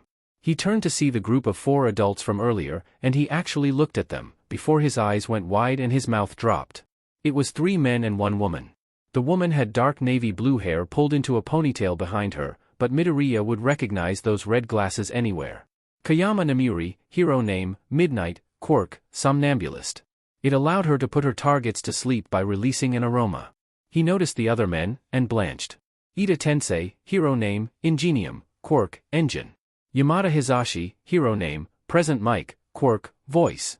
And Aizawa Shoyuta, hero name, Eraserhead, Quirk, Erasure. 2 of which were heroes they were going to meet next week. You looked, Midnight panted, her hand on her hip as she tried to regain her breath. Exactly like Shoyuta when he first used his capture weapon. He did, Ingenium gasped, having the same problem as Midnight. He really did. Shinsu's head whipped up at the sound of the R-rated hero's voice, and his jaw dropped when he realized he just impersonated a hero in front of him and his friends. Shut up, Eraserhead hissed. You did good, little listener. Present Mic said, flashing a thumbs up at Shinso, and he made a sound that could only be described as a fanboy getting pointed out by their favorite hero ever. He jumped to his feet, his face red as he stuttered apologies, and the 3 above-ground heroes laughed. I didn't even know people knew about the mysterious Aizawa Shota, Namiri laughed. He claims he does so well in staying incognito. Obviously not well enough. The man nodded at Shinso. How'd you learn to use my move so well? Shinso wordlessly pointed to Midoriya, like the backstabbing traitor he was. 4 pairs of eyes turned to him, and he squeaked. Hi? They had decided that if they ran into the heroes before their scheduled meetup next week, and they were out of costume, Midoriya would barely be able to talk to them, because Machiavellian had no clue sassing TF out of them. Oh. My. God. The R-rated hero began squealing and Midoriya squeaked in mock fear. She lunged at him, ignoring the men calling her name, and Midoriya dove onto Shinso, shrieking about his headphones being ripped off as he clutched at the taller boy. As Shinso swung around to keep Namuri away from the smaller boy, Midoriya pressed his head against Shinsu's neck, and prayed to whatever deity would hear him that his headphones stayed on. Eventually, Ida and Aizawa managed to snatch Namuri away, and began chastising her about why lunging at minor boys, or children in general, was wrong. The cashier ignored all of this, while everyone in the store gave them weird looks, but continued shopping, not noticing 3 well-known pro-heroes, and 2 wanted vigilantes. Are you okay? Yamada asked, approaching the 2 boys still pressed tightly together. Shinsu's head shot up, as he made a squeaking sound and dropped Midoriya in his butt. Ow! He cried, kicking Shinso behind the knee so his leg gave out. JRK. With the 2 of them laying on the ground from different injuries, they couldn't help but laugh. Seriously, are you okay? Yamada asked, and Shinso made another squeaking sound, before trying to lurch to his feet, only to smash his head on the counter behind him. Midoriya was rolling on the ground choking on his laughter. We're okay, Present Mike-san. He managed to wheeze. Toshi's just going to kill himself because you're his favorite hero. The man seemed shocked and in awe. His friends were watching them from behind. Really? He breathed. Even more than All Might? Both boys flinched at the name, both for different reasons, but the action didn't go unnoticed by the heroes. Shinso shifted his weight uneasily and glanced over at Midoriya, the boy's black hair and headphones casing a shadow over his eyes. The boy stood up and looked Present Mike in the face, before a smirk tugged at his lips. His eyes were still sad, something that the heroes took notice of, and wondered why someone would not like to mention All Might. He says, Dear Mike, instead of, Dear God da. Midori! Shinso screeched, slapping his hand over the boy's mouth to keep him from spilling anything else. He turned his red face to look at Present Mix-Odd One, and flushed darker. That's adorable. Both boys turned to see the other 3 approaching, Ida being the one who spoke. Namuri stepped forward with an almost sheepish look. Sorry about that. She said, before her gaze turned stuck and she liked her lips. Cute things just get me going. Midoriya blinked in shock, his face turning pink, even more so when Shinso suddenly slid one hand around his neck, and the other around his waist. But I won't be going down without a fight for this one. His voice became one of puppeteers. Isn't that right, sweetheart? Midoriya gave out a full-bodied shiver as his face turned darker than the blood running through his veins, because Midnight was laughing hard. My God. I like you, she said, her voice wheezy as she smiled at Shinso. How long have you 2 been dating? Instantly, Shinso released Midoriya as if he had been burned, waving his hands in front of him almost violently, as if he could shove all of the truth towards her without saying anything. Midoriya laughed at his misery, before turning to the R-rated heroine. We're not dating, Midnight-san. We're just extremely close. Midnight blinked. Really? Could have fooled me. Anyways, Ingenium shoved in. We heard you were looking for a Present Mike section. Suddenly, Shinso was listening. There's one here. He flushed a dark red when Present Mike pressed a hand to his chest and fell back into Eraserhead as if he had been shot. Ida laughed, before nodding. Yep, but it's in the back, reserved for hero families only. Shinso slumped onto Midoriya as if he himself had been shot, and Midoriya squawked at the unexpected weight. Whoa! Ingenium said. I want a picture with the 2 of you, and you can come in with me. Instantly, Shinso perked up, and Midoriya had to fix his headphones when the boy shifted them. Taking them off in the middle of a mall was not the ideal situation. Really? Shinso said, bouncing on the ball of his feel excitedly. Ingenium nodded. You 2 are adorable, I'd love to be able to tease Eraser Mike on their fans. Midoriya and Shinso both paused. Eraser Mike? Instantly, all 4 heroes paled, and Ingenium took a step back with dawning horror when he realized his slip-up. Before any of the heroes could deny anything, Midoriya whirled around to Shinso with a triumph cry. I told you so. He shrieked, poking the boy, before holding his hand out. Pay up! Shinso groaned in defeat, dropping his head and pulling his credit card out of his back pocket, before handing it to Midoriya, who snatched it and held it above him like it was a prized possession, cackling manically. You're not weirded out? Namiri asked, a little shocked over the two boys' reaction. Midoriya turned to her, slipping Shinsu's credit card into his back pocket, and shook his head. Why would I be weirded out? I knew it, but Shinso said that Eraserhead was too emotionless to love someone, so we bet on it, and I won. His credit card is mine for the day. He rubbed his hands together evilly, and cackled like a witch. And if we weren't dating? Aizawa asked, a little miffed that someone he didn't even know could figure out he was in a relationship. Then I would have had his credit card for the day. Shinso said, as if it was obvious. What do your parents think about you betting on your bank accounts? Ida asked, a little worried that two boys could just toss around money like that. Both boys froze, and Midoriya curled into himself as Shinso glared at the ground. Another part of the act. Meek, affection-seeking orphans, when thought about, wasn't really an act. The heroes fought the urge to take a step back at the sudden mood change. We're orphans. Midoriya whispered, the pain in his voice gauging a hole into the four adults, and Aizawa could relate. His parents kicked him out when he came out as gay, but Yamada's parents had accepted him like he was one of their own. Which led to a slightly awkward conversation when he and Yamada came out as dating. Oh, Ida whispered. I'm sorry. An awkward silence fell over the group before Shinso looked up. So, about that picture. Oh my god. What the two boys were expecting when Ingenium said there would be a back room, was boxes, huge crates, and an overall unfinished feel to it. It was not like that at all. The entire room was larger than the front shop, and it was cleaner too, with perfectly polished floors, unchipped paint, and a cashier that greeted them when they walked in, waving them in when the heroes showed her their hero license. There was hero merchandise everywhere, from the least known heroes, all the way up to All Might, which both boys avoided looking at. Clothing, to accessories, to knickknacks, to costumes, to support items, you name it, it was there. The two boys were practically trembling with barely suppressed excitement, and Ida chuckled at the sight, such a different way from the way his little brother acted. Try not to break anything, please. He said, and they nodded vigorously. Go ahead. They were gone. Wow. Eraserhead muttered. That was fast. Do you think they have speed quirks? Narumi asked, before the cashier politely asked them to supervise the two boys, since they were not of hero background.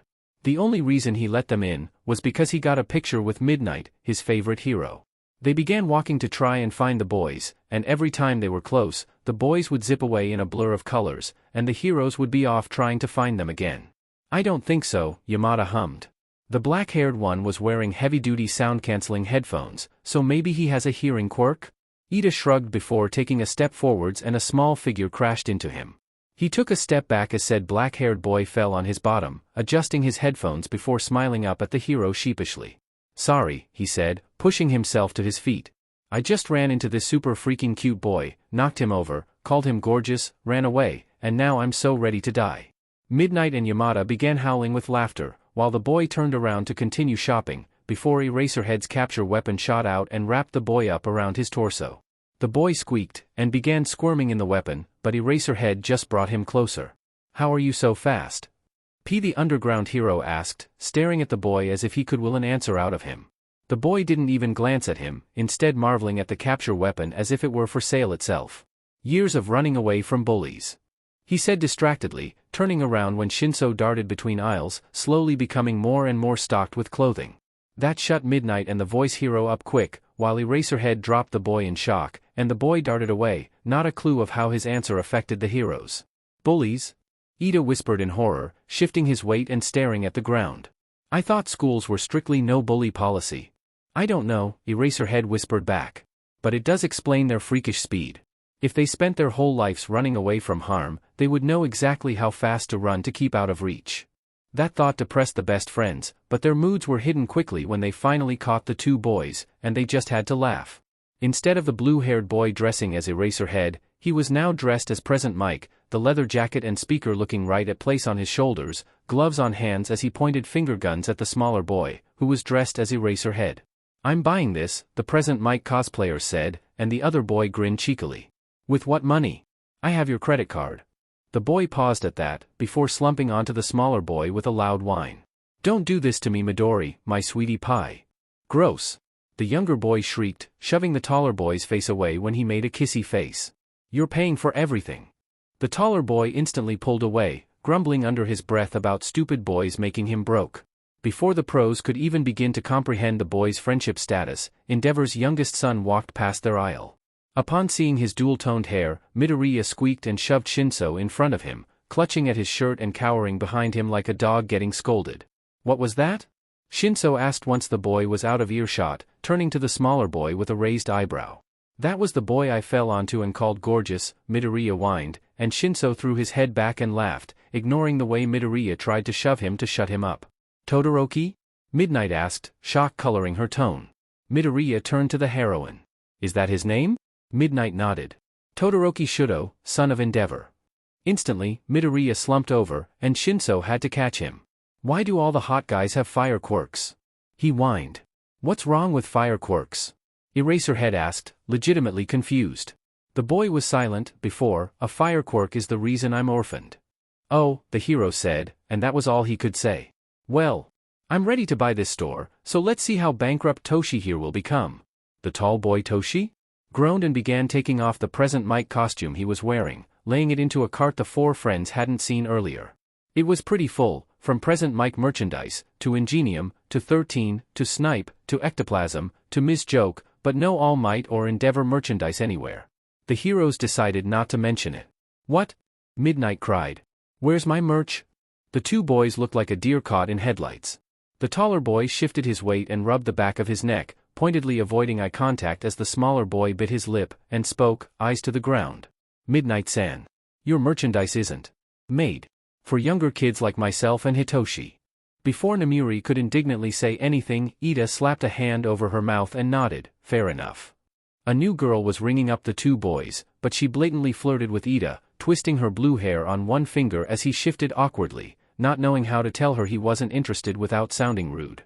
Shinso snapped his fingers in front of the girl's face, and she blinked back to reality, turning to look at him instead of staring at Ingenium. "Ingenium-san is not looking for a one-night stand, or someone who only likes him for his money, Miss Cashier. If you would please stop scanning the same sweatshirt, that would be great." The girl's face flushed red, outlining her dark eye bags and the colors in her large eyes changing quickly, her blue hair starting to shine like a bubble. Shinso tensed, and slowly looked down to her name tag, dreading it, but already knowing it was true. "Hi, my name is Shinso." This girl looked to be around his age, but with her last name and Shinsu's parents' quirks, he knew she was a few years younger. It hurt to think that his parents would replace him so quickly, to try and rid of his memory by having another child, this time with the perfect quirk. Midoriya realized it the same time he did, and clutched the back of his shirt while Shinsu's younger sister continued ringing them up. Should she even be working right now? She's a few years younger than him at least. Are interns allowed to be that young? When the last of their clothing had been bagged, she dropped the bag onto the counter and glared at Shinso. "I can see why mommy and daddy gave you up, you monster." Shinso violently flinched, and she glared at her older brother one last time, before turning around and walking away, into the back room for God knows what. Midoriya turned to him, the hero staring at the girls retreating back in shock. How could she say that to someone she didn't even know? "Hitoshi," he whispered, as Shinso fought the tears wanting to claw up his throat. "Why am I so surprised?" His voice cracked, and he took a shaky breath. "I knew they would replace me, but why does it hurt so much?" Midoriya pulled the shaking boy into him, and looked at the adults that were now staring at Shinso in shock. "I thought you were an orphan." Midnight whispered. Shinso sobbed. "I am. Tihei put me up for adoption when my quirk manifested." He cut himself off, shaking as he tried to stop the tears, because they didn't deserve his pain. They didn't deserve any of his emotions, but deep down, they were still his parents, and even if he didn't want to, he still yearned to have their love. He thought he had gotten rid of any feelings for them, the parents who he couldn't even remember, who had tossed him aside like trash because of something he couldn't control. He thought he had successfully constructed the titanium walls around his heart, to make sure nothing would ever hurt him again, but Midoriya and Hatsum had weakened the defenses by a ton, and his parents replacing him sent an iron spear through his marshmallow walls. "Hitoshi's quirk is a freak mutation," Midoriya whispered, rubbing his hand comfortably up and down Shinsu's back. "His mother can control bubbles and his father can manipulate colors. When Hitoshi manifested his quirk, he was immediately tossed into an orphanage, where he don't," Shinso said, but Midoriya ignored him. "Was forced to wear a muzzle so he wouldn't use his quirk." Yamada flinched. He remembers wearing the muzzle. His parents hadn't meant any harm by it, just until they could find a place for him to practice his quirk without making everyone deaf again, but that kind of trauma stays. "What is your quirk?" Yamada asked slowly. Shinso pulled away from Midoriya with one last sniff, and wiped his eyes. It doesn't matter. He turned to the heroes with a broken smile. Thank you so for bringing us back here, I'm extremely grateful, but I think I need to go. He turned and began walking away, wrapping his arms around himself as he stared at the ground, and tried to process that face that his parents replaced him as if he was nothing but a damaged, broken toy. His vision became cloudy, and he wiped the tears away and continued walking, ignoring all of the concerned stares he was getting. He heard Midoriya thank the shocked heroes profusely, and apologize for leaving so suddenly, before the smaller boy was right beside him, a gentle warmth that kept Shinso from freezing over in hatred. Shinso would later feel bad for making the smaller boy hold all of the bags. Thank you, he croaked, his throat scratchy from trying to hold all of his emotions back. Midoriya nodded. Anytime, Toshi. Watching them walk away, Yamada turned to his high school sweetheart. Shota. You want to adopt them? Yamada turned his biggest, pleading, puppy dog eyes on, the one his boyfriend was weak to, and heard him sigh. We can look for their orphanage. Yamada cried out in happiness, crushing his inch-shorter boyfriend to his chest. And then we can ask them if they want to be adopted. Yamada squealed, pecking his boyfriend on the cheek. You won't regret this. Shouldn't you two get married before adopting children? Ida asked, his mother's strict parenting kicking in. Yamada turned to his best friend and stuck his tongue out, before looking back to the crowd to try and find where the boys had disappeared to. In that split second, they had disappeared into thin air. Are you sure you're ready for another patrol? Shinso nodded, putting his mask onto his face. He had laughed when Midoriya was being suited up, and that was a good thing. It meant he wasn't that affected by meeting his younger sister anymore, but Midoriya didn't want to risk him losing focus because his parents are assholes. I promise you, I won't lose focus, okay? Shinso smiled at Midoriya, before slipping his voice changer on. Midoriya nodded, and Hatsum sent them off. 3 hours later, he was wishing he made the same promise. Shit, Midoriya hissed, running as pain raced up his back every time he took a step. It felt like an iron whip being lashed across his back, white-hot pain making his head spin as his warm blood made his back sticky. He had been patrolling as usual, talking to Shinso on the new comms device in their ears, when he had run into a criminal, tied him up, before his downed friend who was not so down shot him in the back. Twice. Goddamn, his back burned. He was suppressing his memories of burning fire, all around him, his legs, explosions on his shoulders, his back, burning. Izuku? What the hell happened? I heard 2 gunshots, and I have Eraserhead. Here. Shot back twice, he panted, trying to replenish his air supply as the bullet felt like it was skiing the air out of his lungs, and he coughed, choking on his blood. He stumbled and fell, slipping off the side of the building, and landing hard on a fire escape. Midoriya felt something snap in his chest, and white-hot pain shot up to his shoulder. His mouth filled with the taste of iron, he had bitten through his lip to keep in his scream of pain. He heard the criminal climb to the top of the roof after him, and he peered around, desperate, before his eyes landed on an open window. Midoriya pulled himself onto the stairs, before throwing himself into the open window, praying it didn't belong to a member of the police force. He landed on something soft. That soft thing shrieked and bucked up, tossing Midoriya onto his back on the floor.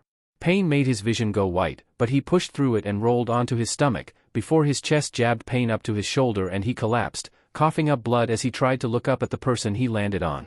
He hoped this wouldn't become a habit, because heterochromia eyes stared back into his. The door banged against the wall behind him, and he twisted to see a man with white hair and red flecks standing in the doorway with a baseball bat. Shudo. What happened? He cut himself off when he caught sight of Midoriya laying on the floor like a dead fish. Machiavellian? What are you doing here? He pushed himself to his feet in one quick motion, biting back a loud cry of pain when his gun wound reminded him that it was still there. You're bleeding. The boy with dual-toned hair cried behind him. Midoriya waved him off, stepping forwards towards the door with sluggish movements. Yes, that's usually what happens when you get shot. The man's eyes in front of him blew open wide, and he dropped the baseball bat with a loud clang. Oh fun. They were going to take him out with a metal bat. Manslaughter, anyone? Here, we have a first aid kit, let me just. The man scooped him up in his arms, and Midoriya couldn't find it in himself to yell at him, his vision swirling as his back screamed at him. Hey, I'm still here, it shrieked, and bleeding quite a bit. Don't forget about me, his ribs cried. You broke me. When his vision stopped swirling, he was on his stomach, laying on some pillows on the table, and there was a first aid kit beside him. He felt a cold hand remove itself from his bullet wound, and another hand grab the edge of his mesh, making to pull it off. That was good. Remove the article of clothing without causing more damage, stop the bleeding, disinfect. He was in uniform. They would have to pull the fake skin up as well. That would expose him as a boy. He shrieked, and jerked his hips up, thrashing when the one warm hand and one cold hand tried holding him down. His chest felt like something was tearing into his skin, and his breathing became hard as liquid seeped up his throat. Suddenly, everything was loud, the men's heartbeats, their frantic breaths, their steps that sounded like explosions. "Stop," the man said, sounding like he was screaming. "We're just trying to help you." "Puppeteer," Midoriya sobbed, his female voice scaring a cry out of him, before fruitlessly searching for Shinsu's voice. "Puppet, it hurts." "Machiavellian, where are you?" Hatsume's altered voice usually came from the comm device in his ear, and from his canister, a way to ensure they're always connected, but he couldn't hear her from his ear. "Where are the need them?" He heard one of them dart over to the canister, the noises sounding like explosions as he thrashed around, trying to find his sound-canceling earbuds that had fallen out. There was one cold hand pressing against his bullet wound, and a warm hand pressing his shoulders down to keep from bucking. The juxtaposition of the two sensations made for a small distraction from the pain. "Hello? Hey! Machiavellian needs medical attention." He heard the man cry, and Midoriya shrieked, not in the right state of mind to realize he wasn't helping himself by making more noise. He cried, scrambling to find his earbuds. Puppet, it hurts." He sobbed, his nails making bloody gouges in the table as the noise of the man talking to Daedalus screamed at his eardrums, throbbing in unison with the wounds on his back, his ribs, arms, and legs. Everything throbbed, ached, pounded, and Midoriya just wanted someone to put him out of his misery. Quietly and gently, check her ears, make sure she has her earbuds in. It sounded like Daedalus was screaming, but Daedalus was always so smooth, calm. He felt someone gently slip his earbuds in, and he slumped over when everything went silent, sobbing, trying to get rid of the ringing in his ears. As soon as the ringing died down, he heard Puppeteer's soft, husky voice speaking to him, but all he could do was cry, and cry. "Ethiart, Machiavellian, can you hear me?" He whimpered, but let out a scratchy, "Yes." "That's great, we're coming your way. Can you tell me what's wrong?" "Hurts." He sobbed. He knew those weren't normal bullets. When the criminal flung his gun out to hit him, it sounded lighter than any gun he'd ever heard before, as if the gun wasn't loaded, but he had been shot before he could figure it out. Shot, back. Broken ribs. Shins throb. Hard breathing. Red blood. Blood. "Okay, sweetheart, just talk to me. No more red, okay? When we get you back, everything will be blue and purple." "Like purple. Purple's good." Midoriya wheezed, coughing up more blood, painting the poor brothers' white tile red with a stain they would never be able to get out. "Oh yeah? Why is purple good?" Midoriya was slowly relaxing, his mind getting taken off of his injuries, and zoning in on Puppeteer's voice. "Because you're purple." Puppeteer chuckled, and Midoriya laid his head on the table, completely slack in relaxation. Until the cold hand shifted over his wound and white-hot pain made itself known, the throbbing of everything else pounding his nerves with pain. He cried out, kicking the table to find a way to let out the blinding pain, feeling guilty when he heard a section of it snap off. That movement pressed his chest into the table, and he choked on more blood as his ribs screamed. "Just make it stop, please. Don't move her."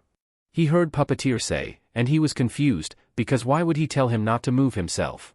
He jolted when he realized everything he and Puppeteer had said was not only being broadcasted into his ear, but out of his canister too. Wow.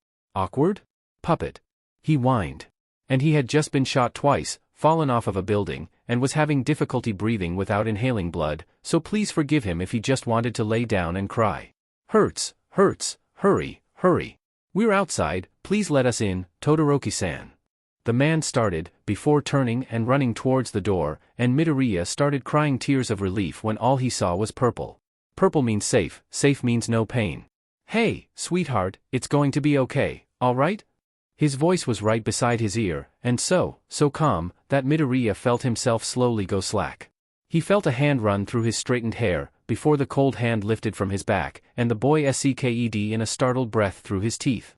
"Daedalus," Shinso spoke in alarm. "These bullets are poisoned." "What?"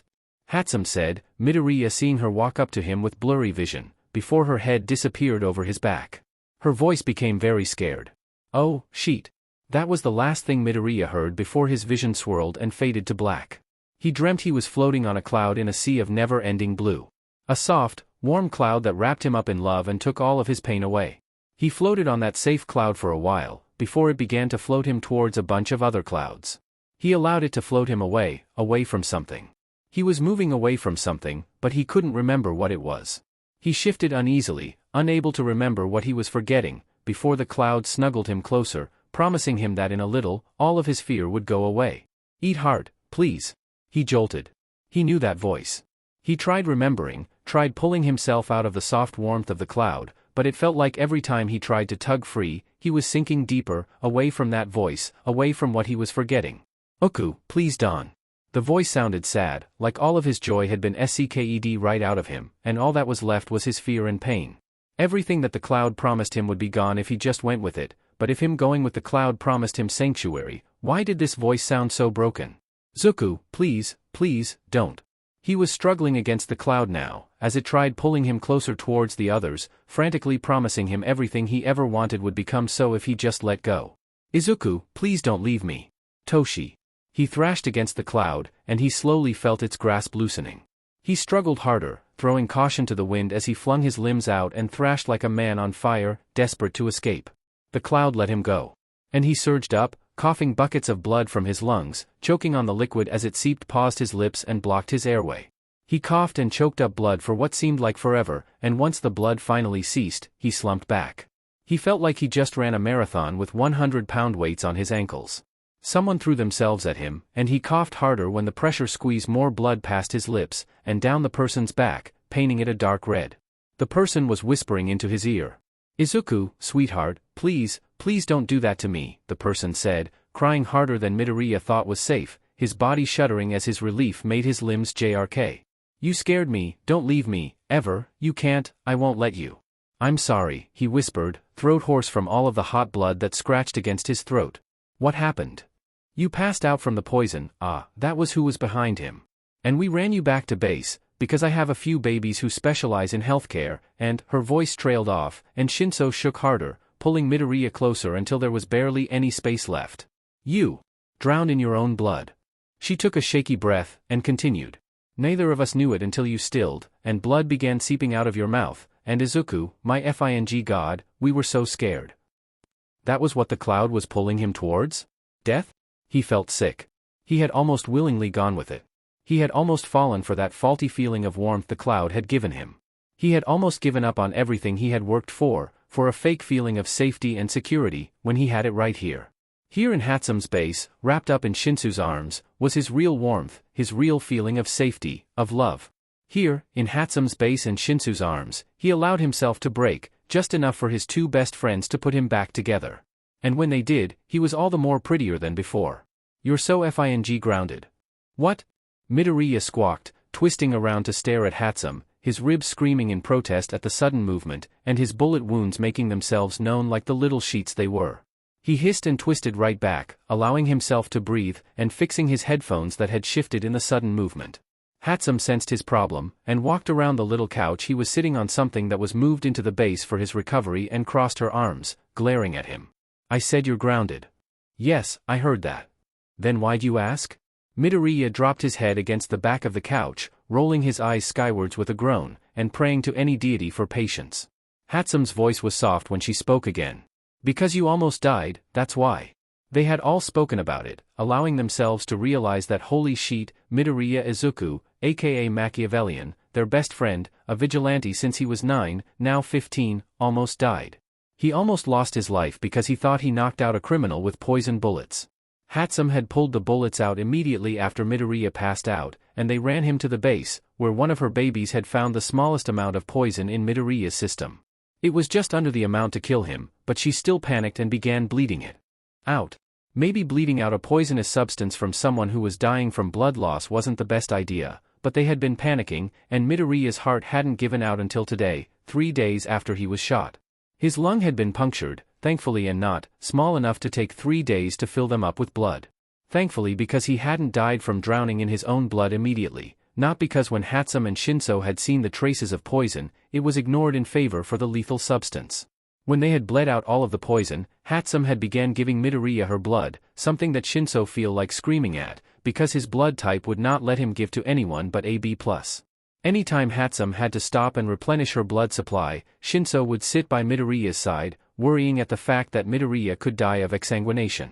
If Midoriya's heart gave out while Hatsum was replenishing her own blood supply, Shinso didn't know what he would do. Thankfully that didn't happen, and Shinso wasn't planning on stressing over the what-ifs. Before Midoriya had been shot, Shinso had been having a lovely chat with Eraserhead, which mostly consisted of the adult questioning the teen on anything and everything, and the teen answering in quips and insults.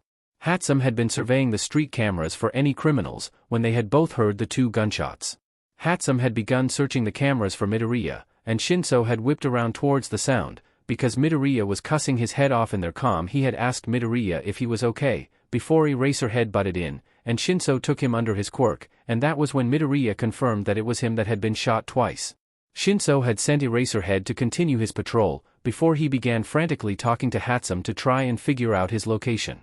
That's when they heard the entire commotion with the 2 brothers, which were confirmed as Endeavor's sons by Midoriya, and they were both already on their way, their house the same lengths away from both of their positions.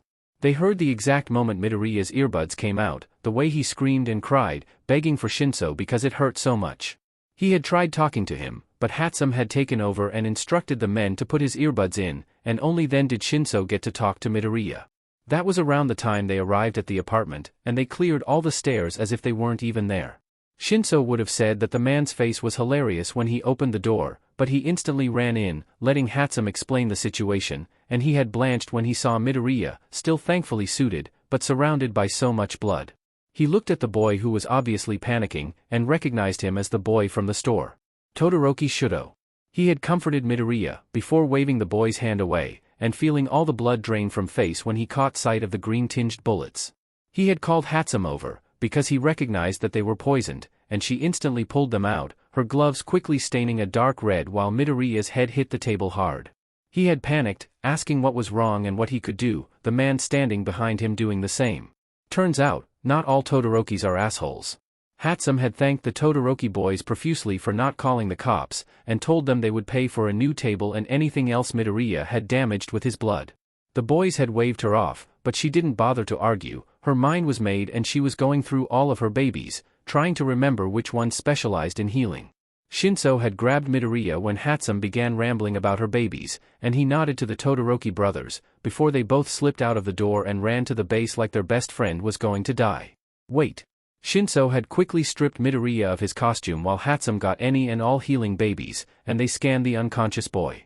It began telling them he had broken 6 ribs on his left side, and bruised 8 on the other, his shins were fractured from losing the braces, and his lung had minuscule puncture, before it said that he had a small amount of lethal poison in his system, and they both threw cat-eye into the wind as they scrambled to find a way to get that out.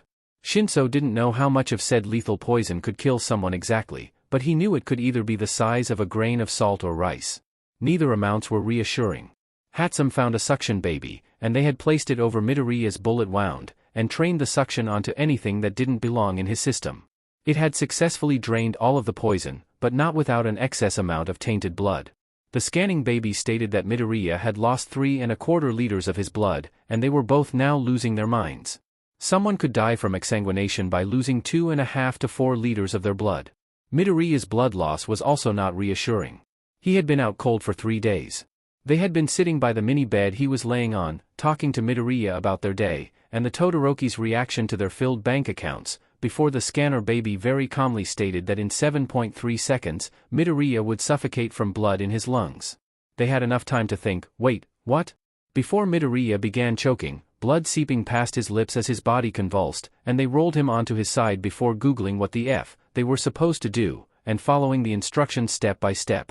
They elevated Midoriya, loosened the wraps on his back, and replaced the heavy blankets, before Midoriya opened his eyes and Shinso threw himself at the boy, ignoring the fact that Midoriya shouldn't have any unnecessary weight on his chest. Admittedly, Hatsum had felt the same way, but she didn't want to rip Midoriya's lung any further. That's when Hatsum decided that he would be grounded. I know, Mei-chan. I promise it won't happen again. Hatsum sniffed, and waved her wrench threateningly in his direction. You bet it won't. Because you're not going patrolling until you're fully healed. What? Midoriya cried. But who knows how long that's going to take? Hatsum turned around, and began walking back to the baby she was working on. She had mumbled something about changing the blood. Apparently, the Todoroki brothers hadn't sent in any of Midoriya's blood when it went public that Machiavellian was shot, and to be on the lookout for any blood she might have left behind. The police weren't expecting everyone to panic and wonder if she was okay, rather than look for any suspicious blood puddles laying around. It'll take 6 to 8 weeks for a punctured lung to fully recover. What? Midoriya cried again. But that's like... I won't be able to take the entrance exam. You wouldn't take it anyways, you idiot. Shinso muttered, his shoulders sagging in relief when he re-entered the room and saw that Midoriya was still awake, not drowning in his own body fluids. Midoriya groaned, because 6 to 8 weeks was a long time. Hatsum ignored him, muttering under her breath about one thing or another, and Midoriya was touched by the amount of care they had for him. He honestly didn't know what he would do without them. He struck by a sudden question. When are we meeting the heroes? His two best friends froze, before slowly looking at each other. Sheet, they said in unison. The next moments can only be described as a whirlwind of cuss words falling from the two teens' lips. When are we meeting them? He asked again, slower. Tonight, Hatsum said distractedly, sketching something into her clothing book. Midoriya blinked. Already? You were unconscious, you've lost some time. Shinso said, lamenting over his own outfit since it was stained red. Aha! Hatsum cried. We'll just go in civilian clothes. We'll have our masks and stuff, but if they question it, we'll say it's to hide our weapons if they try to harm Machiavellian, since it's public knowledge that she was injured. Since it's been 3 days since the masked trio was spotted, the media is in a frenzy. Shinso nodded. That'll work. But how will we get Zuzu's female parts if he's not in uniform? Hatsum's eyes glinted. Fake BRST and butt padding, along with a push-up bra. The boys blanched. Those things exist? Oh, boys. She said, shaking her head amusedly before telling them she was off to the store. I want to go home. Shinsu's head whipped over to the younger boy, leveling him with a glare. Midoriya didn't back down. No, he said firmly. Tashiai, Midoriya whined. No. But. No. You're not even letting. No, Izuku. It's too dangerous walking with high-alert civilians on the lookout for you. Technically they're looking for Machiavellian, not me. He muttered, waving away Shinsu's glare. Fine, fine, you party pooper. We'll stay here and wait for Machan to get back. Shinso nodded, and Midoriya must have fallen asleep, because when he opened his eyes again, Hatsum was standing at the table, displaying everything she bought for the three of them. He slowly pushed himself up, wary of any pain he could cause himself. When he was successfully standing, Shinso noticed him and gently led him over to the table. He closed his eyes and breathed in deeply through his nose. Why are you showing me these? Hatsum laughed. Because you're wearing it, not me. His eyes flung open, before remembering their conversation and looking back down at the products. The bra looked like it already had BRSTS in it, and there was a hard wire underneath it, confusing Midoriya because his other ones didn't have a wire. It was a dark purple, with a pretty blue flower design going up the side. Beside it, were weird skin-colored things that must have been more padding, because upon touch, they were squishy. The black pants were slim-fitting, and they also had a weird padding inside of it, not unlike the ones his uniform had. He had a loose dark green hoodie that he would wear, so he didn't hurt his lungs any further. Hatsum originally decided that Midoriya would wear his bulky headphones, before the boys told her that Eraserhead and Present Mike had both seen Akatani Midori wearing them, and she scratched the plan. Midoriya would just wear his normal earbuds, and they were thankful that they hadn't broken. Shinso would be wearing normal skin-tight jeans with his signature knife holsters, and a looser but fitting black sweatshirt, which Hatsum would equip with her babies meant to stun, blind, and paralyze in small amounts. He would wear normal sneakers and gloves, his mask and undermask, contacts and bracelet. Hatsum would be going in a dark blue sweatshirt, which had a picture of a lighter blue bird flying up her back, with her signature skirt and leggings, except with normal shoes as well. She would wear different gloves, her upper and lower mask, contacts and her wig. She also would hide more babies in her sweater, to ensure that she and Shinso would be able to fight back if they tried to hurt Midoriya. Midoriya whistled. Sweet, we'll be undercover. Hatsum laughed. Pretty much. The trip took longer than I though, because I couldn't buy all of this in one store, that would have looked suspicious. I just wish I didn't have to go into that adult store for BRST padding. She shuddered, and the boys winced in understanding. Shinso looked at the clock. Well, we have enough time to get ready and make our way over there, better to be early than late. Hatsum nodded, handing him his stuff, and telling him to dress in the relic room, as she would take the white room to dress Midoriya. The relic room was just a room with the old spider and puppeteer outfits, displayed like superhero suits, with Hatsum's blueprints on creating their newer costumes. It was pretty cool to walk in there and look at how far they've become, but if you moved anything out of place, your head would have a nice screwdriver dent from Hatsum's love. All right, she said, opening the door to the white room. Let's get you dressed. Honestly, the clip-on bra was so much easier to put on than the sports bra. He had asked Hatsum, since he had never experienced the weird wire pressing against his skin, and she had winced. She told him that if it started hurting, to tell her immediately, and he wondered why the hell something a female was required to wear would hurt her. She was extra careful putting the padding into the bra, and Midoriya marveled at how he now looked like he had melons. Even just in the bra. He was impressed. Hatsum turned around while he put on briefs, not used to the difference from his usual boxers. When Hatsum pulled the tight, padded jeans on, he was so glad he had showered, because the way the jeans clung to his skin could become very uncomfortable very quickly. He respected Shinso for wearing something like this every time he went out on patrols. Hatsum laughed, and said leggings were different from jeans. PPPFT, he knew that. Stop laughing, Hatsum. There, Hatsum said, finishing straightening his hair. He begged to just drink the vial she usually gave them, but she said she didn't want to risk it with his injuries. So, he had suffered the hell device. She had slipped his contacts in earlier, so he wouldn't mess up his hair with all his thrashing. Yes, more than half a year later, and he still likes giving Hatsum a hard time with the contacts. It doesn't hurt, he just likes messing with her. Hatsum turned him towards a long mirror, and he nodded in approval. Even though his hoodie was loose, he still looked like a girl. His choker successfully hit his Adam's apple, and just made him look like he had a longer neck. It was weird, but cool. She handed him his masks, and shooed him out, and he made his way to the main room, before gaping at Shinso who was sitting on the couch. He looked good. He didn't know if that was normal, for someone to look so good in a sweatshirt and jeans, but Shinso made it look normal. The slimness of the sweatshirt accented his jealous-worthy V-shaped torso, and the jeans, his nice leg muscles. Midoriya whistled, and Shinso's pink and black eyes snapped up. You look great. Midoriya nodded, making his way over to the couch, and trying not to feel jealous over the way Shinso could put his contacts in himself. Shinso smirked. Thanks, sweetheart. Holy crud. Midoriya didn't have the hots for his best friend, but DMN he felt it for Shinso's future boyfriend. He sunk onto the couch, and slumped over into Shinso's side, wary of his lung injury. Shinso slipped his arm over the smaller boy's shoulders, and rested his head over his. As soon as he made himself comfortable, Hatsum stepped out of the room, completely dressed. What? Midoriya cried. How are you already done?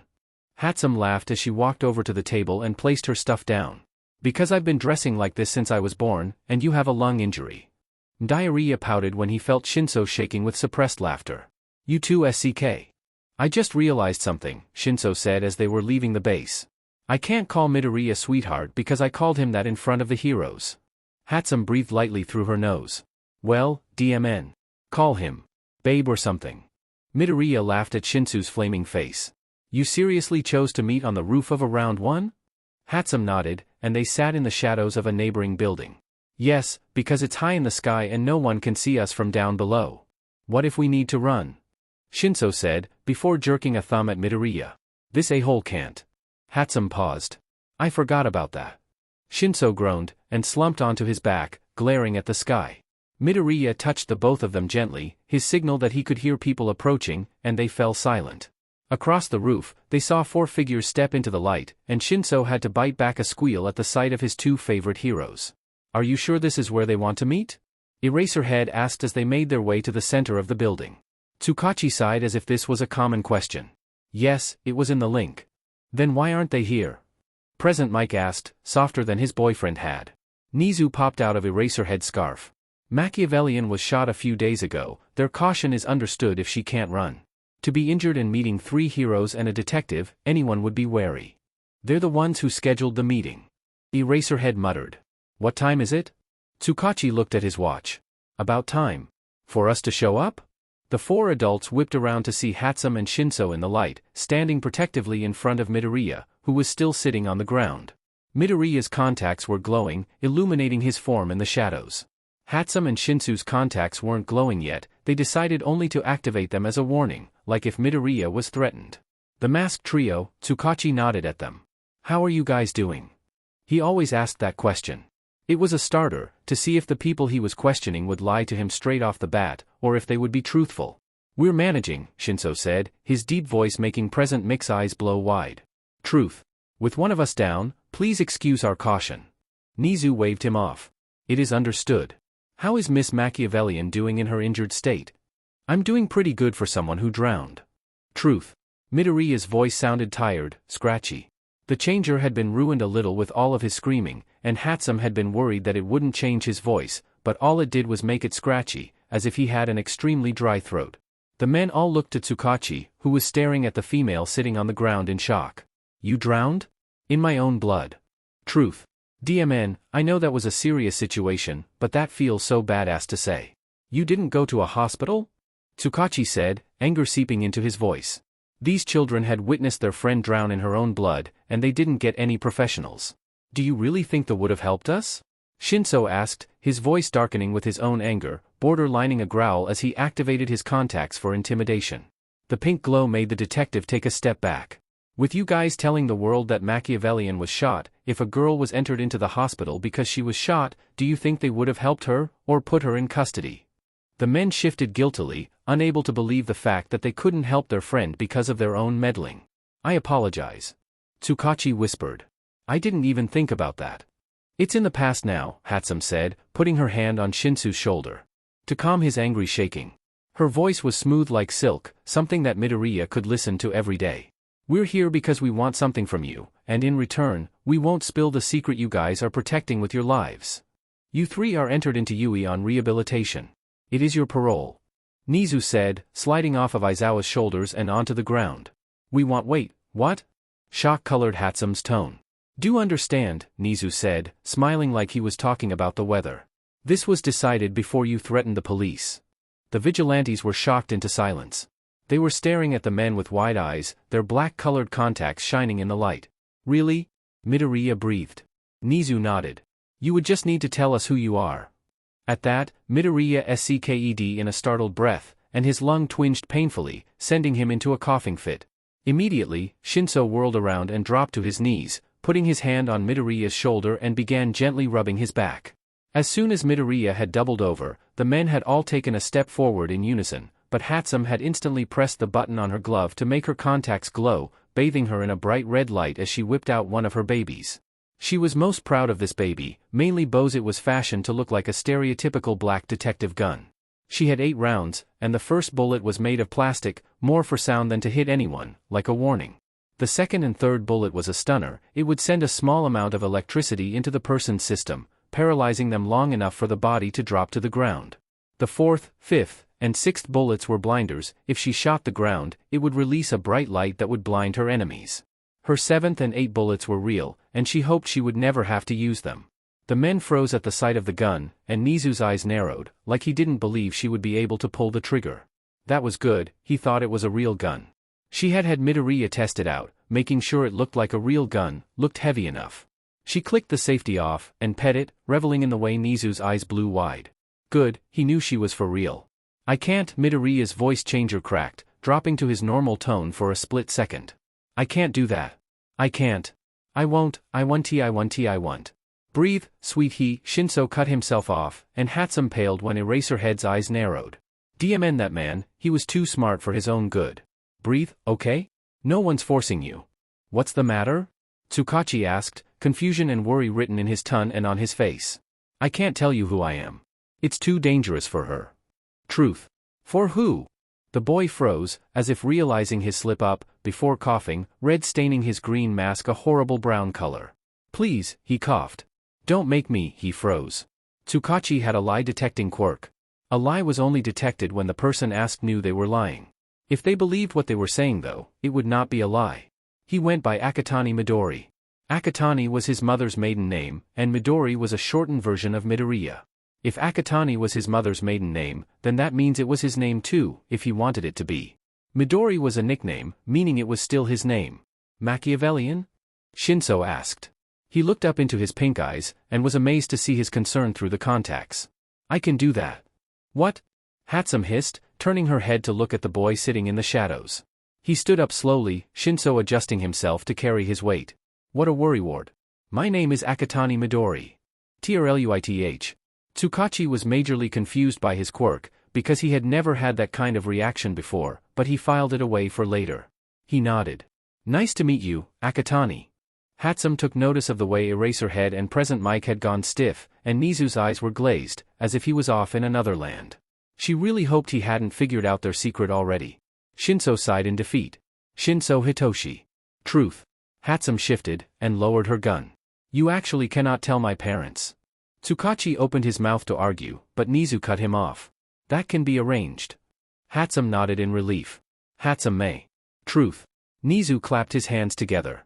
It's nice to meet you, young ones. It has been quite a thrill to have someone match me in mentality, and I am quite sad to end your vigilantism, but from now on, you'll be hero students attending Yuuei. We have to give up our titles?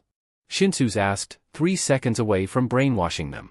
He had all of them, from different times they answered, in body language or words. Nizu shook his head. Of course not. You'll be attending Yuuei in your costume. Uniform. Hatsum growled. In your uniforms, excuse me, and you will show the students exactly what the pros have to deal with. Midoriya nodded. That'll work for me. Shinso nodded. Me too. I don't want to be in heroics. Hatsum warned. You will not be placed into heroics, do not fret. You will be placed into the support course. Then it works for me. Thank you, she said, her shoulders sagging from relief. Tsukachi nodded. I do want to see where you keep everything. The men nodded behind them. Hatsum froze. The reaction raised eyebrows, before Midoriya paled. If they saw the base, they would know he was a boy well sheet, he already told them his name, and by Erasermic's reaction, they were trying to deny it. That's fine, he said, placing his hand on Hatsum's shoulder. Just know, that you will question a lot of things you will see. Truth. Tsukachi ped his head to the side. Like what? I'm a crossdresser. Truth. Absolute. Dead. Fing. Silence. Shinso busted out laughing, doubling over and clutching his stomach as Hatsum joined him. They laughed for a long time, long enough for tears to begin steaming down their cheeks as they wheezed for breath. You should have seen your faces, Shinso wheezed, wiping his eyes as Hatsum panted, nodding her head in agreement. So you are, Yamada began. Midoriya cut him off by pulling his voice changer off of his face, the adults wincing at the sight of blood caking his lips. The boys you met at the store, yes. Shinso instantly stood up, tense, as he placed his hand on Midoriya's lower back, just below his wounds. I apologize for lying to you. Yamada nodded slowly, as if he was still trying to process it, before Nizu spoke. So, are we going to see where you keep your things? The adults winced at the way the 3 teenagers manically grinned, because these men weren't added to the system. Walking back to the base was silent, the 3 having taken off their masks a while ago, and handing them to Nizu when he got curious as to what they were made of. They had paused for a moment when the stairs strained Midoriya's lungs, and he had to sit down hard and breathe between his legs. The adults looked guilty at this, knowing that he still hasn't had professional medical attention because of them. Standing in front of the abandoned building, the heroes had shock and fear filling their systems. This is where you guys work? Tsukachi breathed, his voice spelling out exactly how he felt on the matter. Yep. Midoriya said cheerfully, his voice changer still sitting against his chest. Come along.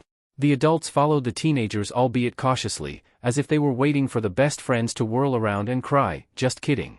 That moment never came. The teenagers grinned while walking through the building, reveling in the way the adults seemed to stick rather close to them, shaking even though they denied it.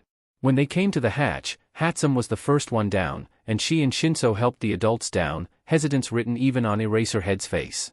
Only when the heroes were down did Midoriya begin making his way down, slowly, and closing the hatch as he went. Shinso had his hands on his hips as he lowered him to the ground, and they began walking towards the rest of the group, ignoring the way Yamada seemed to stare at them. It was the same way getting up the ladder, only Hatsum paused and shushed the adults, and Midoriya removed his earbuds, flinching when the sound of frantic heartbeats and stifled breathing filled his ears, but no one was following them. When he put them back in, Hatsum was up first, followed by Tsukachi, Aizawa, Nizu, Yamada, and Midoriya and Shinso, Hatsum helping the former. Hatsum stared at Tsukachi when he walked forwards and opened the door, raising an eyebrow when he let out a squeak at the large drop below him. You done? She asked, and he looked at her with shock, as if she was the crazy one. Close the door. When the door was shut, the heroes tensed, as if they felt like they were about to be murdered. Now, Hatsum said, clapping her hands together. We're going to enter, and you are going to stay quiet, else you'll blow dear Midori's ears out. She turned around and pressed the button, feeling the shock the adults had when the wall silently slid to the right, and a smug smirk came onto her face. She walked into the opening, the adults very slowly following, before Shinso and Midoriya made it in, and the wall slid shut. Midoriya felt Eraserhead tense beside him, and couldn't help but feel like this man could use a freaking break. When the other wall slid open, the men flinched at the bright light, but the teenagers just walked forwards, not at all fazed by the sudden lighting change. As soon as they were inside their base, Hatsum stood behind, instantly instructing the shocked adults where to walk and not to break anything, or else she'll stab them with a screwdriver. From the way Tsukachi flinched, she was telling the truth, and he warned his comrades of such. They all paused by Midoriya's recovery bed, and the teenagers pretended like they didn't notice, because they didn't have time to clean up the blood Midoriya coughed up and lost. With the bullet sitting in a cup beside the bed, and Midoriya's torn, bloodied uniform tossed into a bin, it looked like they had murdered someone. "Midori," Hatsum called, opening the door to the White Room. "Let's get you changed back, yeah?" He nodded and walked over to the room, before turning back to the adults. "Don't touch anything, Hatsum will kill you." Truth. Changing back was, of course, quicker than getting changed, and Midoriya was thankful to have his soft leggings back on, with normal basketball shorts over it. His contacts were a pain to get out, but he did his best to stay still. Hatsum still had him wearing crop tops, 1, so he could get used to the feeling of having his midriff exposed, and 2, so they could see the bandages and change them if blood seeps through. He was so glad not all crop tops were skin-tight, or short-sleeved, otherwise he probably would have died. Hatsum changed just as quickly when he was putting his causal clothing away, and when she had put her stuff beside his, Shinso entered after knocking, and put his stuff away. His hair was back to defying gravity, and Midoriya was jealous. Since Hatsum had straightened his hair, it would stay that way for another good hour before going back to its original state. Together, they walked out of the room, and met the men standing in different areas of the room, inspecting Hatsum's outfit, which was the least harmed except for her gloves, and Shinsu's outfit, which was sitting in a sink, soaking to get all of the blood out, Hatsum's babies and Midoriya's sketches. He continued his notebooks, writing down his analyzations, but he didn't do it so often, since he could keep what he was writing in his head like a book. "Do you want to see Spider and Puppeteer's old outfits?" Hatsum asked, and Midoriya slumped into a groaning Shinsu's side. The heroes whirled around, probably not used to the way they were so silent. Shinso had joined Hatsum in her game of trying to sneak up on Midoriya and blinked. "You have their original costumes?" Nizu asked, sounding delighted. Hatsum nodded vigorously. "Of course. You'll be shocked by how similar they are." With the men's interest on the costumes, Midoriya slowly trudged over to the couch and Shinso darted over to a cabinet to grab painkillers. He made his way back to the boy, and handed them to him, who swallowed them dry. "That's disgusting." Shinso crinkled his nose. "You're just jealous I can swallow dry." Yamada tripped over his own feet and they snickered. Shinso nodded at the room. "Want to see their reactions?" Midoriya groaned again, but allowed Shinso to gently tug him up and towards the room. Seeing the relic room calls for enough shock as it is, seeing the room and never seeing its contents before then adds for an amusing amount of shock. The men were standing in the doorway, only Nizu was by Hatsum who was pointing out the best friend's old costumes, and they shifted embarrassedly when it got through the pros' heads that these boys had been using sweatshirts and leggings to take down mob bosses and supervillains. They whirled around and stared at the two boys in shocked awe. "That's what you used?" Yamada breathed, and the boys nodded. "Hatsum made me a new outfit after the staged murder," Midoriya said, and Tsukachi flinched. He had been so ashamed to say he was a policeman when that story came out. "I ran into someone from my," he paused, realizing he actually couldn't say anything else. "Never mind. There's something you're not telling us," Nizu said matter-of-factly, still staring at the blueprints for Midoriya's voice changer. Midoriya cringed, curling into himself. "Please," he whispered brokenly. "Don't make me talk about it." "From your past?" Yamada asked, remembering the way the boy had said a fire quirk had orphaned him. He nodded. "Well," Hatsum said. "I should probably head home. My parents think Midori got sick and I was helping him back to health, but I said I would be back today." She turned to the heroes. "My parents never find out." They nodded. Hatsum hummed in approval, before saying goodbye to the boys, and making her way out. An awkward silence fell upon the group, Nizu oblivious to it all. "So, Akatani-kun, is that what you're calling yourself?" Midoriya tensed, and Shinso put his hand on the gun baby Hatsum had given him. He still hadn't taken it off. Nizu stood up straight and turned towards the boys, his beady eyes scanning them for weaknesses. "I know that is not your name." Midoriya took a step back, fear flooding his face, making him shake, and Shinso pulled out the baby, keeping his finger on the trigger but aiming the barrel at the ground. The men tensed at the sight, but Nizu held a paw out. I'm not going to make you tell us who you really are, because I do not think it is an issue.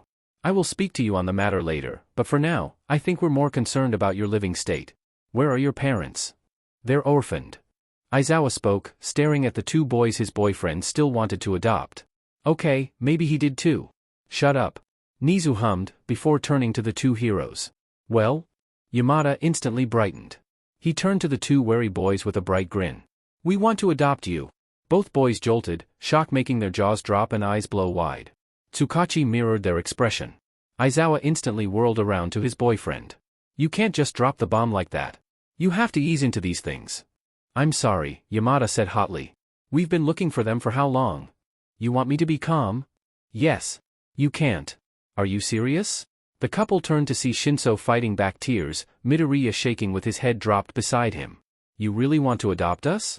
He whispered, his nose turning red with the effort of keeping his tears in. Yes, Aizawa said softly. Hisashi has wanted to adopt you since we first met you guys at the store. Shinsu's tears spilled over his cheeks. Even thought we're illegal vigilantes? That doesn't change the fact that you're children without parents. Shinso sobbed, dropping the baby and pressing his hands against his mouth in effort to stifle them. Yamada smiled softly, and opened his arms, Shinsu's eyes widening at the familiar, but not, gesture. Come on, bring it in. In the next moment, Yamada was stumbling back with the force of Shinsu's hug, the boy a blur as he crossed the room. He allowed himself to cry, not on his favorite hero, but on a man who wanted to be his father. Akatani? Aizawa said, the boy still shaking and doubled over, his hands covering his face. Midoriya felt guilty. He wanted parents, so bad, but he had one. He had a mother, who was sitting at home, unaware that her son was still alive. How could he betray her like that? How could he just abandon her, when she's always been there for him? 58 days. 58 days. That's how quickly she moved on. She had mourned him long enough to show that she cared, before she was moving on, and he was glad she was happy, but when he compared her recovery time to everyone else, hers was minuscule. She moved on from him like he was the pebble Bakugo said he was. 6 years. That's how long he hurt, every day, for 6 years. It was time for him to move on. He stood up, and sniffled, wiping his eyes with his sleeves. There was a collective inhale from the heroes, as if they just saw the wrappings around Midoriya, bruising peeking out from underneath. He looked up at the underground hero, and got a soft smile. Surprisingly, he held open his arms for his own hug. Midoriya's eyes blew open, and he quickly found himself gently wrapped up in the arms, the feeling different from his mother's hugs, better. He felt safe in the hero's arms, like the man would protect him from everything, where in his mother's, he had just felt comfort, as if she was always apologizing for his quirkless state. This hero held him like a precious gem, not easily breakable like porcelain, but something to be cherished. In that moment, he knew why Shinso cried. He had never felt such a loving embrace from an adult. This is where you live? Aizawa said, staring up at the normal, bleak apartment in front of them with disgust. Yeah, pretty plain, right? Midoriya said, running his fingers over the wraps on his chest. I don't know why I was expecting a penthouse. Yamada said, following the boy as they made their way in. Shinso scoffed. Like we'd waste our money on that. Midori would get lost and die from starvation. Midoriya whirled around, lightly shoving the taller boy with an offended gasp. Even if it's true, that doesn't mean you say it out loud. Shinso held his hands up in the universal sign of surrender, his snickering ruining his image of innocence. Watching the two best friends bicker was nice for the two adults. It wasn't an irritating bickering, like the one you had to get up and separate, because they were 3 seconds from tearing into each other, but more of a fond one, like they bickered just for the fun of it, no malice or heat behind it. Aizawa knew he and his boyfriend were quick to latch onto these boys. Their history was so much like their own, it was hard not to find common ground and understanding, where others would just offer pity and empty condolences. They wanted to take these orphan boys, offer them a home and a loving family, show them how real parents are supposed to look. Shinsu's parents were downright assholes. Yamada had put the name into the system on warning, alerting the family that they were walking a fine line for child abuse. They had been confused, because their daughter was the picture perfect of a spoiled brat, but Yamada had left them to figure it out themselves. For Akatani, even though he was orphaned, when he spoke about his parents it was with a level of pain and contempt, as if he couldn't quite bring himself to hate them, even if they were gone. He obviously knew his parents could have done better in raising him, or showing affection, but he didn't know what the norm was for a loving family, so he couldn't bring himself to hate them. Aizawa and Yamada had promised themselves that they would show these boys a loving family. They watched the boys snark each other fondly, as if they were already the parents to these two best friends. Tsukachi and Nizu had left already, Nizu to put them into the system and warn the teachers about them, and Tsukachi to get the adoption papers started on the two boys, and to update the masked trio folders. Kayama is going to be so happy to finally have nephews. Aizawa groaned. There was nothing wrong with Namuri, but with the way she reacted to seeing Akatani in the mall, he was dreading how she would react when she found out that he was her nephew.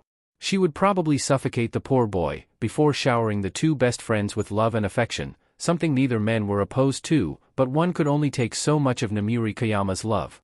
When will we tell her and the gang? Aizawa snorted. They can find out later, so the boys have time to adjust. Who will find out later? Akatani was walking backwards, smiling at the heroes like he wasn't worrying the three other males about smacking into a wall. Our two best friends, you met them at the shop. They would be like your aunt and uncle. Shinso whirled around, a bright look on his face. Really? He said excitedly, bouncing on the soles of his feel while also walking backwards. Yamada nodded slowly, like he didn't understand why they would be so excited about that. You better heed my warning, Aizawa said. They will suffocate you with their love, and probably spoil you to death. The two boys laughed, spinning around with a beam that the heroes could see, even from behind them. Yamada looked over to his boyfriend in confusion. They've never had a loving family before, he signed, and Yamada's eyes blew wide in understanding. He looked softly at the best friends, and they arrived at their door in silence. Kristoff's not awake? Shinso asked, whispering as he handed the key to Midoriya. He's sleeping by his door, probably wondering why we didn't come home for the past few days. He unlocked the door, and pushed it open silently, waving the heroes in and peering at the door across from them. Who's Kristoff? Yamada asked, surveying the small apartment, immediately walking over to the few picture hanging on the wall. A homophonic a-hole who lives next door. Midori broke his wrist and shoulder when I first met him. The couple stared at the small boy as he cried out, Toshi. Don't go exposing me like that. That's assault. Yamada said, shock coloring his tone. Midoriya crossed his arms over his chest, staring Yamada down despite the 8-inch difference in height. He called Toshi a worthless fgot who should kill himself. Aizawa stilled. So yes, I broke his wrist and shoulder. It's not the first time I've done it, he has a healing quirk, so it's not like it pains him. Aizawa shook his head, and peered at one of the pictures with Dabi in it. Who's this? It was silent, and he turned to look at the smaller boy as he shuffled guiltily. That's the boy who helped me find, he broke off, eyes widening. He's the one who helped me after I was orphaned. Aizawa nodded slowly, filing away his slip-up for later. Yamada suddenly threw his arms around the best friends, a sheet-eating grin on his face. I only saw one bed in the room. The boys flushed as Yamada laughed. It's not like that. Shinso cried, his voice higher than normal. We're completely platonic. I didn't say you weren't platonic, I just said there was one bed in the room. He raised an eyebrow as Shinso slumped to the ground, groaning about heroes out to get him. It's hard for either of us to sleep without the other, Midoriya said slowly, minding his words so it didn't come out wrong. Toshi needs the body heat, and I need a pillow, so it works out. Makes sense, Aizawa nodded, cutting off whatever his boyfriend was going to say. We don't need to buy an extra bed now, because you two can share. Shota. Two hormonal teenagers can't share a bed. We shared a bed. Yamada stopped his disapproval with a flushed face, as he turned around and muttered incoherent nothings under his breath. Aizawa turned to the two best friends, Shinsu's face still not recovered from his flustered blushing from earlier. We can help you guys pack, and you can move in tomorrow. The guest room is not quite a guest room yet, we still have to clean it up, so we'll show up tomorrow and move everything over. Tsukachi is pulling strings to have the adoption done tomorrow, so you'll be our kids. When the two boys beamed from happiness, the couple just had to smile back. After their apartment was packed up, Yamada magically making boxes appear every time they needed one, the heroes said their goodbyes, and the two best friends were left laying on the bed, freshly showered and Midoriya's bandages changed. We're actually being adopted. Shinso breathed. By our favorite heroes too. Midoriya shifted on his pillow, his upper body elevated so he looked down a bit on Shinso. We're going to have family, Toshi. We'll be brothers. Shinso beamed, and Midoriya couldn't help but grin back. Wait, Shinso said, his voice dropping to a softer tone. What about your mother? Midoriya was expecting this, and he had an answer. She'll always be my mother, but that doesn't mean I can't have parents. She gave up on me, granted she didn't have any knowledge that I was alive, but Endeavor is known for leaving civilians behind. His voice cracked. If she really cared, she would have told him. She would have told the pro hero that her son was still in there, instead of latching onto him and crying, sobbing about how scared she was, and how thankful she was to get out of there. I watched her walk away from me, Toshi. I watched her abandon me, so I think it's okay for me to move on, and have parents who will actually love me. Shinso reached over and gently wiped the tears from his face, and Midoriya promised himself, right then and there, that he would never cry for a woman who didn't love him. He wouldn't cry for anyone who didn't care for him. He was done crying over lost causes. From now on, he would smile and laugh, with his best friend and soon-to-be parents. He would allow himself to be happy, because he deserved it. I'm going to be happy, Toshi. I'm going to be so happy. He whispered, and Shinso grinned. You be the happiest son Eraser Mike can have, and I'll always be by your side. Shinso leaned over and pressed a kiss to Midoriya's forehead. Go to sleep, sweetheart. Even with his injuries, the way his lungs burned and ribs ached, his shins throbbing and his head aching, he fell into the most fitful sleep he had ever had. When he woke up, it was to gentle knocking on the door. Well, with his earbuds out, it sounded like someone was pounding on his bedroom door, and for a second he thought it was Kristoff. He rolled over and nudged Shinsu's shoulder, shaking him as the boy opened his eyes with a yawn. I think Kristoff's at the door, he mumbled, rubbing his eyes and glaring down at the bandages on his chest. I'll go scare him away, Shinso said blearily, before stumbling out of the bed, forgetting a shirt and making his way to the door in his PJ shorts. Midoriya heard the door open, and then laughter. He shrieked at the loud noise and pressed his hands to his ears, suddenly much more awake than he was before. He leaned over and snatched his large headphones, sliding them into his ears and slipping into the peaceful silence. He slowly pushed himself from the bed, and made his way to the door, hearing people whispering as the front door shut. Oh. Whoops. He forgot Eraser Mike was going to show up. It's so early, he whined, and the heroes whirled around, cringing at the sight of his bandages and the bruising. That's what I said, Aizawa muttered, glaring at the blonde man who was obviously a morning person. Said blonde man clapped his hands together excitedly, his hair slipping out of his bun. It's only 9. Let's get started. I'm so excited. He looked at Midoriya with an apology on his face. I forgot about your hearing, I'm sorry. Midoriya waved him off, and all 4 males began grabbing the boxes and taking them to Erasermic's car, which was conveniently made for 5 people, meaning the trunk was spacious. Well, Midoriya mostly carried the blankets, whining about how his muscles would waste away if he didn't use them. He was ignored. 10 boxes, and a full trunk later, the boys made their way to the lobby to turn in the key. They were not excited to see Kristoff there, and Shinso had half the mind to send Midoriya back out to the car, but one look at his face told him that he wasn't going anywhere. They walked up to the receptionist, who looked dead on her feet, and handed in the key, along with that month's rent. She nodded to them, and put the key away, thanking them for choosing to live with them. Before the boys could walk away, Midoriya's arm was snatched and violently yanked, sending an arc of pain racing up his back, his ribs screaming in protest to the sudden movement. He gasped in pain, and felt the telltale sign of blood sliding up his throat. Where the hell do you think you're goin', FG? Wearin' ladies' shirts and paradin' around with men, fucking kill yourself, you waste of space. He could barely register what Kristoff was saying, and he felt Shinso grab him, making to pull him away. In the next second, Shinso was on the ground, clutching his face as blood ran from his broken nose. He forgot himself in that instant, as rage spilled his system. All he saw was a red tinge over his vision, and he was moving before he registered it. He was swinging his arms, feeling them collide with sickening crunches, and when his arms could no longer reach, it was his legs, breaking and bruising with each angry swing. He was hissing, the same sound he made at Shinsu's orphanage, a perfect sound for intimidation. He felt arms gently pull him away, and he snarled at Kristoff's broken form, before the door flung open behind them, and Aizawa was by them, asking what was wrong. As soon as he caught sight of Midoriya's angry panting and Shinsu's broken nose, he linked it with the groaning man on the floor, and his eyes flared red, his hair lifting as his quirk activated. He gently ushered the boys to the car, and quickly explained the situation to his boyfriend, before calling Tsukachi to place that man in prison, his paternal instincts making him want to go in there and beat the man himself, but knowing it wasn't worth it. Call Chio, Yamada said, steering the car and pulling out of the driveway after making sure the boys had their seatbelts on. He felt anger rush through him when he saw Shinso still clutching his nose, but was replaced by fondness at the boy gently rubbing Midoriya's back as the smaller boy panted, clutching at his ribs and making a choking sound, like he was holding back his coughs. Aizawa was already dialing her number, and she answered with an, "Aizawa? What happened now?" "Chio," he rushed. "I'm sorry to bother you, but where are you right now?" She paused at the suddenness of the question. I'm at Yuuei, why? I swear, if for one of your injuries. It's not for me, it's for my children, please help them. There was a long pause from her end, before a loud screech tore at his eardrums, and he yanked the phone away from his ears. It sounded like Namuri was in the room. Children! Children! When the hell did this happen? Why wasn't I informed of this? Shota, I will FING murder you.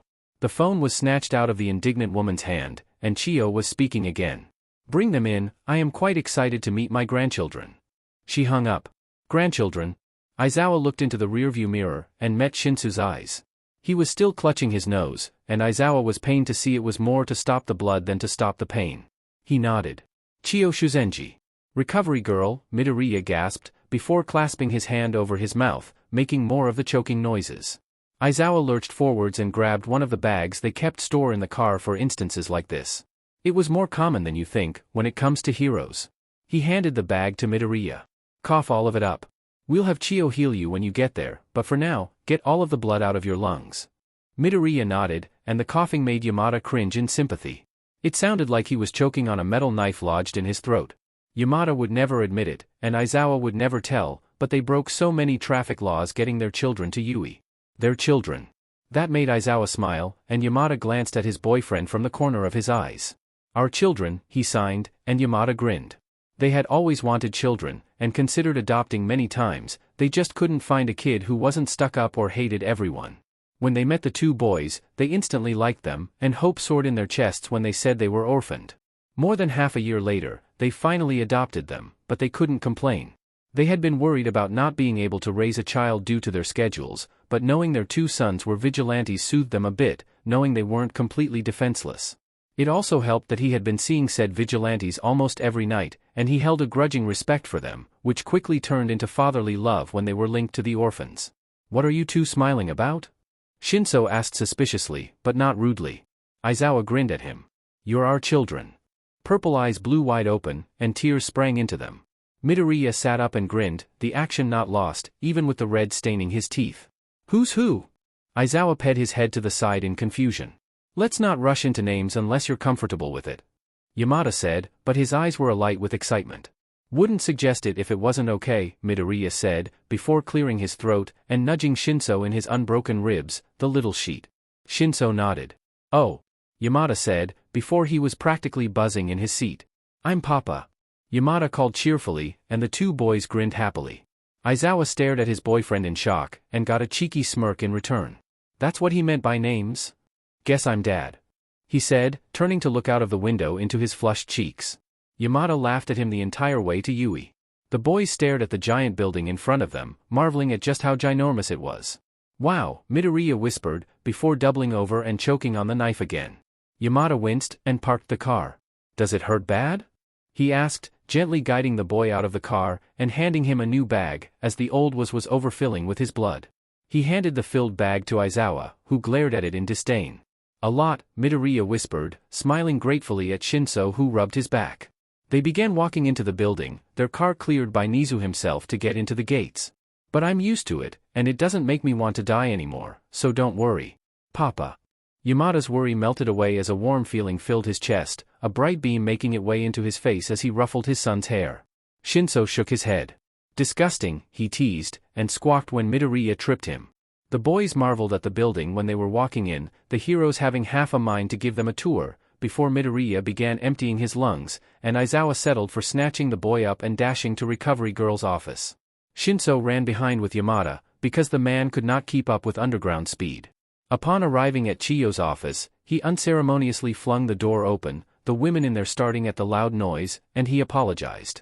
He placed Midoriya on his feet, and the boy got out a hello before he began coughing, the horrible choking sound that made the two women in the room cringe. Chiyo immediately got up, and snatched the boy, pushing him over to a sink so he could empty his lungs and she could assess him. Recovery Girl, coughing. Thank you, more coughing. For helping me and Toshi. She shushed him, and hissed at the sight of the blood leaking through the bandages. She cut them off, and froze at what she saw underneath. She slowly turned towards Aizawa, a question on her lips. You can't tell anyone, he pleaded. We'll tell the staff when we're ready. Tell us what? He winced when Namuri came into his line of sight, her hands on her hips and a disapproving frown on her face. She was thankfully in civilian clothing, her signature glasses on her face and her hair pulled back into a ponytail. That his son is a vigilante, Chiyo tutade, before determining that she could use her quirk on Midoriya to fix his bullet wounds, shins and lungs, but the bruising would have to stay. She didn't want to risk it. Namuri choked on her spit at that reveal, and Yamada walked into the room with Shinso in that moment, paling when he noticed the R-rated heroine. "Kayama," he said, clasping his hands together nervously, eyes darting towards Shinso.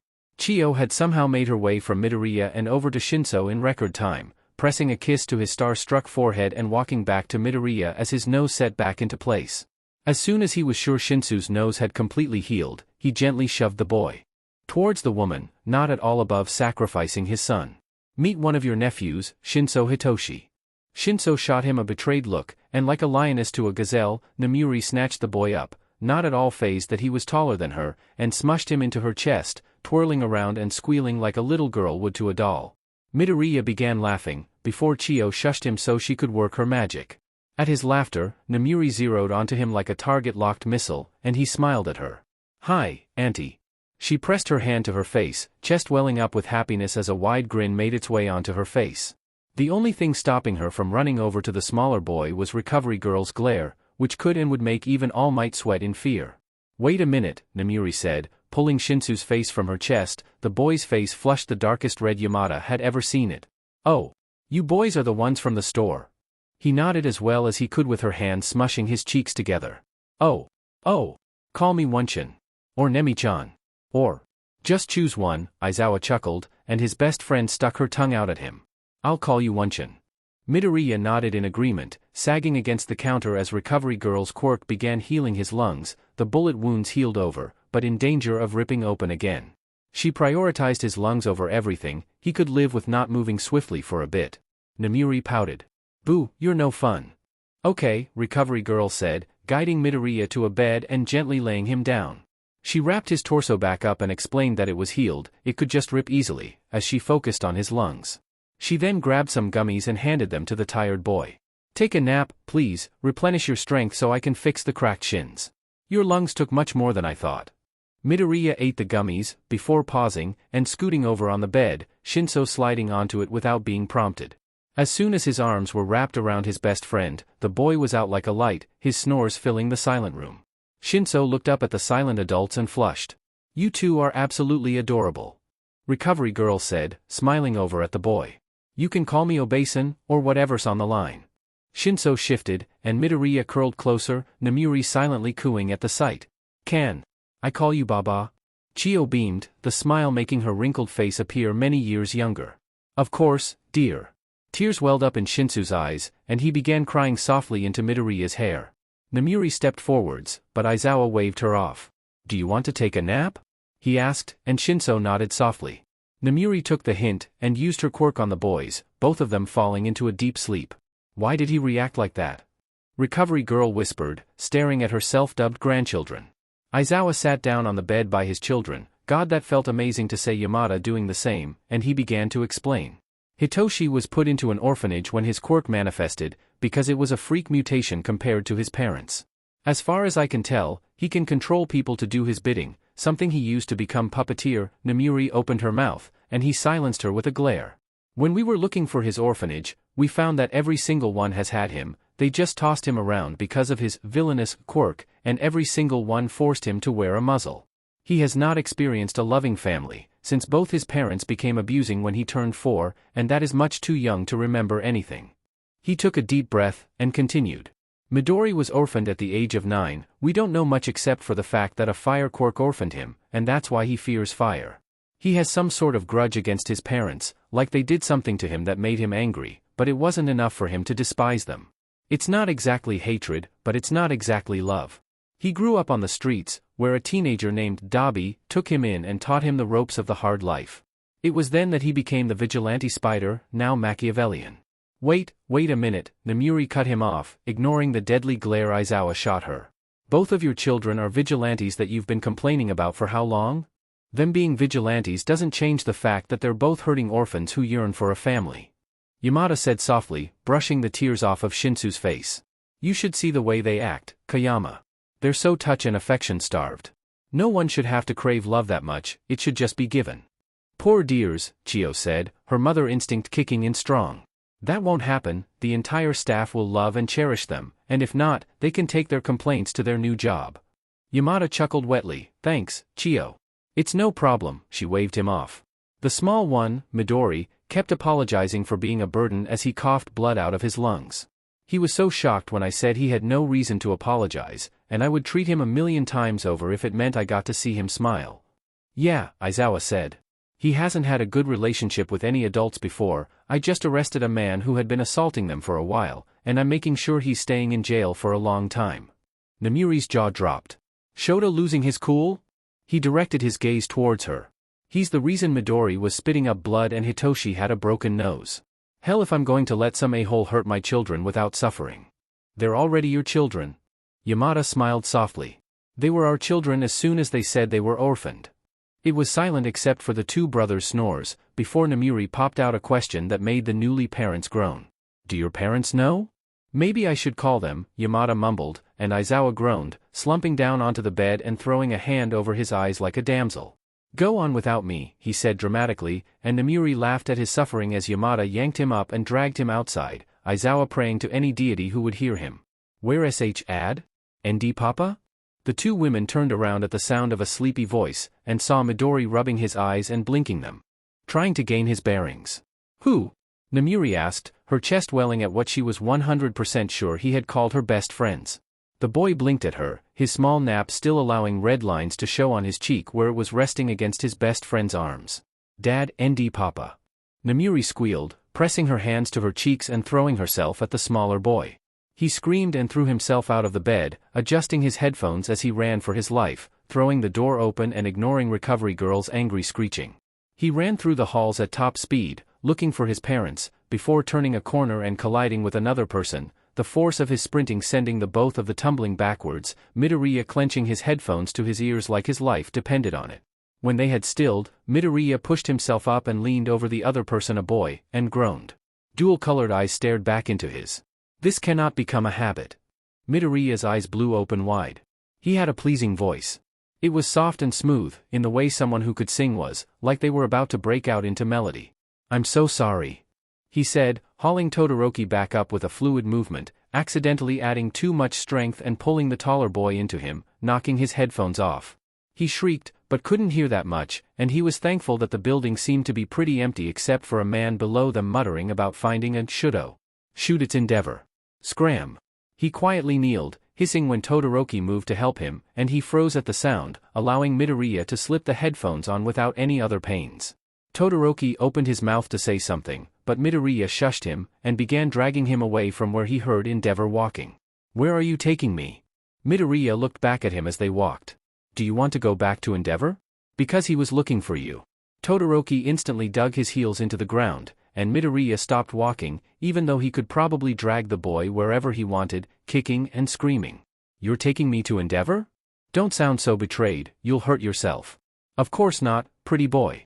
That flaming shitbag is the other way I mean. Sorry? What was he saying sorry for? Calling Todoroki Shudo pretty boy, or calling his father a shitbag? Because he was sorry for neither. A small smile turned up the boy's lips. Oh my god, help, that is so ugh.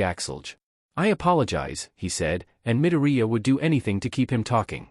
I should probably head back, but I didn't see you at the test, so why are you here? Oh. Well, you see, I got shot and was bleeding out on your table. He trailed off and the boy raised an eyebrow. You got? He prompted, but Midoriya shifted his weight and bit his lip. I should thank you, he blurted out, like the blab-mouth he was. Goddammit Midoriya, keep your mouth shut. Thank me? Todoroki sounded confused. Of course he was confused, you weren't bleeding out on his table, Machiavellian was. You. And your brother. Realization dawned in his eyes, but he kept his mouth shut, like he wanted to hear Midoriya say it. For not calling the cops on Machiavellian when she was bleeding out. Todoroki nodded slowly. She seemed really out of it. Midoriya huffed a breath that held no amusement. The bullets were lined with a lethal poison, so yeah. The boy sked in a shocked breath, his eyes wide in fear. She's okay, right? Oh. Yeah, she's doing fine. We brought her here for her punctured lung. She had a punctured lung? Midoriya huffed an irritated breath. Yes, and she drowned in her own blood before we were able to bring her to Recovery Girl. Anything else you want to cut me off with? Todoroki was staring at him with wide eyes, before an emotion he couldn't place took over his features. You're puppeteer, right? You're much smaller than I remember. What? Midoriya coughed, inhaling his spit by accident. No. I'm not puppeteer, I'm. He cut himself off. He could not finish that sentence. You're? Todoroki asked, his interest piqued. Midoriya stuttered, trying to find a way to climb out of the hole he dug himself. When the taller boy took a step forwards, he scrambled back, trying to put distance between himself and the cute boy. Who are you? He repeated, his voice laced with irritation, and Midoriya knew it was more from not knowing than at him. Shudo. There you are. They both tensed at Endeavor's booming voice, and Todoroki slowly turned around to face his father. The man looked over to Midoriya, but fear was creeping up his throat, closing it and limiting how much oxygen got into his lungs. You didn't take the recommendation exam. He didn't even register what Endeavor said for a good few seconds, pushing down the trauma that was creeping up his spine. He clenched his hands to hide the shaking, but it did nothing to his voice, which was unstable as he averted his eyes to somewhere above Endeavor's hellflame. I am not here on recommendation, I am a hero's child. And I have a meeting with Nizu. Not exactly a lie, Nizu did want to speak with him about his past, he had just wanted to push it as far away as he could. He was hoping the man would take his stutter as a sign of weakness and leave in disgust, because Midoriya was 3 seconds away from screaming and running. The man's flaming eyebrow raised, and Midoriya cringed. Meeting with Nizu? Whatever for? Midoriya cursed himself, pushing down the tears that were threatening to fall. His legs were glued into place. It's okay, he said to himself. As long as he doesn't come towards me and burn me the burning feeling of flames. He shook his head and cleared his throat, subtly taking a step back, his shaking making its way to his shoulders. That's C confidential, forgive me, Endeavor-san. The man's eyes gleamed with greedy intent, before dropping down at his second step back. His lip curled in disgust. You need to change your bandages, you're bleeding. He instantly whipped around, grateful to look away from the flames, and groaned. Sure enough, blood was staining his bandages red. Recovery Girl was actually going to kill him. Akatani? Oh, bless Nizu and his obsession with tea. He turned around, forcing the lead out of his legs to see the small principal standing behind them, and he waved at the group. Midoriya missed the way the younger Todoroki's eyes zeroed in on the way the blood was coming from his back, the exact place he had pressed his hands to stop Machiavellian's bleeding. His eyes narrowed, before blowing wide. But Midoriya didn't see it. Oh, Todoroki. Do forgive me, but I need to take Akatani-san away from you, he has information that Yuuei needs. Oh? Endeavor's eyes got that greedy gleam again. What kind of information? Oh, nothing serious, he just knows the secret to All Might's end, so we need to take precautions. That dirty BSTRD. Screw him and his tea obsession. The secret to All Might's end? Both Todorokis breathed, and Nizu nodded. Yes, so please allow me to steal him from you. He didn't let either answer, before waving Midoriya to follow him and walking away, back to where Midoriya hoped his parents were. He forced his legs to move, looking very robotic at first, but the further and further he got from Endeavor was quelling his fight or flight instinct, until he was relaxed walking beside Nizu. He slid his headphone off on one ear, so he could hear what the father and son were saying.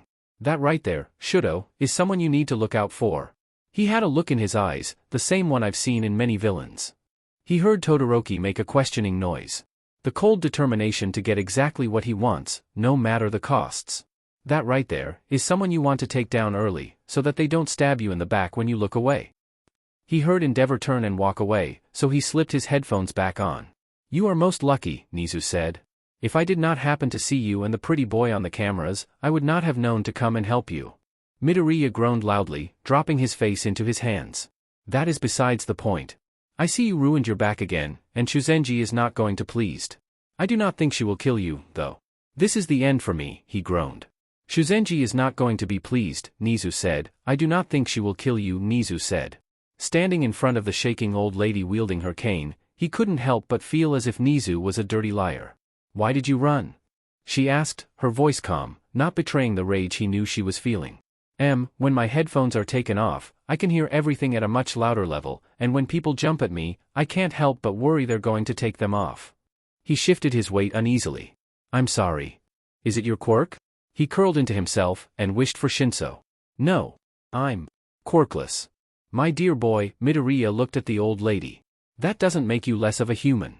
Sometimes, Midoriya scares himself on how much he can cry. Recovery Girl kissed him again, but this time, he tapped into his vigilante energy, and was awake like nothing had happened. He ignored the shocked look from Recovery Girl.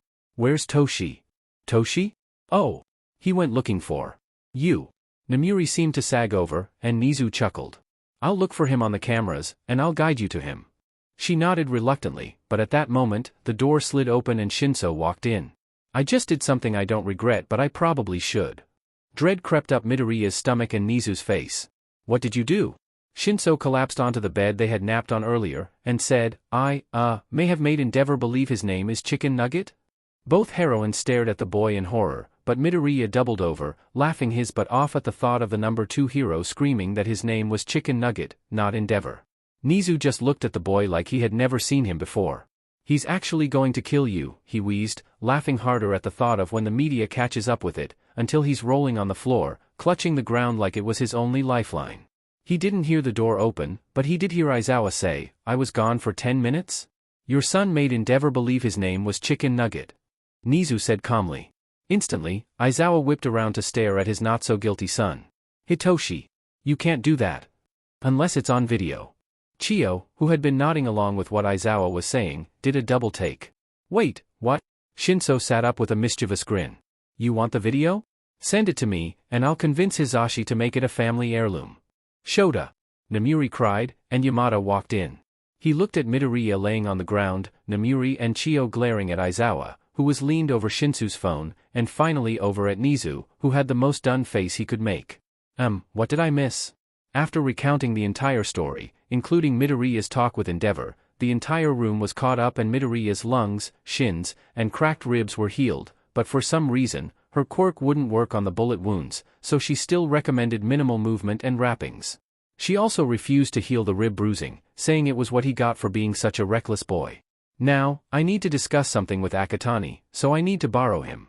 Midoriya stood up, ready to leave, but Shinso caught his arm. Sweetheart, I think you should bring everyone.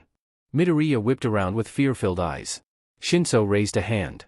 They trust us, it's our turn to show trust. And in the end, if it doesn't work out, we can always run. Midoriya nodded, ignoring all the adults' slight fear and confusion. He turned to Nizu. Can I actually bring everyone? Nizu's eyes glinted. Do you want them to know who you are? There is a possibility they will send you back. Midoriya took a sharp breath, taking a step back, and began shaking his head, ready to say never mind, before Aizawa placed a hand on his shoulder. He slowly looked into the hero's eyes, searching for any trace of lies or deception. He only saw fatherly love and determination. We won't send you back, wherever it is that you don't want to go. Midoriya's breath hitched, and he lurched forwards, clutching at the man's dark shirt. Promise me, he whispered, shaking the hero slightly. Promise me you won't send me back. The man seemed stunned, but he nodded, I promise. Midoriya let out the breath he didn't know he was holding, and turned, nodding to Nizu. Everyone's going. Splendid. Let's take this to my office. The walk to Nizu's office was in tense silence, Shinso having a gentle hand on his lower back, and Namiri walking with Chiyo, just as confused as the new parents. Once the seating was arranged, with Midoriya and Shinso sitting right in front of Nizu's desk, and the two women sitting behind but to the right of them, the men to the left, the tea was passed out. The arrangement was so Midoriya wouldn't have to see their faces when they realized he still had family out there.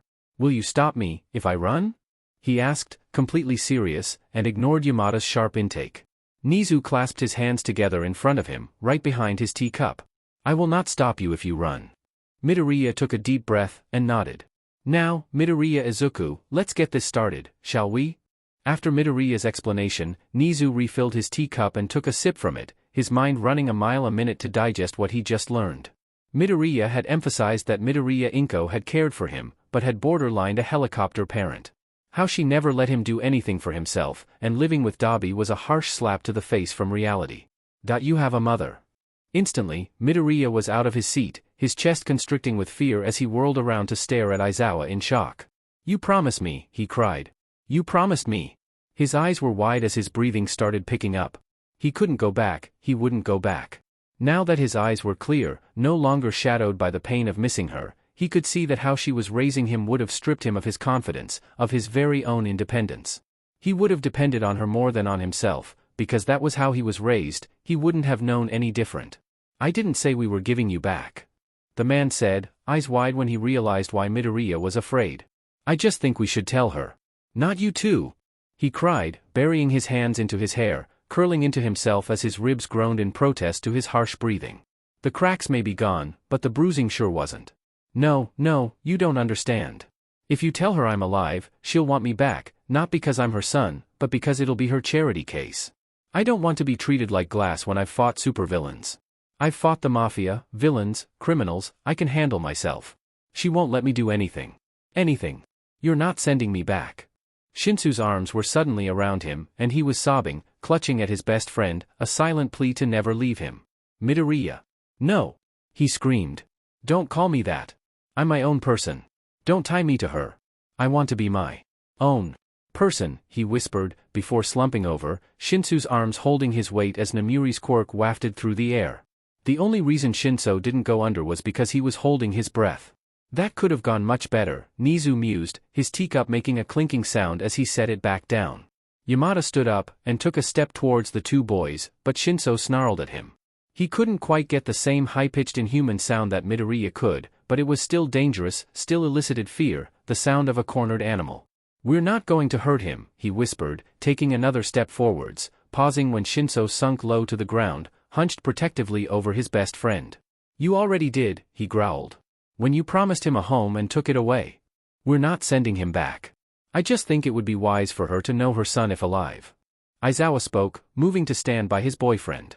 Why do you think that? Shinso cried, his voice cracking. It's her right as his, Namiri froze, eyes going blank as her body went slack. Kayama? Yamada started, before Aizawa whirled around to stare at Shinso, not quite a glare, yet not quite lacking heat. Stop it, right now. He said, his tone hard. You need to calm down.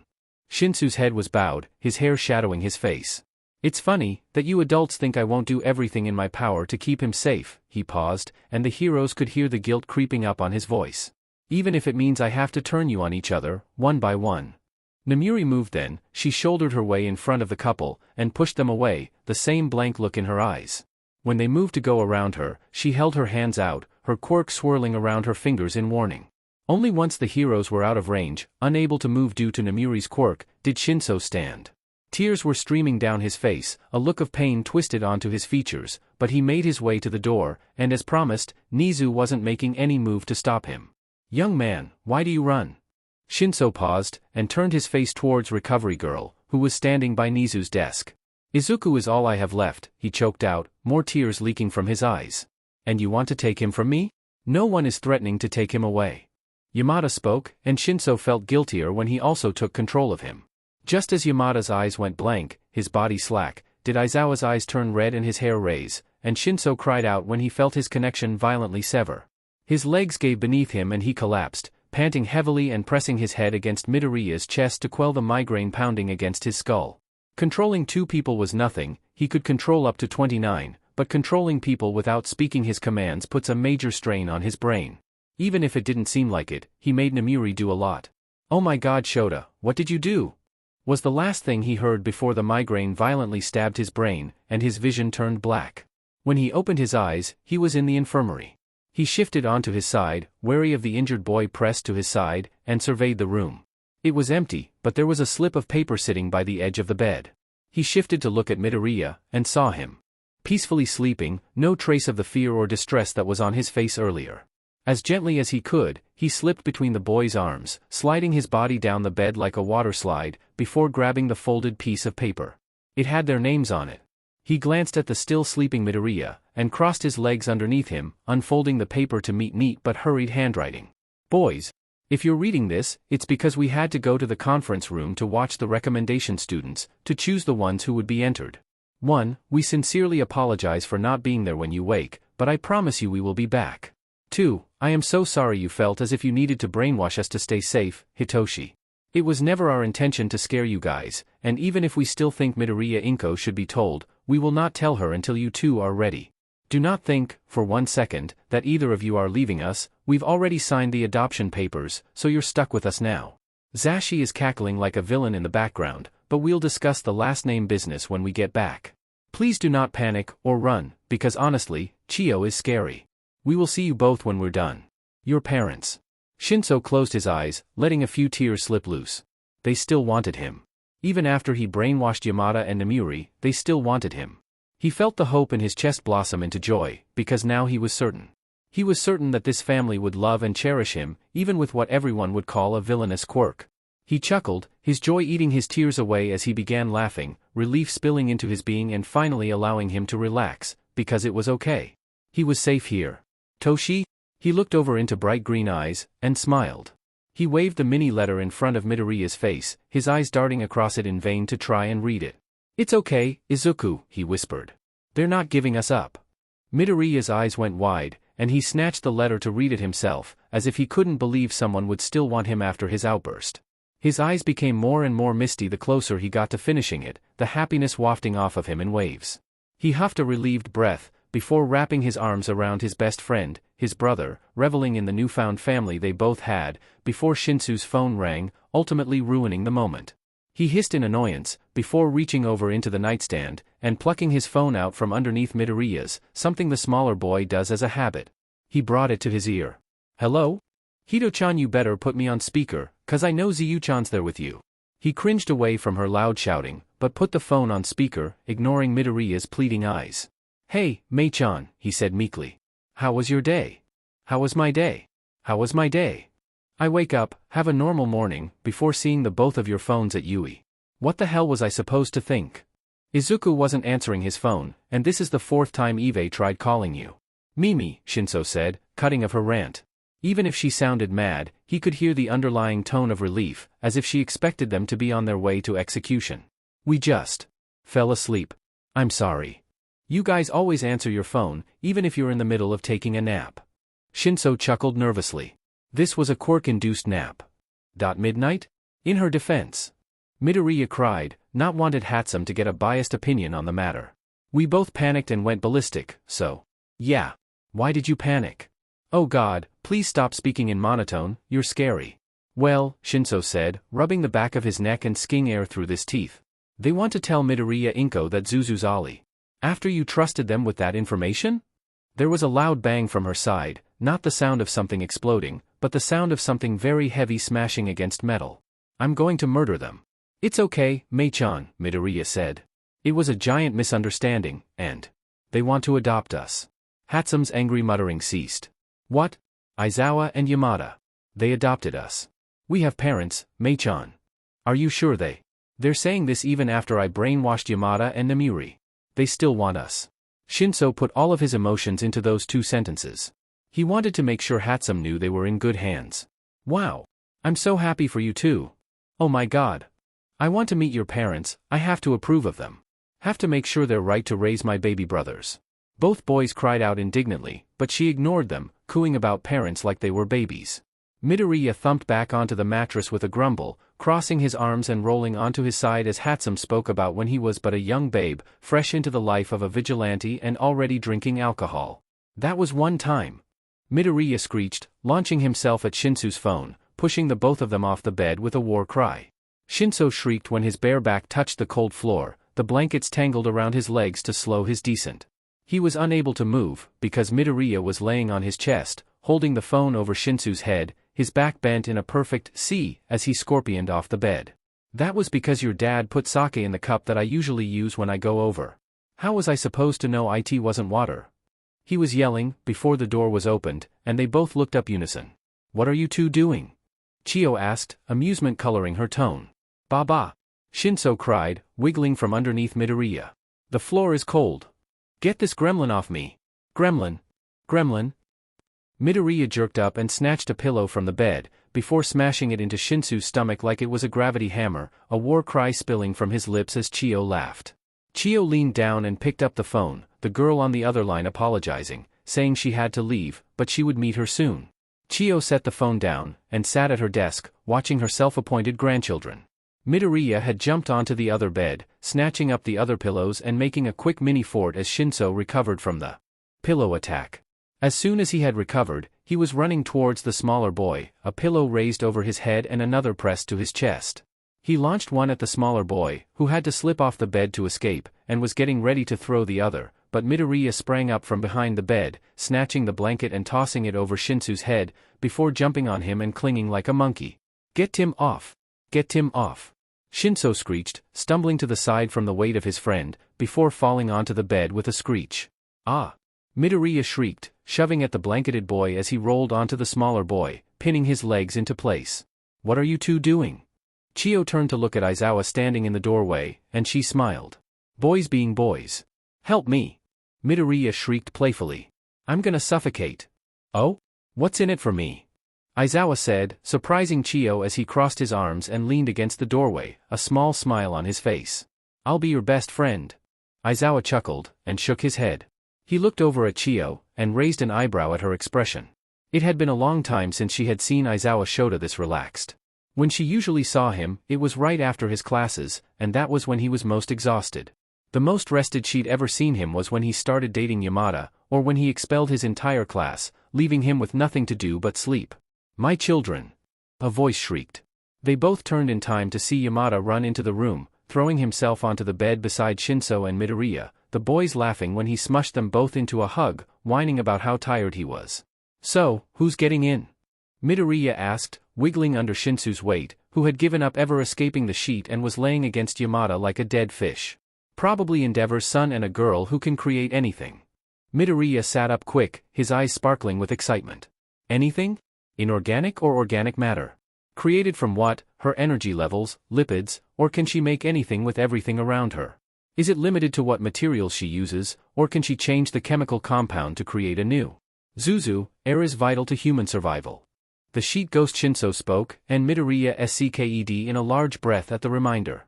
"Is this normal, little listener?" Shinso nodded, shifting his weight to explain more, but Midoriya cut him off. "My legs!" he shrieked. "They're going numb." "All right you two," Aizawa chuckled fondly, nodding towards the door. "We need to get home." "Toshi," Midoriya whined. "You're going to have to carry me." Sheet Shinso slid to the floor, and began wiggling away like a worm, screeching as if a giant bird was chasing him with a machete. "Freedom! Never!" Midoriya cried, jumping onto Shinsu's back as the boy vainly tried to escape, and Chio felt her heart swell with love. Aizawa walked further into the room and snatched Midoriya up, the boy kicking his legs and squirming, before letting out a triumph cry when he fell towards the floor, only to whine when Aizawa just carried him to the door hanging upside down. He reached up to his headphones and tightened the strap, so he could drag his hands against the ground like a petulant child. "Mind his injuries." Recovery girl called as Aizawa walked out of the room, and Midoriya snickered. "Bye baba," he called, and heard Yamada and Shinso get up, Shinso complaining about Midoriya making half of the mess as he put all of the pillows and blankets back on the bed. He realized Aizawa hadn't stopped walking, and he was still hanging like a fowl on sale. "Daewad," he whined, feeling the man stumble a bit at the name. "Don't you dare drop me. You'll ruin my pretty face, and then you won't have grandchildren. Better not get any grandchildren until you're 30. The man grumbled, tossing Midoriya up to adjust his grip, ignoring the boy's screech. "Neither of us will be giving either of you grandchildren early, don't worry. Although, I think Zuzu's got his eyes on a son-in-law for you too." Midoriya squirmed in Aizawa's grip, and saw Shinso and Yamada walking beside them, both with sheet-eating grins. "Oh? Son-in-law?" "Yep." Shinso chirped, sending Midoriya an evil grin. "The Todoroki boy, remember him? Every time Zuzu has his dramatic fall, he always conveniently lands on top of him, and they have a lovely heart-to-heart chat." Yamada made an "oh" sound, and they all teased the flustered boy as they made their way to their car. "Oh yeah?" Midoriya cried as Aizawa set him down by the car. "Toshi's already told a boy to." Shinso jumped on him, pressing his hands over his mouth and hissing threats under his breath as the couple shook their heads and got into the car. The car ride was spent in comfortable silence, before Yamada asked the question that ruined them all. "What should we eat?" Midoriya was hiding in the vents, his small body barely having enough room to turn over in the narrow space, but that was besides the point. It was the day of the entrance exams, and he had ducked into said vents to escape Nemuri's inescapable grasp, totally not ditching Shinso to fend for himself. "No, not at all, shush." Anwi's lightning boy was here, along with Big Elbows and Pinky. He had jumped into the vents right as Ida Tensei's younger brother began calling him out for dress code or something, and he hoped that no one had seen his face. "I mean Ari, there are a million other boys out there." Midoriya snickered. From the sound of it, Lightning Boy's name was Kaminari, and he hadn't gotten over the way that CC guy from the store had ordered him F him. Large elbows was Zero, and he was absolutely done with Kaminari's whining over a guy they'll never see again. It was extremely amusing to listen to. He began sliding through the vent, towards the opening in the wall that he would attract a ton of attention getting out of, but he couldn't hear Ingenium's little brother, so hopefully he was in the clear. As soon as he was behind the vent, he realized that it was actually really close to the ground, beside chairs where Kaminari and Zero were sitting. No wonder he could hear footsteps so well. He pulled a screwdriver out of his pocket and began unscrewing the screws, grabbing the vent and putting it on the floor to the side so he wouldn't step on it. Hatsum said you could never go wrong with a screwdriver. He heard Kaminari stop talking, so he assumed the boy was confused as to why the vent was on the floor instead of screwed on. He put his hands on the opening and pulled himself out, having to twist upside down in order to properly get his shoulders out, but the rest was a smooth transition. He wondered if he would be able to do that in uniform, because that would be a ride. Midoriya sat up once he was completely out of the vent and blew his fringe out of his face, before placing the vent back into place. He wasn't going to screw it in yet, it could be a good escape route. Standing up, he brushed all of the imaginary and literal dust off of his black crop top and basketball jeans, seeing an incredulous blonde-haired boy. He shot finger guns at the blue-eyed boy, and turned around, locking eyes with Kaminari. He narrowed his eyes, like he was thinking, before darting up to them when they blinked, suppressing a giggle when they both flinched. "Oh," he said, allowing his eyes to shine with excitement. "I know you. You're the boy my brother told to F him. How are you doing?" The boy spluttered, staring at Midoriya with wide eyes, his brain probably not computing after seeing the boy crawl out of the vents in Yuuei. "Brother?" Midoriya turned to look at Zero, and nodded slowly, like he was confused, before widening his eyes. "Oh. Yeah, we don't look alike, huh? We're both adopted, so we get that a lot, don't worry." He beamed, before plopping down in front of them crisscross. "You guys are aiming for heroics, right? He was your brother?"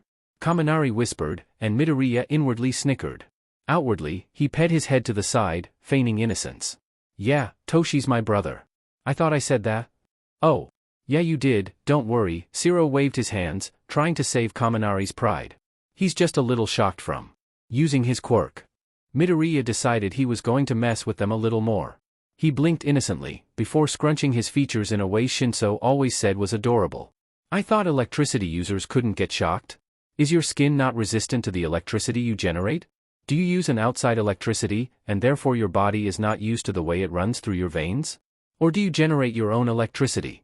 If it was your own electricity, why are you being shocked by it?" "I was kidding." Zero cried, probably eager to stop Midoriya on his rant, because a normal person would have passed out from lack of air. "He thought the two of you were dating." Midoriya paused, mentally adding another tally, before blinking rapidly, making a low humming in his throat. "Oh," he said, before turning to the two. "You should probably eat, you have 30 minutes before you are to be taken to a locker room to change, and given your ground to test on." "You're not taking the test?" Zero asked, and Midoriya shook his head. "Then why are you here?" Kaminari asked, confused. Midoriya bared his teeth, and the boys flinched. "My spot was guaranteed a while ago." He stood up and adjusted his headphones, shifting to make sure they could see the bandages around his torso. He decided he was going to mess with everyone out of suit, see who was smart enough to piece it together, and if they tried to tell anyone, he'd just have Shinso erase their memory and he'd start over again. Holy crap, he needs new hobbies. "Well," he said, kneeling down beside the air vent. "Good luck on your test, and remember, this is a hero school. Do what you think is right." He slid into the vent, not even bothering to close it behind him, and crawled away, the path he memorized to get back into the control room. Aizawa wasn't lying when he said the staff wasn't going to let them breathe, and he had jumped onto the air vent in the wall when Nemuri had ran his way. His weight had pulled the cover off, and he yanked his way in, ditching Shinso to fend for himself. As he was crawling away, he barely lifted his headphone off his ear, and the muted sound of talking had brushed against his ears. He then heard Kaminari and Zero talking, and decided he wanted them in the hero class, and that's why he said, "This is a hero school. Do what you think is right?" Hopefully, one of them would get the hint and they'd help someone. As soon as he dropped down to the floor, he was wrapped up in a capture weapon. "Where did you go?" Aizawa asked, his hair floating as his eyes shone red in his irritation. Midoriya wiggled in the weapon, before stilling with a grin. "I was talking to Toshi's future boyfriend." Aizawa's eyes went wide, setting him down on his feet, before there was a shriek behind him. Shinso tackled Midoriya to the ground, twisting so Midoriya would land on his chest instead of the floor, before turning and pinning the boy to the ground. The bro code! He shrieked. You're not supposed to tell my parents who I have my eyes on. Midoriya stuck his tongue out. You told them who I had my eyes on. Shinso grinned. So you are checking out Todoroki? Midoriya paused, before crying out in indignation, shoving the boy off of him as he pouted. I even went through all the trouble of getting his name, his quirk, and assuring him that we weren't dating. Just to be stabbed in the back like this? Wow, brotherhood is truly amazing. You got his name? Shinso said, sounding just as excited as when Hatsum had made him his uniform. Midoriya nodded haughtily, loving how he could dangle the boy's name like leverage. Yeah, I did. But we have to go watch the exams, so let's make our way to the viewing room. Aizawa chuckled at the way Shinso slumped his shoulders and dragged his feet as they walked towards the room. He would find out the boy's name from Midoriya, and then he could carefully watch his exam, see if he was worthy to date his son. As soon as they entered the viewing room, Midoriya was crowded by everyone, and his eyes were wide as all of the heroes crowded around him. When they first met, the heroes were all over Shinso and him, asking questions about their childhoods, their costumes, support items, injuries, everything. They wanted to know how the children of the emotionless Aizawa Shota acted, how they fit into the family dynamic. All right, Nizu said, clapping his hands to get everyone's attention. The exams will begin in 5 minutes, please take a seat and leave poor Akatani alone. There was quiet grumbling as they all shuffled to their seats, pulling out clipboards to write down the names of the children who catches their attention the most. Midoriya walked over to where Aizawa was sitting while Namiri was squishing Shinsu's cheeks, and leaned over to whisper into his ear. Kaminari, electricity quirk. Aizawa's eyebrows raised in amusement when he pulled the boy's file out. Another. Loud blonde. Fun. Midoriya snickered when suddenly Yamada was listening. He had to leave in a little, but he still crouched down beside Aizawa. What was that? He asked, and Aizawa shook his head amusedly, showing his boyfriend the boy's picture. Hitoshi's love interest. Yamada narrowed his eyes. He's too young to be dating. Aizawa leaned close to his boyfriend, and Yamada's face flushed pink. You and I started dating as first years. He whispered, and Midoriya groaned when Yamada shivered. I'm leaving. He called to them, practically sprinting away when the couple laughed. Yamada said his goodbye and made his way to the tower where he would overlook the examinee's test. If that's how they felt when Toshi and I messing around, I'm going to seriously apologize. When each on. Midoriya called when he saw Namiri, who was now rocking Shinso from side to side, her arms curled around his head. He locked eyes with Shinso, and the brainwashed looked like a traumatized kitten had just gone through 6 different kids petting him in different levels of aggression. His eyes pleaded for help. The exams will start, and I don't want you to get into trouble for not sitting down. He puffed his cheeks out, something that Hatsum's mother said was absolutely adorable, and it seemed like it was true. Namiri released her clutches on his brother, the boy slumping to the ground as if he had been shot. She placed her hands on her cheeks, chest swelling up from her emotions. You're so kind, my little sweet pea. He puffed his cheeks out in indignation. Sweet pea? Sweet pea? Namiri just seemed to find that all the more adorable, as she made a squealing sound before squeezing him to her chest, and making her way to her seat. Midoriya leaned over where Shinso was laying, a snicker in his tone. You're welcome. I just saved your life. All he got back was a groan. Suddenly, the lights turned off and the screens lit up, illuminating the heroes in a dull green as the cameras turned on. The screens were showing multiple areas that cameras were placed, names above the screen to keep track of the students' scores. He darted to his dad's seat, and squished himself onto the edge, Aizawa huffing and relinquishing half of his seat to his son. Aizawa leaned over. If you see someone with potential, let me know. You too will be required to help the students, so it would be best to look for people who can be molded and shaped. Midoriya made a face at the thought of trying to teach teenagers, but he nodded and he heard Yamada yell, "Start." He involuntarily jerked, as if he was the one taking the test, and leaned in when he realized none of the teenagers had moved. Why? What are you doing? There's no countdown in real life. Go. Go. Go. Aizawa grinned. Let's hope this year's class won't have zero potential. Okay, honestly, Kaminari thought he was doing okay. Ignoring the fact that doing okay in a life or death situation was not ideal, he had done his best. He had studied hard, and still felt like he could have done better on the written test, but there's no going back now. He had met up with Siro for lunch, because they had been placed in different testing areas, and complained about the hot boy in the store, to try and relax before the physical test began. I mean, how the hell do you let such a hot piece of but get away like that? He knew Zero was up to his eyes in exasperation, because it had been such a while ago, but that boy was hot as F-, and he didn't even take the boy's number.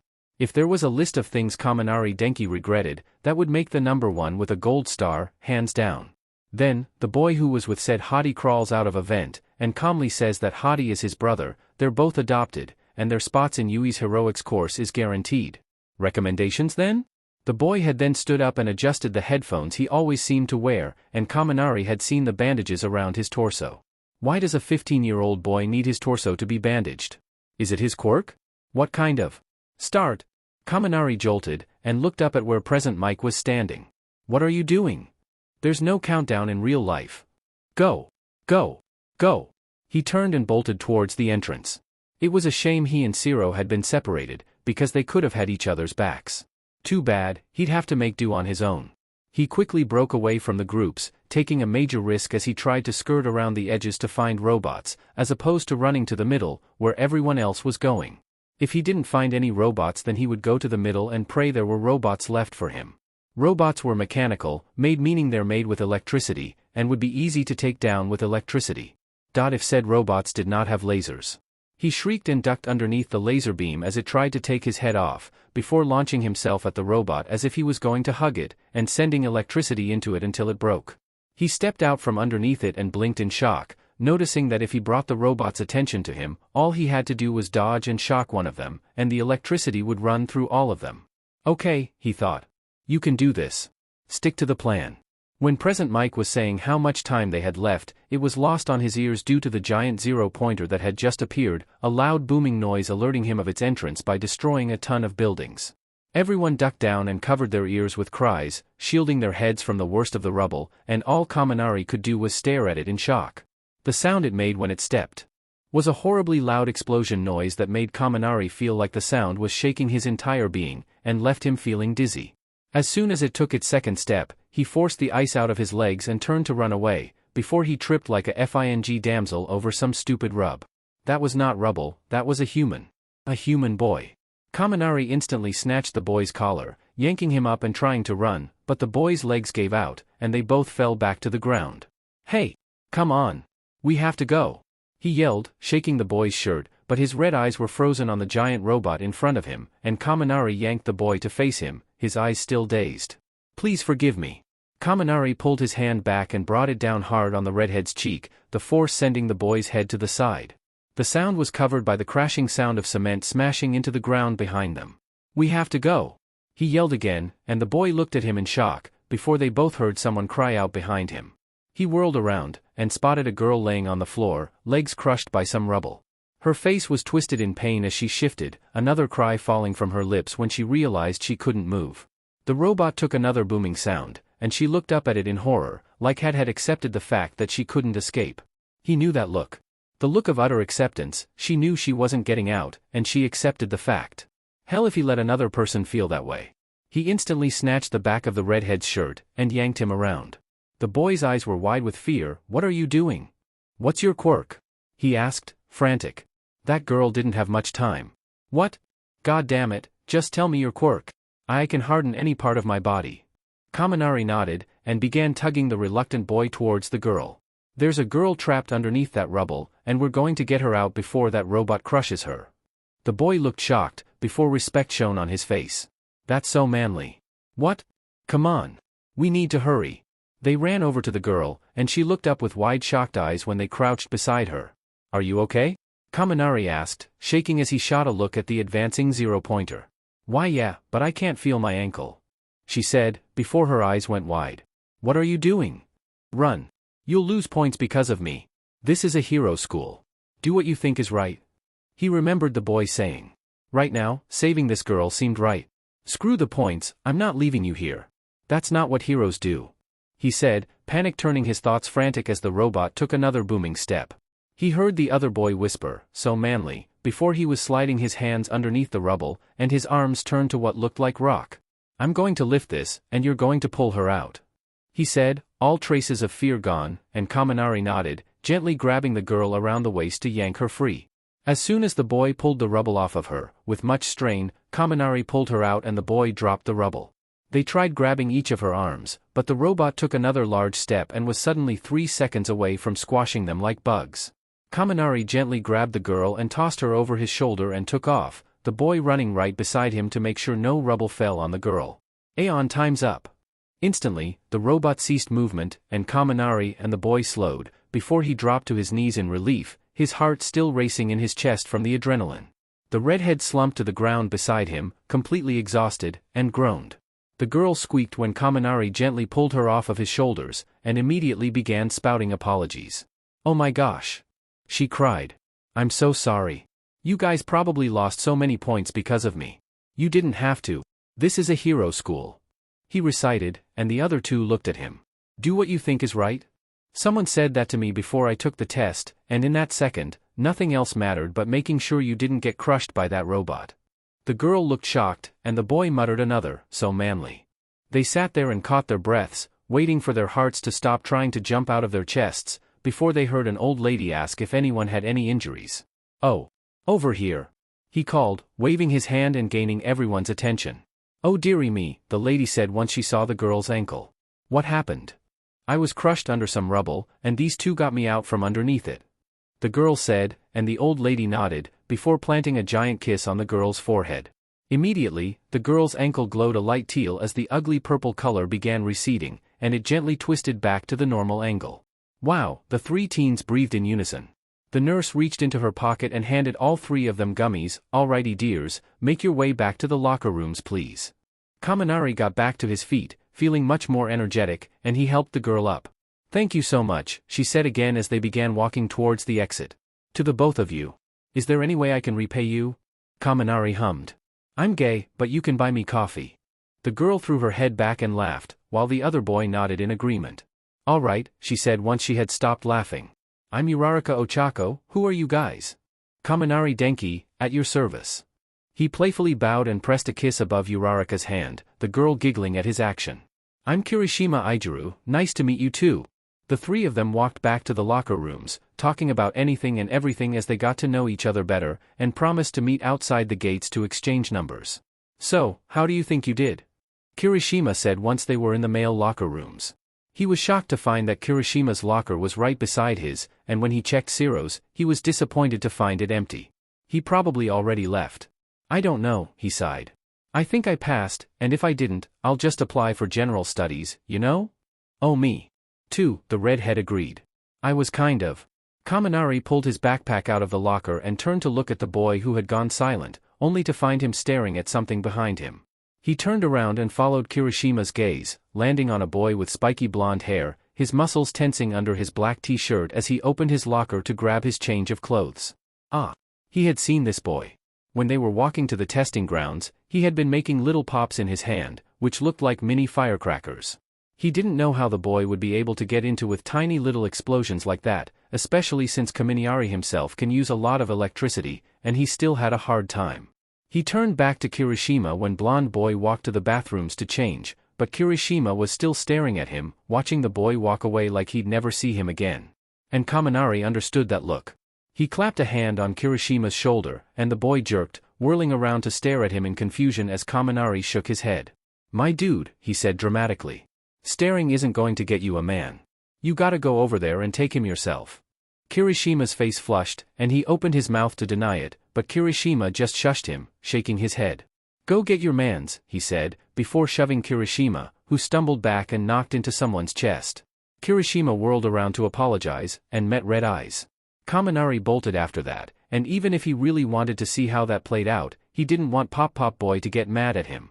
He didn't double back on himself 6 times because he didn't get lost, okay? He knew where he was going, and he knew the shortcut he took was actually the long cut, so stop shaking your head at him. When he finally arrived at the gates, he took a second to do a victory dance, shaking all of his limbs and bobbing his head to his own song as he mentally cheered. He finally made it out. Ignoring all of the weird looks he was getting, he scanned the students standing by the entrance, and caught sight of a brown bob sitting on a bench. He instantly dashed over to Uraraka, and flushed when he saw that Kirishima was sitting beside her. The red-haired boy raised an eyebrow at him, crossing his arms, and Kaminari sheepishly rubbed the back of his neck. Got lost?" There were signs, Kirishima deadpanned, and Kaminari cringed. Shush, are we exchanging numbers or not? He said, waving his hands in their faces when they both laughed at the sudden change of subject. All three of them swapped phones, and inputted their numbers, before squeezing onto the bench to wait for their bus to show up. So, Uraraka said conversationally. See any cute guys during the exams? Instantly, Kaminari's brain flashed to the boy who had crawled out of the vent, the boy who said Hadi was his brother, and slumped back onto his seat with a groan. I saw the brother of someone I thought was super cute, but I never saw him. He whined, and Uraraka hissed in sympathy. I saw someone, Kirishima said hesitantly, like he wasn't used to speaking his thoughts. Really? Uraraka shuffled closer, wiggling her eyebrows. What did they look like? Kirishima looked to the side and twisted his fingers together, eyes glazing over as he mentally pictured the boy. Spiky blonde hair, tall, red eyes, holy shit, he's behind you. Both Kaminari and Uraraka whirled around to scan all of the students lingering around, ignoring Kirishima gasping about being inconspicuous. When Kaminari caught sight of spiky blonde hair, he immediately pointed Pop Boy out.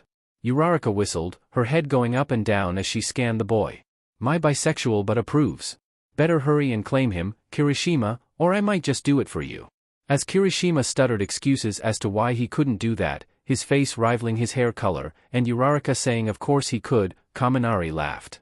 They chatted and laughed, told jokes and made each other cringe with horrible past fails, before one by one, they got onto their respective buses to head back home. Sitting on the bus, with 2 new contacts in his phone, and plans to meet up again, he felt as if everything was going to be okay. Shinso jolted awake at the sound of someone squealing, his eyes wide as he looked around, before relaxing when no villain or criminal blew his door down. He shook his head, running a hand through his blue hair before he collapsed back onto the bed, tossing a pillow over his head to try and get more sleep. But it seems life isn't kind. The door slammed open, and someone jumped onto his legs. By the incoherent, exited rambling, it was Izuku, and he was pumped to the brim with caffeine. Can I help you? He asked, voice scratchy and low, and the boy paused, before shimmying into the spot by Shinsu's chest, Midoriya's head popping underneath the pillow. He peeled open an eye to glare playfully at the boy, and was assaulted by his extremely large beam. He was right, Midoriya's breath smelled of extremely sweet caffeine, and he crinkled his nose at the scent. Guess what? Midoriya whispered, his eyes twinkling with his excitement. Shinso closed his eyes with a hum, the vibrations running through his chest and into Midoriya's. You finally became a Todoroki? There was a pause, before Midoriya was shrieking. He shoved Shinso away and out from underneath the pillow, Shinsu's chuckles turning into a whine when the bright light assaulted his sleepy eyes. Sweetheart, he whined, before rolling over and gathering the smaller boy into his arms, ignoring the pout on his face. I'm trying my best to fall back asleep, but I just can't stop thinking about you. Instantly, blood flushed into Midoriya's face, and he shoved Shinsu's amused face away. You can't say that. He cried. I'm your brother now. Shinso paused, as if the thought just occurred to him. Oh, well, NCST is how far I'll fall for you. Oh my god, Toshi, shut up. Midoriya squealed, his face flushing darker as he squirmed in his arms, and Shinso reluctantly relinquished his hold on the boy. Anyways, as I was saying, he shot a glare at his brother, who just grinned, unapologetic. School starts tomorrow. I'm so excited. And your boyfriend is in our class. His voice was sing-song. In a teasing way, and Shinso was lurching out of the bed at the tone, Midoriya running out of the room with a shriek. Papa! Save me! He cried, and Yamada whirled around with a spatula in hand like it was a knife, a startled look on his face as he was shoved towards Shinso. Midoriya took the man's moment of shock to steal a bacon and run. What? Shinso shrieked, pointing at Midoriya like he stole humanity's prize. He stole a bacon. Yamada turned around to stare at his other son, but the boy had both of his hands up in surrender. Yamada would have believed him if his cheeks weren't puffed out, the evidence of the stolen bacon. A fond smile grew on his lips and he shook his head, before plucking another slice of bacon and tossing it to Shinso, who stumbled back to catch it like a dog to a ball. Tattletale, Midoriya muttered, but Shinso just stuck his tongue out, before they were dancing around each other, trying to jab the sensitive part of their sides. What's all the commotion? Aizawa asked, coming out of their bedroom in his usual attire. Dad, I have a question. Midoriya said in a rush, bouncing up to him as Aizawa raised an eyebrow and sat down, accepting a coffee cup from Yamada with a nod. What am I going to do about schooling? Class starts tomorrow, and I haven't been to an actual school since I was 9. Aizawa hummed, furrowing his eyebrows like he was in deep thought, before shrugging. Midoriya just stared at him. That's it? You don't know? I guess we'll just wing it, and hope for the best," he said nonchalantly, taking another sip of his coffee, and Yamada shook his head with a chuckle, taking a seat at the table. Midoriya sat frozen for a good 5 seconds, before slumping over onto the ground like a log, making Shinso shriek about his injuries. "I'm going to die," Midoriya ummed. "I'm going to be the dumbest person there, and I'm actually going to die." "I'm just kidding, Nizu wants to test you, see where you are school-wise, because you're on the same mental level as him." Midoriya sat up quick at that. "I'm not on the same mental level as Nizu." Aizawa paused, looking down at him. "He said you were, because you were the one keeping the online hackers away." Shinso threw his head back and began howling with laughter, while Midoriya just incredulously stared at him. No. Hacking comes as a second to breathing to Mei-chan, so if Nizu thinks I'm the one doing it, he never got past the first line of defense." Yamada stared at the boys in shock, his food forgotten as he tried to understand what Midoriya meant. "Hatsum is smarter than Nizu." Shinso gasped, sliding to the ground with a red face, finding the whole situation to be gold. "Well," Midoriya said placatingly, "in terms of hacking, yes. She is better than Nizu at hacking." "Holy sheet. What happened to no cussing at the table, Zashi? I'm afraid I'm not following." Midoriya was 3 seconds away from banging his head against Nizu's precious china tea set. "I mean," he said slowly, trying not to snap at the male who could actually ruin him. "That Hatsum was the one who programmed to keep hackers away. She made it look like me as the first defense, Hitoshi as the second, and then she programmed a total memory wipe as the third." Nizu just stared at him, his tea cool from where it had been sitting for the past 30 minutes. He just couldn't wrap his head around it. Someone had outwitted him. "I'm saying this," Midoriya said, "because you wanted to test my IQ or something, and I'm not a genius. I run on street smarts, insults, caffeine, mand analysis, not book smarts."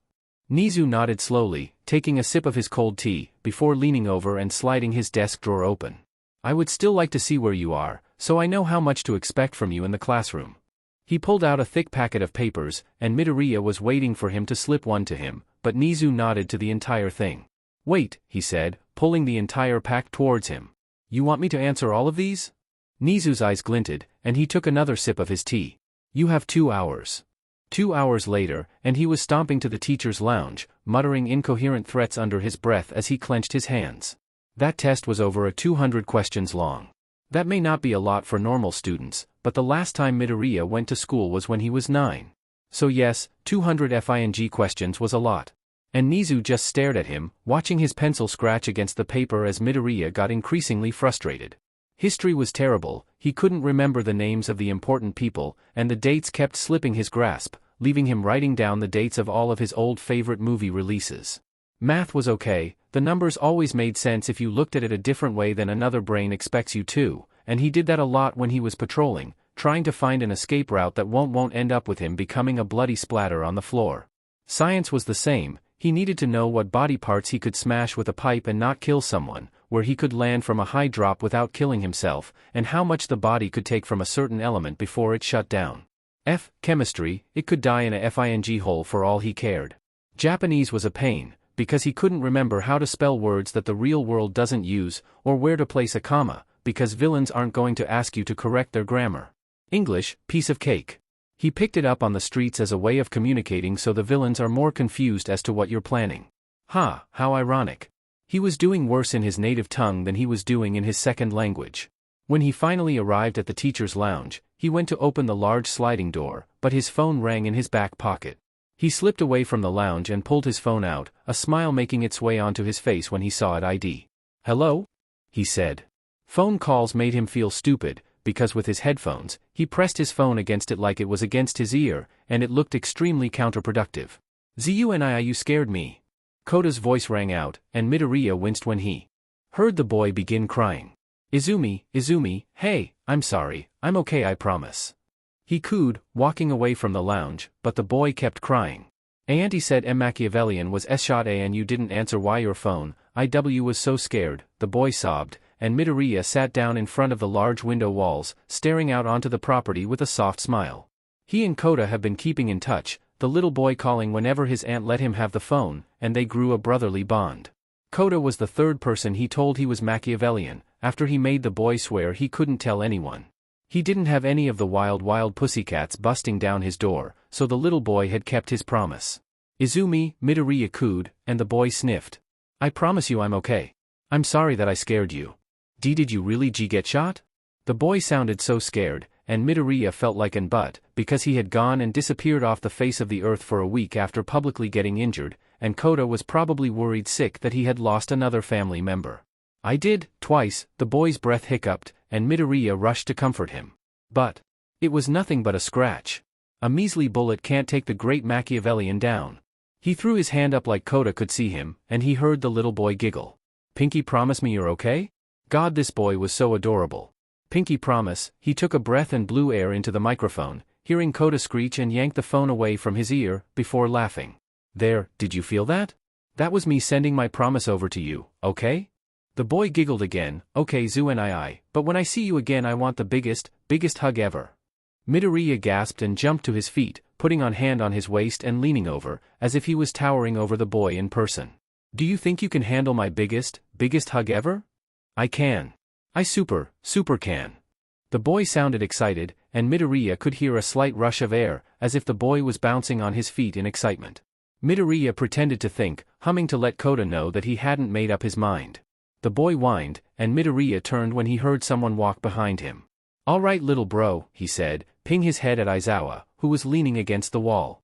You'll get my biggest hug ever, Pinky, promise. He blew air into the microphone again, and Kota shrieked, before they said their goodbyes, and Midoriya hung up the phone. Who was that? Aizawa asked, ruffling his hair as they began making their way back to the lounge. Kota Izumi, he said, and Aizawa stumbled, before pulling the door open. You're the big sister he won't shut up about? Midoriya scoffed. Don't sound so surprised. They both entered, and Midoriya squealed as he was suddenly crushed against Namiri's side. Nuu, he hummed, squirming in her grasp, and Shinso just smirked at him. After I saved you too, Toshi. Betrayal. Absolute betrayal. Shinso just stuck his tongue out at the boy, and watched him squirm in the woman's grasp, before the heroes finished the classing. Well, we're done with the organizing, so, everyone's dismissed.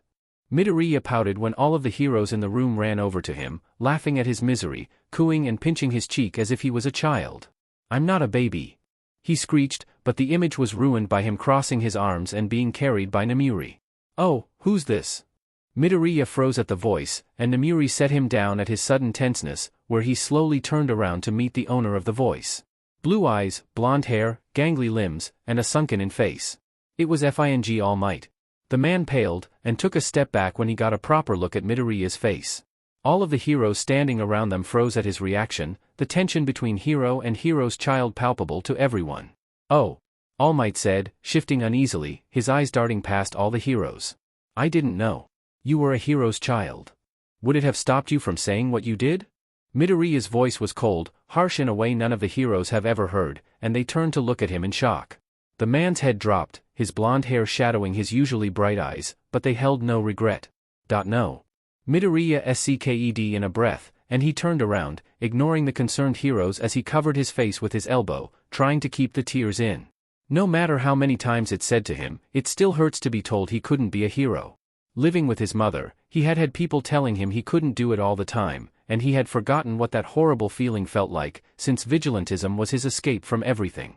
It didn't help that this was All Might, the #1 hero, the symbol of peace, and he didn't believe Midoriya could do it. But he told himself he wouldn't cry over lost causes. He put his arm down and blinked the tears away, shoving them deep into his chest as he turned to face the hero, the man flinching back when he saw the boy's cold glare. Good thing you can't Fing stop me, huh? His voice was strong, even as it broke on the first word. Yamada was tense, he had looked up when everything had suddenly gone quiet, and had paled when he saw his son talking the one person he really didn't like. He had reached out and grabbed Aizawa, tugging him around to look at who Midoriya was talking to, and he was on his feet in an instant, the other heroes taking notice of the boy's tense parents. Wait, what's happening? Snipe asked, confusion coloring his tone, and the other heroes nodded in agreement, looking between All Might and Midoriya, then to Aizawa, Yamada, and Shinsu's tense forms. Do you want to tell them, or should I? Midoriya said, his voice still cold and unrelenting. All Might shifted, rubbing his arms as he tried to escape the boy's glare. My boy. Don't call me that. He screamed, and Shinso snatched him around the waist when he lunged at the gangly man, rage building up in his chest at the man's audacity. You can't call me that. You told me I could never be a hero. I hate you. I hate you. Shinso managed to pull him out of the room despite all of his angry thrashing, and once the doors were closed, leaving All Might to deal with all of the incredulously said heroes, he collapsed, shaking as he tried not to cry into Shinso's chest. Shinso sunk to his knees with him, cradling his fall and holding the boy close. "Sweetheart," Shinso murmured softly, and Midoriya clenched his shirt, dropping his head as he hiccuped. "I promised I wouldn't cry over L lost causes he sked in a huge breath, and slumped into Shinso, the boy curling around him like his own personal shield. "Izuku, we talked about this," he whispered, and pressed his head against Midoriya's curly black hair. "It's okay to cry. I'll always be here for you." And so cry he did, because Shinso would always be there to put his broken pieces back together. "I can't do this." Shinso heaved an exasperated sigh. "Izuku, for the last time, come out. Mimi is going to kill you if you don't show her how her new uniform looks on you. I'm literally in a bra. And you literally don't have BRSTS. Hurry up." The door clicked open, and Midoriya stepped out with crossed arms, a pout on his face. Shinso whistled. 10-10. Since Midoriya was still on a fine line for his back to rip back open, Recovery Girl had told Hatsum to make sure Midoriya's uniform had more protection and padding to make sure he didn't hurt himself. When Hatsum first submitted the uniform, Aizawa was against it, just because it showed so much skin, but Hatsum said they were trying to sell Midoriya as a girl, and the more skin he showed, the more it showed that he was confident in his body. A boy cross-dressing would not show that much skin, because he would be worried about being found out, therefore they wouldn't automatically think, "That's a boy," if there was a bunch of skin showing, and the figure was female. He was reluctant, but Aizawa gave in, and Hatsum had quickly began making it. His padded leggings would stay the same, it would just have more weapons hiding so the students would underestimate them. His arms would be covered in his usual dark green material, except silver bands would stop it at his wrists and the beginning of his bicep, right under the shoulder. They had thick elbow pads, thicker than the ones he had on his original outfit, like Hatsum was expecting him to jump off of high areas to freak the students out. Which means he wasn't being very sneaky when he was planning that out. The top resembled a sports bra, with thick straps and no wire. It was padded, and upon touch, was the same fabric that covered his GNTLS. There was a strip of fabric that covered the Y part of his chest, it connected to black mesh that covered the rest of his chest as it went up, connecting to the choker that would wrap around his throat. On the bottom of the bra, a small circular brooch sat, and Hatsum said it had a tracker installed.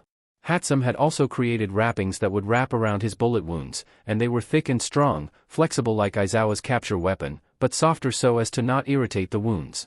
She had changed his boots just a little bit, they had thicker soles, because she said if he clicked his heels together, a knife would slide out of the heel and he could. Yeah, he could do that. With the knives out, it added to about an inch to the normal 3 inches, and that put him at Shinsu's height. He crossed his arms with a smug smile, eyeing the top of Shinsu's head. "I'm catching up to you." Shinso scoffed, before snatching Midoriya's arms to drag him over to where Hatsum was standing, outside of the boys' bathroom. "Take off those heels and then we'll talk." "Careful," Midoriya warned. "One misfortunate accident will land you on the wrong side of these heels." Hatsum sprang to her feet when she heard the door open, and she instantly darted over, spinning Midoriya around like it was his birthday to scan everything and make sure it was functioning properly. She made him sit down and click his heels together, muttering to herself as she pulled him to his feet and spun him around. "I wish your dad didn't take so long to approve on the base," she muttered, and speak of the devil, Aizawa knocked on the door and let himself in. "That doesn't look like my son anymore," he said, stumbling back when Hatsum whirled around with a glare, before relaxing a bit when she realized who it was. "Duh," Hatsum deadpanned, before crossing her arms. "If you hadn't taken so long to approve on the uniform, we would have had more time to test out the authenticity, and make sure he wouldn't have a clothing mishap in the middle of a battle." Aizawa raised an eyebrow. "I approved on that design last week."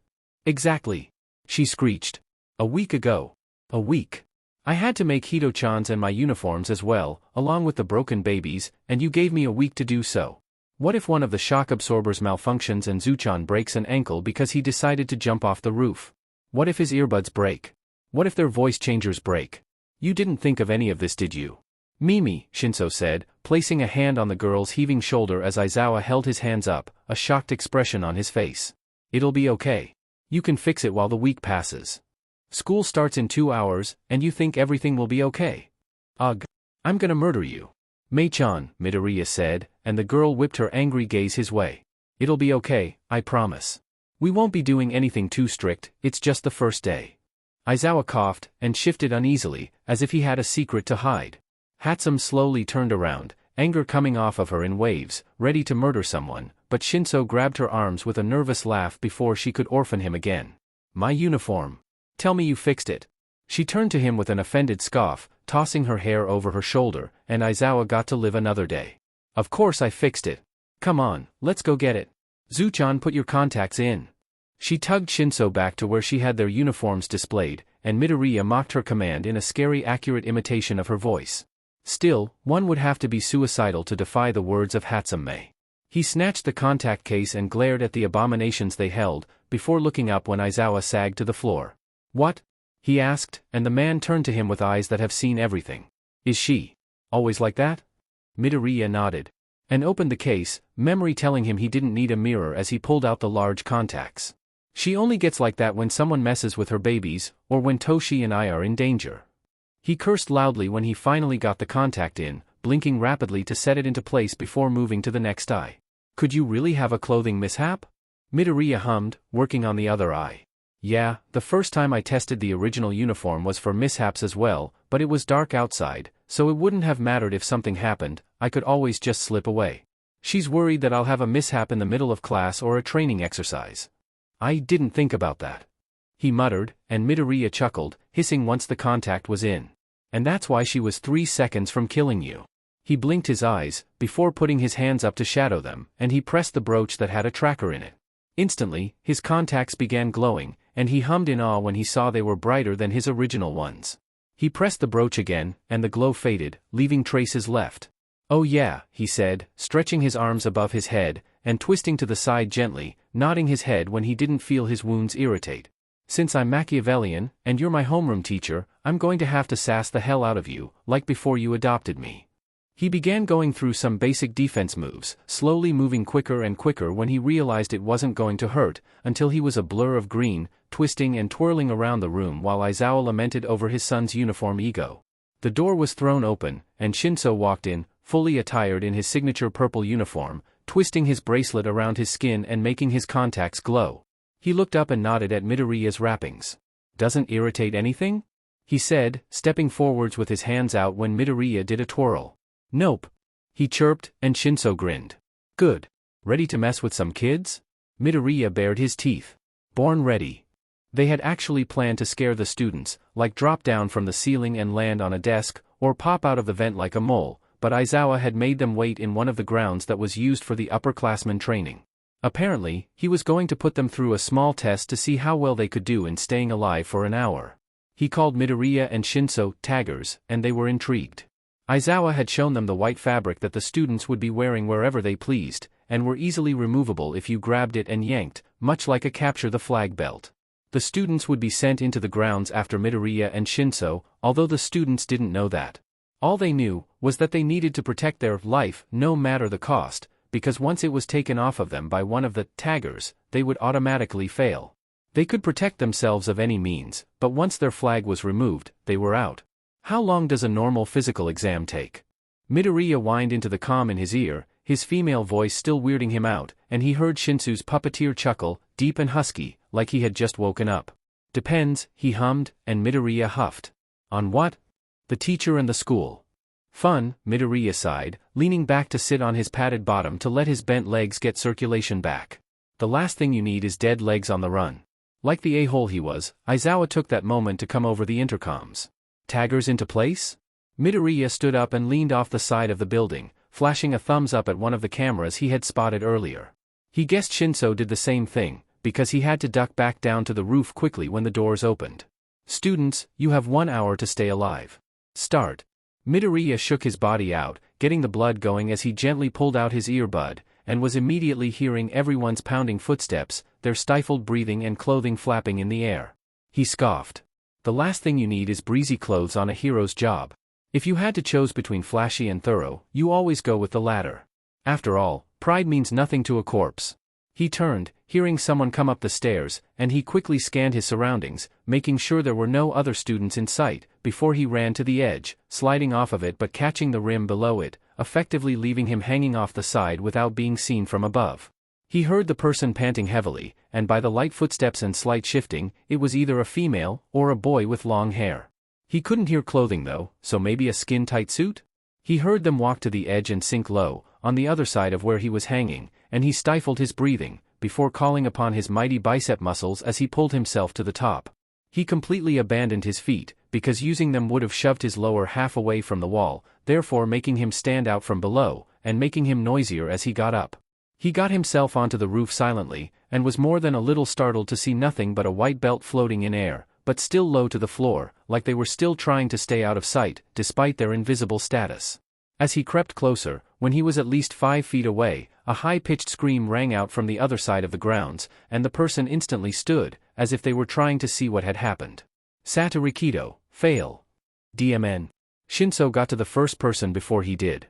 He pouted, but still made his way to the person, who was muttering to themselves, and he yanked the belt off, the person whirling around with a gasp. Scream, he said, and the girl SCKED in a startled breath, and she screamed. Hagakure Toru, fail. He bowed down at the panting girl, feeling a little guilty for scaring her. My apologies, Hagakure-san, but you should make your way to the screening room. Machiavellian? Your costume. He felt an instant irritation at the word costume, but he repeated that she should go to the screening room, and he gave her back her rope. She wasn't allowed to put it back on, she had to carry it, to let everyone know she had failed. He sniffed disdainfully. Costume. Before he pulled his earbud out just a bit, he heard 2 people breathing heavily from a couple of floors down, almost covered by Hagakure's footsteps. He grinned, because this was actually pretty fun. As he was quietly making his way down the floors, another scream rang out, echoing in the large indoor ground, and Midoriya knew Shinso was making them scream to intimidate the surviving students. Jairu Kyoka, fail. Oh my god, he ducked behind the wall when he heard the male voice speak. It somehow sounded familiar. You don't think the taggers are killing people, do you? Don't be stupid, Denki, another boy spoke, and Midoriya tilted his head. He knew that name. This is a hero school, no one should be dying. Midoriya peeked around the corner, before silently siding around it, crossing his arms and leaning against the wall as he pressed the silent brooch, his contacts lighting up and illuminating his entire form. Ignorance is a bliss, he said, and the 2 boys whirled around, before screeching when they saw his glowing form. Oh my god! One of the boys shrieked, while the other said, Holy sheet! Holy sheet is correct. This was Large Elbows and Lightning Boy. Kaminari Denki and Siro. Something. You guys are awfully loud, he cooed, his female voice sounding stuck, and God, he wanted to smash his head in. Ma Machiavellian? Siro stuttered, and Midoriya hummed, sliding closer to the trembling friends. What are you doing here? There should have been 2 letters on the list of your physical exam scores, he said slowly, a dangerous but innocent tone. One was M, and the other was P. You didn't see them? Machiavellian. And puppeteer? Bingo. He giggled, splaying his fingers on his cheeks, promising to bathe bleach when this was done, and never tell Shinso he was messing with a future Aizawa. Now, I'm here to kill you, so scream nice and pretty, okay? What the actual F, Izuku? This is a simulation, not a slaughterhouse. Get it together. Kaminari listened quite well, he screamed and scrambled back, but he wasn't quick for someone who has been running for their entire lives. He clicked his contacts glow off, startling the boys for a split second at the sudden darkness, and he took the opportunity to spring forwards and snatch both of their white belts.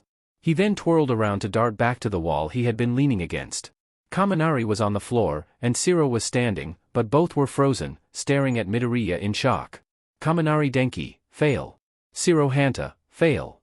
Midoriya giggled, because he was now ahead of Shinso, and handed the shocked boys their belts back. Please make your way to the screening room. He skipped out of their line of sight, before dashing into one of the alleyways, ducking under the pipes and jumping over trash cans, before he heard metal bang ahead and a soft curse. No one would have heard it over the loud scream that rang out again, but Midoriya did. He picked up his speed and came around the corner face to face with a Crow's head. Kirishima Ijiru, fail. In the time it took for Crow's eyes to go wide in shock, Midoriya had scanned his entire body hidden underneath his cloak, and noticed a slight rumple on his left arm. He reached his hand out and caught the edge of it just as a shadow burst from the boy's chest, but he ducked underneath it and slid away in a crouch. The boy whirled around, his shadow forming a larger crow, before Aizawa's voice rang over the intercom again. Tokoyami Fumikage, fail. Whoa! Midoriya chuckled, standing up and holding the boy's belt out. You almost had me. Please make your way to the screening room. He turned and dashed away before the boy could say anything else, and that's how the rest of the testing went. He would sneak up on the students, take their belt before they could realize it, and added another tally to his name. The only thing mentionable was that Shinso had gotten to Todoroki, making him pout, and that had gotten him slammed into the wall by Tail Boy, which his back did not like. He had still gotten the boy's belt, and ran off, because the boy wouldn't stop apologizing. All students fail. Taggers, please make your way to the screening room. Midoriya whistled as he stood, because there was still 30 minutes on his clock, and they had gotten all 18 students. Toshi, he said into the comm, and the boy hummed. How many did you get? I don't know, the boy replied. But I'll race you to the room. 1, 2, 3, go! Midoriya yelled in a rapid breath, ignoring Shinsu's cry of outrage, and they both began running towards the stairs across the room. Midoriya came onto the last building's roof by the stairs, and wondered if Hatsume's shoes would work for 7 stories. There's only one way to find out. Izuku, no. He heard Shinso shout, but he had already thrown himself off of the building, and it was a rush. He knew when most people were falling off of a building, their thought were usually a jumble of holy fing shit no I'm gonna die I never even kissed Todoroki. His thoughts were not like that. Except for maybe the last part, he felt free when he was falling, no social standards telling him he's worthless, no haters telling him he's a skimpy beach, no gravity to hold him down, nothing.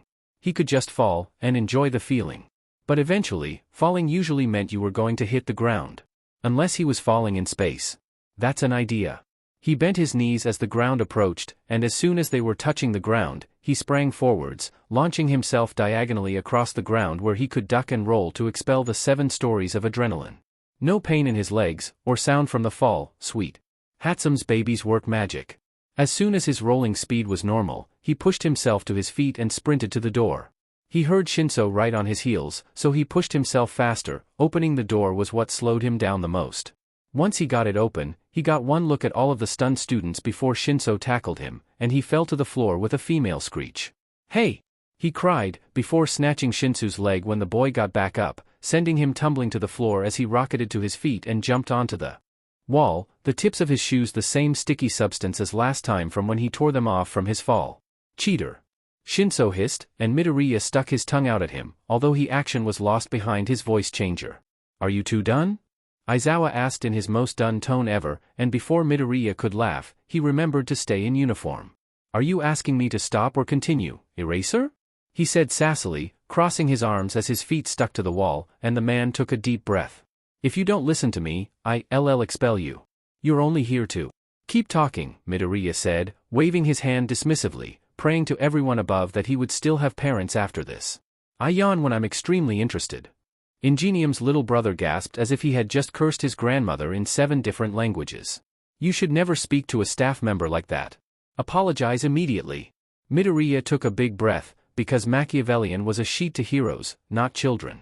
He leaned back and kicked his feet off of the wall, using his hands to push himself away from it as he fell.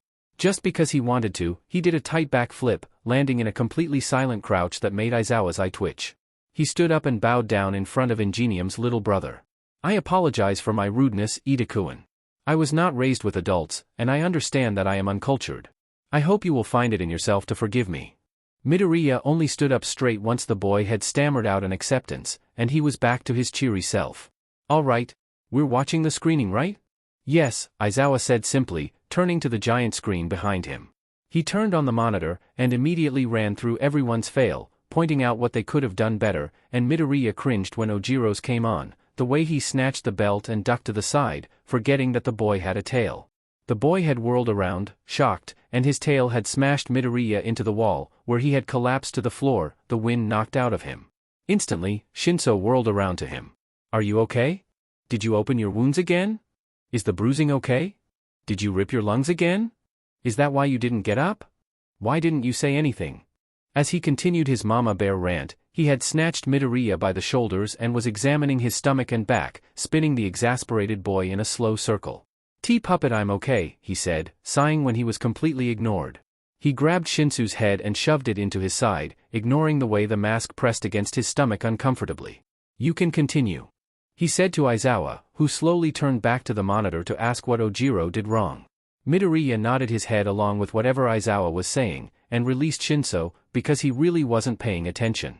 He could feel two pairs of eyes boring into the back of his head, one was curious, and the other was angry. He tilted his head and peeked out of his mask from the corner of his eyes. He scanned the students until he met red eyes.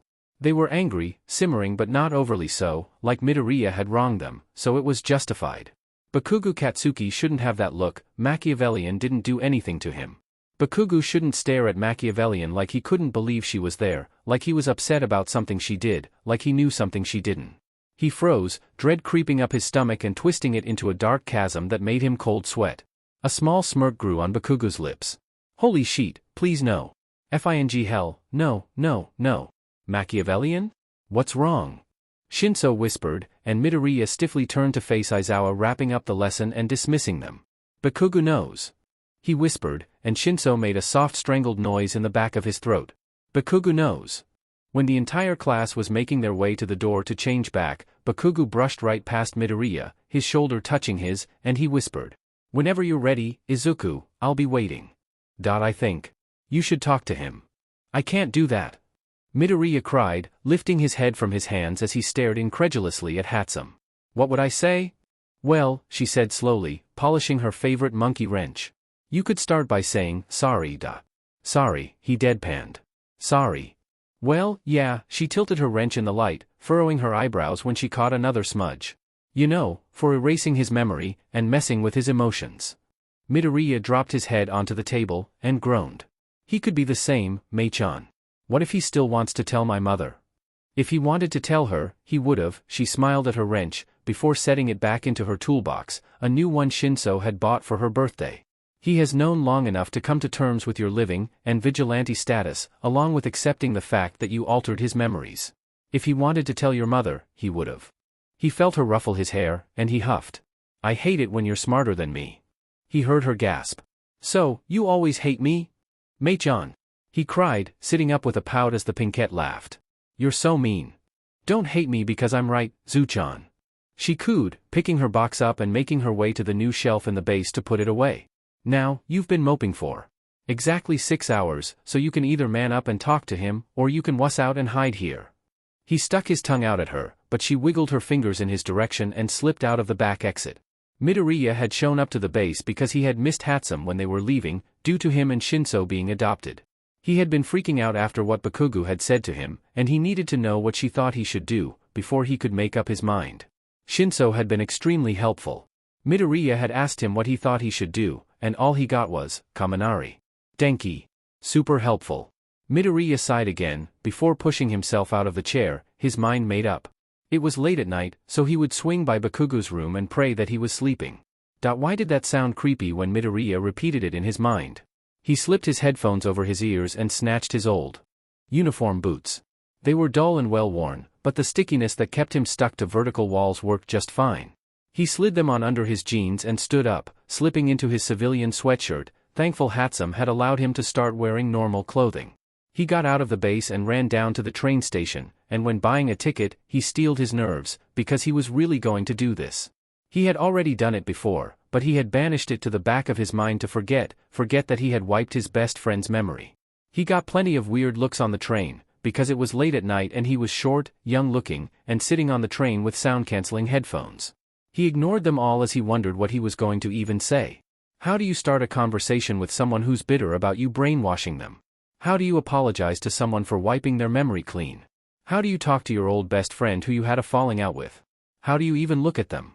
These thoughts were not helping him, but before he could lament over his misery, the train stopped at his station, and he was forced to get out of his seat and slip out of the doors.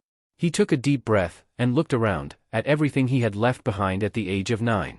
The nostalgia was hitting him just as hard as it did last time he was here, and he exhaled as he began walking, away from the train station and towards where he knew Bakugo lived. Standing in front of the house, Midoriya really didn't know what he was supposed to do. Was he supposed to knock on the door? Introduce himself as Bakugo's friend? Aizawa Midori, or Midoriya Izuku? This should not be so hard. He felt his phone vibrate, and he pulled it out. It was a text from Hatsum, with an unknown number on the bottom. Or he could do that. He silenced his phone and slipped his phone into his pocket, making his way to the side of the house. When he was well into the shadows, he pulled the lining covering boots off, along with the gloves he had snatched. Once he was sure they would work, he darted to the side of the house, and jumped onto the building, his hands and feet sticking perfectly, and he let out a breath of relief. They still worked. Before he could jinx them, he crawled up the wall as quickly as he could, where he grabbed the roof and pulled himself all the way up, collapsing onto his back as he stared up at all the stars that were twinkling in the sky. "Here we go," he muttered, and he pulled out his phone, not even bothering to sit up, and unlocked it, staring at the unknown number Hatsum sent him. With a deep breath, he pressed it, and it began ringing. He pressed it to his headphone ear as a phone below him began ringing. "Hello?" Bakugo said, a little hesitant, the sound of someone answering an unknown number. "Hey," Midoriya practically whispered. Bakugo sked in a breath, and exhaled it slowly. "You are ready to talk?" "Not in the slightest, but here I am. I think you should open your window to let me in." There was a silent pause, before he heard the boy get out of a chair, set the phone down, and then he was sliding the window open. "It's open. When will you get here?" "Step aside."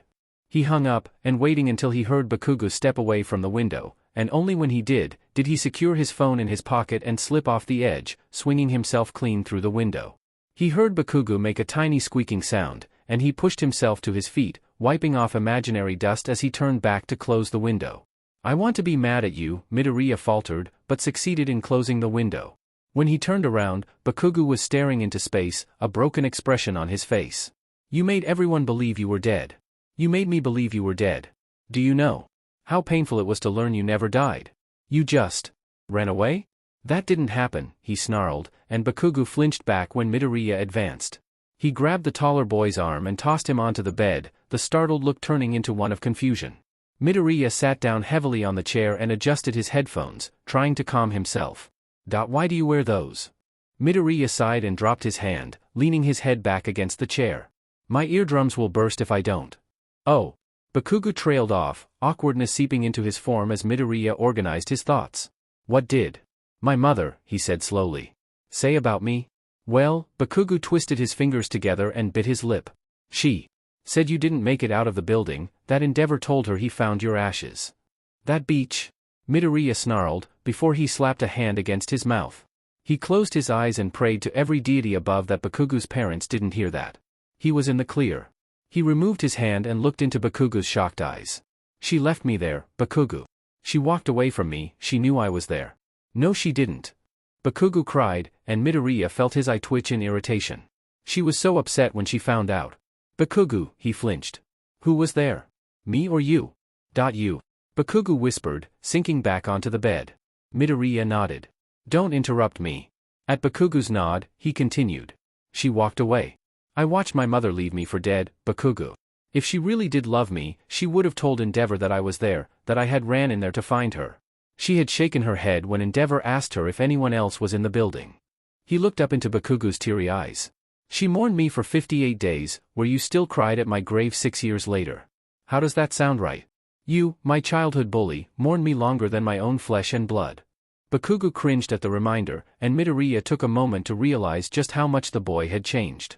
He wasn't brash or loud anymore, it almost seemed as if he had curled into himself, and needed more reassuring that he could be good. He wasn't confident in himself, he seemed almost meek. Midoriya wanted to laugh. It seemed like they almost switched personalities. "I see why you reacted the way you did." He twisted his fingers into his shirt. "I'm sorry. I won't tell your mother." Midoriya sagged with relief, not knowing he was so tensed up. "Thank you. How did you know who I was?" Bakugo was silent, before slowly shaking his head. "If you decide to erase my memory again, I'll have that reminder to let me know that you're still alive. If I give it to you, there's no saying you won't get rid of it along with my memory." Midoriya felt grudging respect for the boy. Bakugo was smarter than he looked, and that was something he often forgot. "Smart," he said, and Bakugo shifted, dropping his eyes to the floor. "What? Can we?" Bakugo's words kept trailing off, like he couldn't bring himself to ask the question. They were soft, hesitant, and Midoriya couldn't help but swell with hope. "Can we? Be friends?" Midoriya smiled softly, because this boy sitting in front of him was so different from the one he grew up with. "Yeah. We can be friends." Midoriya knew he cried a lot, and if this was how Hatsum felt every time she had to comfort him, he promised himself he wouldn't cry that often. He seriously didn't know what to do. Shinso usually just held him and let him cry, whispering words of comfort, but that was because they were best friends. Hell, they shared a bed because the trust was so strong. With Bakugu, he didn't know what to do. He said to hell with it and he wrapped his arms around the boy, a little stiff due to his lack of knowledge.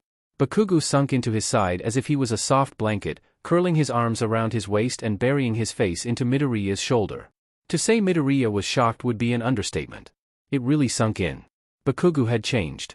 There was a knock on the door, and Midoriya had a second to think before the door was opening and Bakugu Masaru was sticking his head into the room. Katsuki, the man, cut himself off when he met Midoriya's eyes, his eyebrows furrowing as he stepped further into the room. "Who are you?" Hi?" Ignoring the panic icing his veins and turning his stomach into a black pit, he was doing okay. What the hell is he supposed to say? He sure as hell wasn't going to introduce himself as their best friend's dead child, so he was just going to sit there awkwardly. "Katsuki," Masaru said, and the boy sat up, wiping his eyes. "Sorry," he whispered, and Masaru shifted at the boy's tear-clogged voice. "He's just comforting me." Masaru glanced at Midoriya's frozen figure, then back at his son. "About what?" "I'm gay." Midoriya really couldn't say he was shocked. He had seen a few people eyeing up Bakugu's form during the review, but the boy only had eyes for a fellow red-eyed boy. He just wasn't expecting the boy to come out in order to save his butt. Masaru blinked, before furrowing his eyebrows.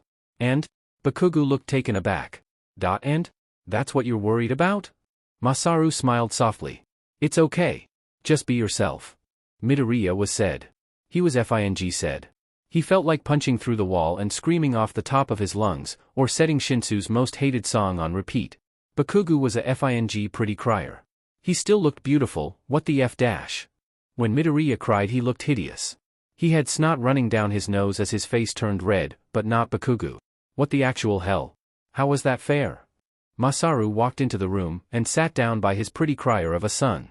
Midoriya stood up, and awkwardly excused himself, feeling like he was intruding on an extremely personal matter.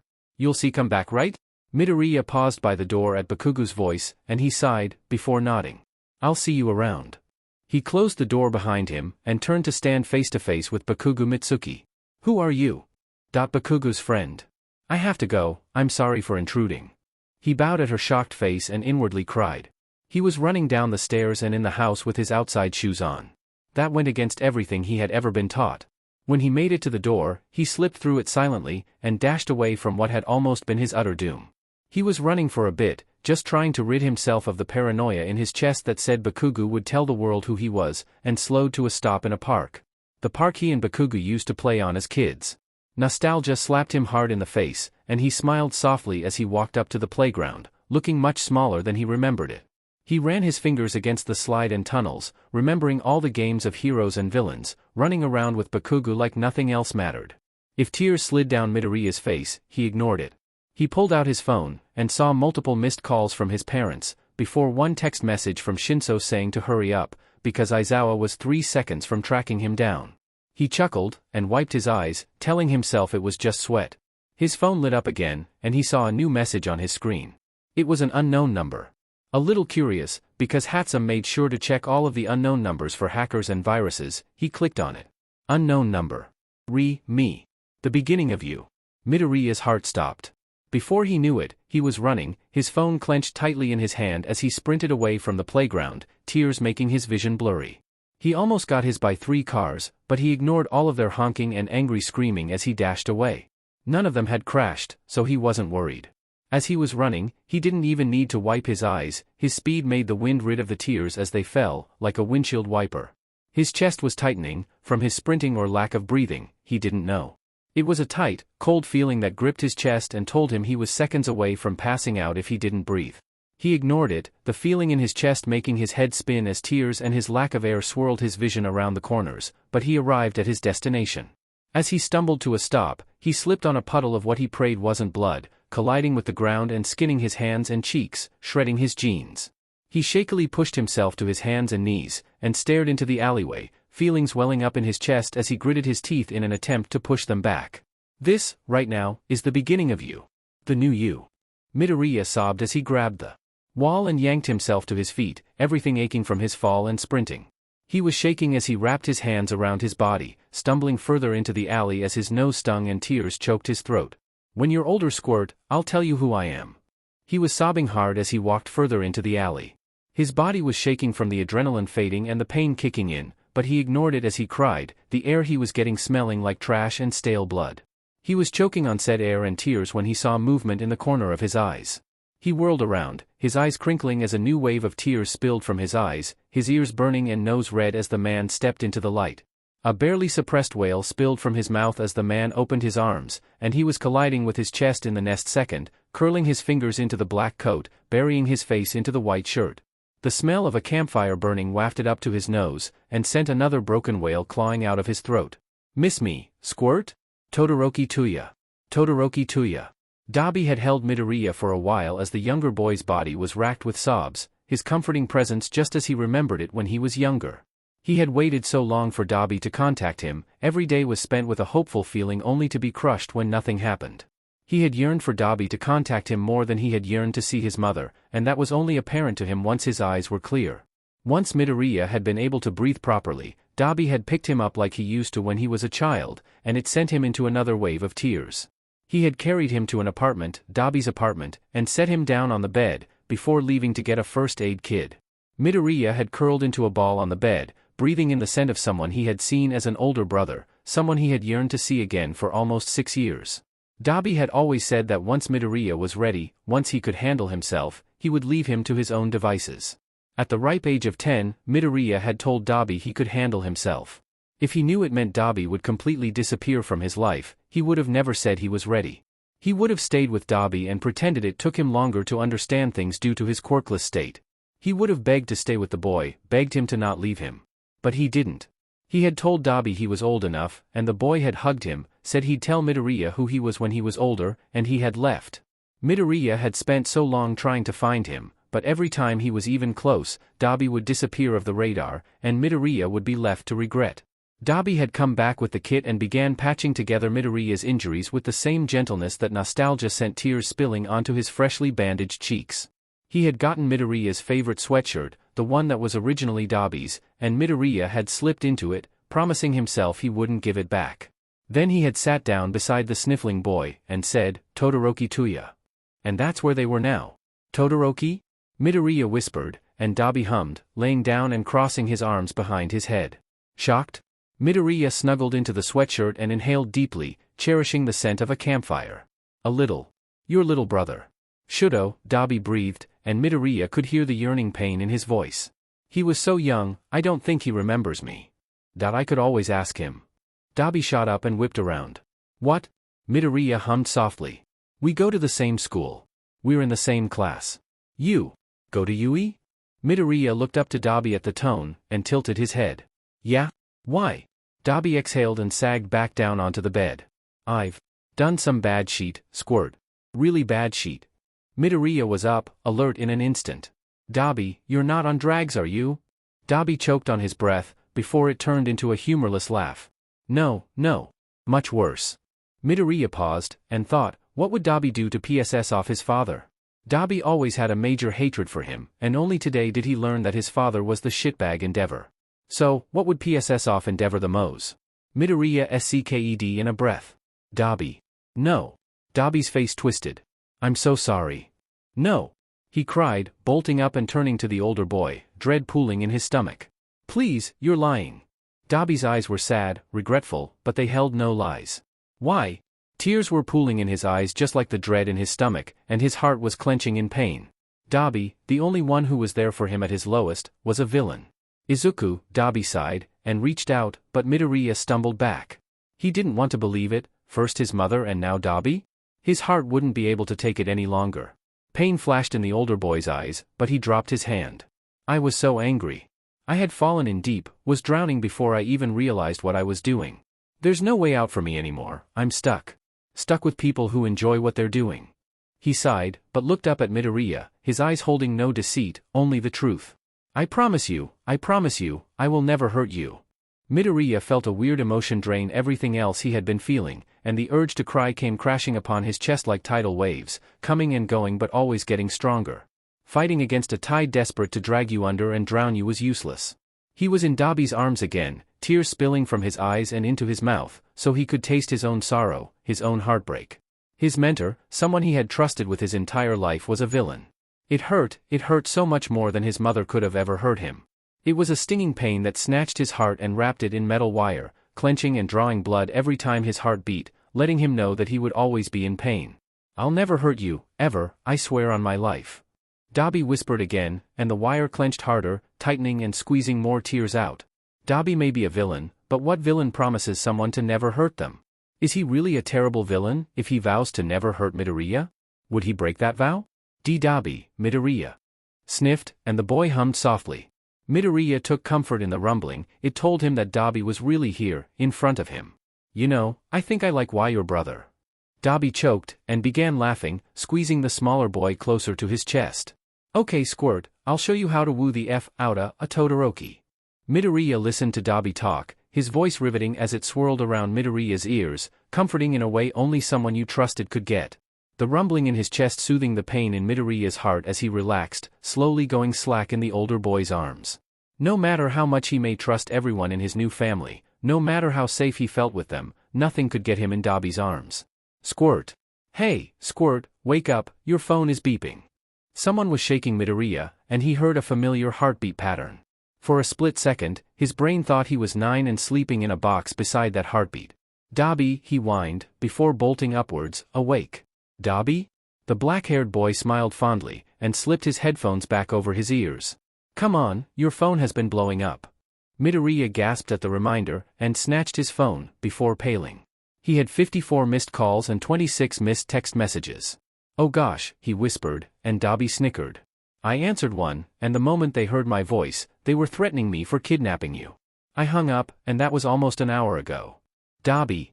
he cried, before cursing and calling Yamada, hopefully the lesser of 3 evils. "Izuku?" He inwardly cursed again. He did not mean to scare them. Yeah? Sorry. Oh my god. Where have you been? Do you know how worried we've been?" Shota almost called the cops. Hitoshi thought the worst. "We didn't know what to do." "I'm sorry," he said meekly, sticking his tongue out at Dabi's snickering. "I found someone important to me." Yamada paused, and Dabi turned away, his shoulders shaking from suppressed emotions. "If you're dating someone, just tell us. Someone answered your phone earlier, is that your—" "No!" he cried, before gagging at the thought. He screeched when Dabi smacked him with a pillow. "Don't hit me. I'll dump hair remover in your hair dye."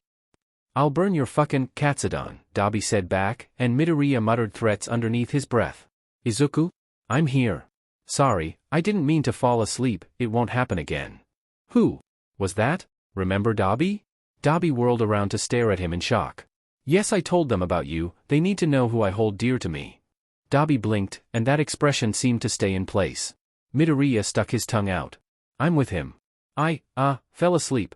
On my chest like a fucking cat." "Shut up!" he screeched, and launched himself at the taller boy, both of them falling off of the bed with cries.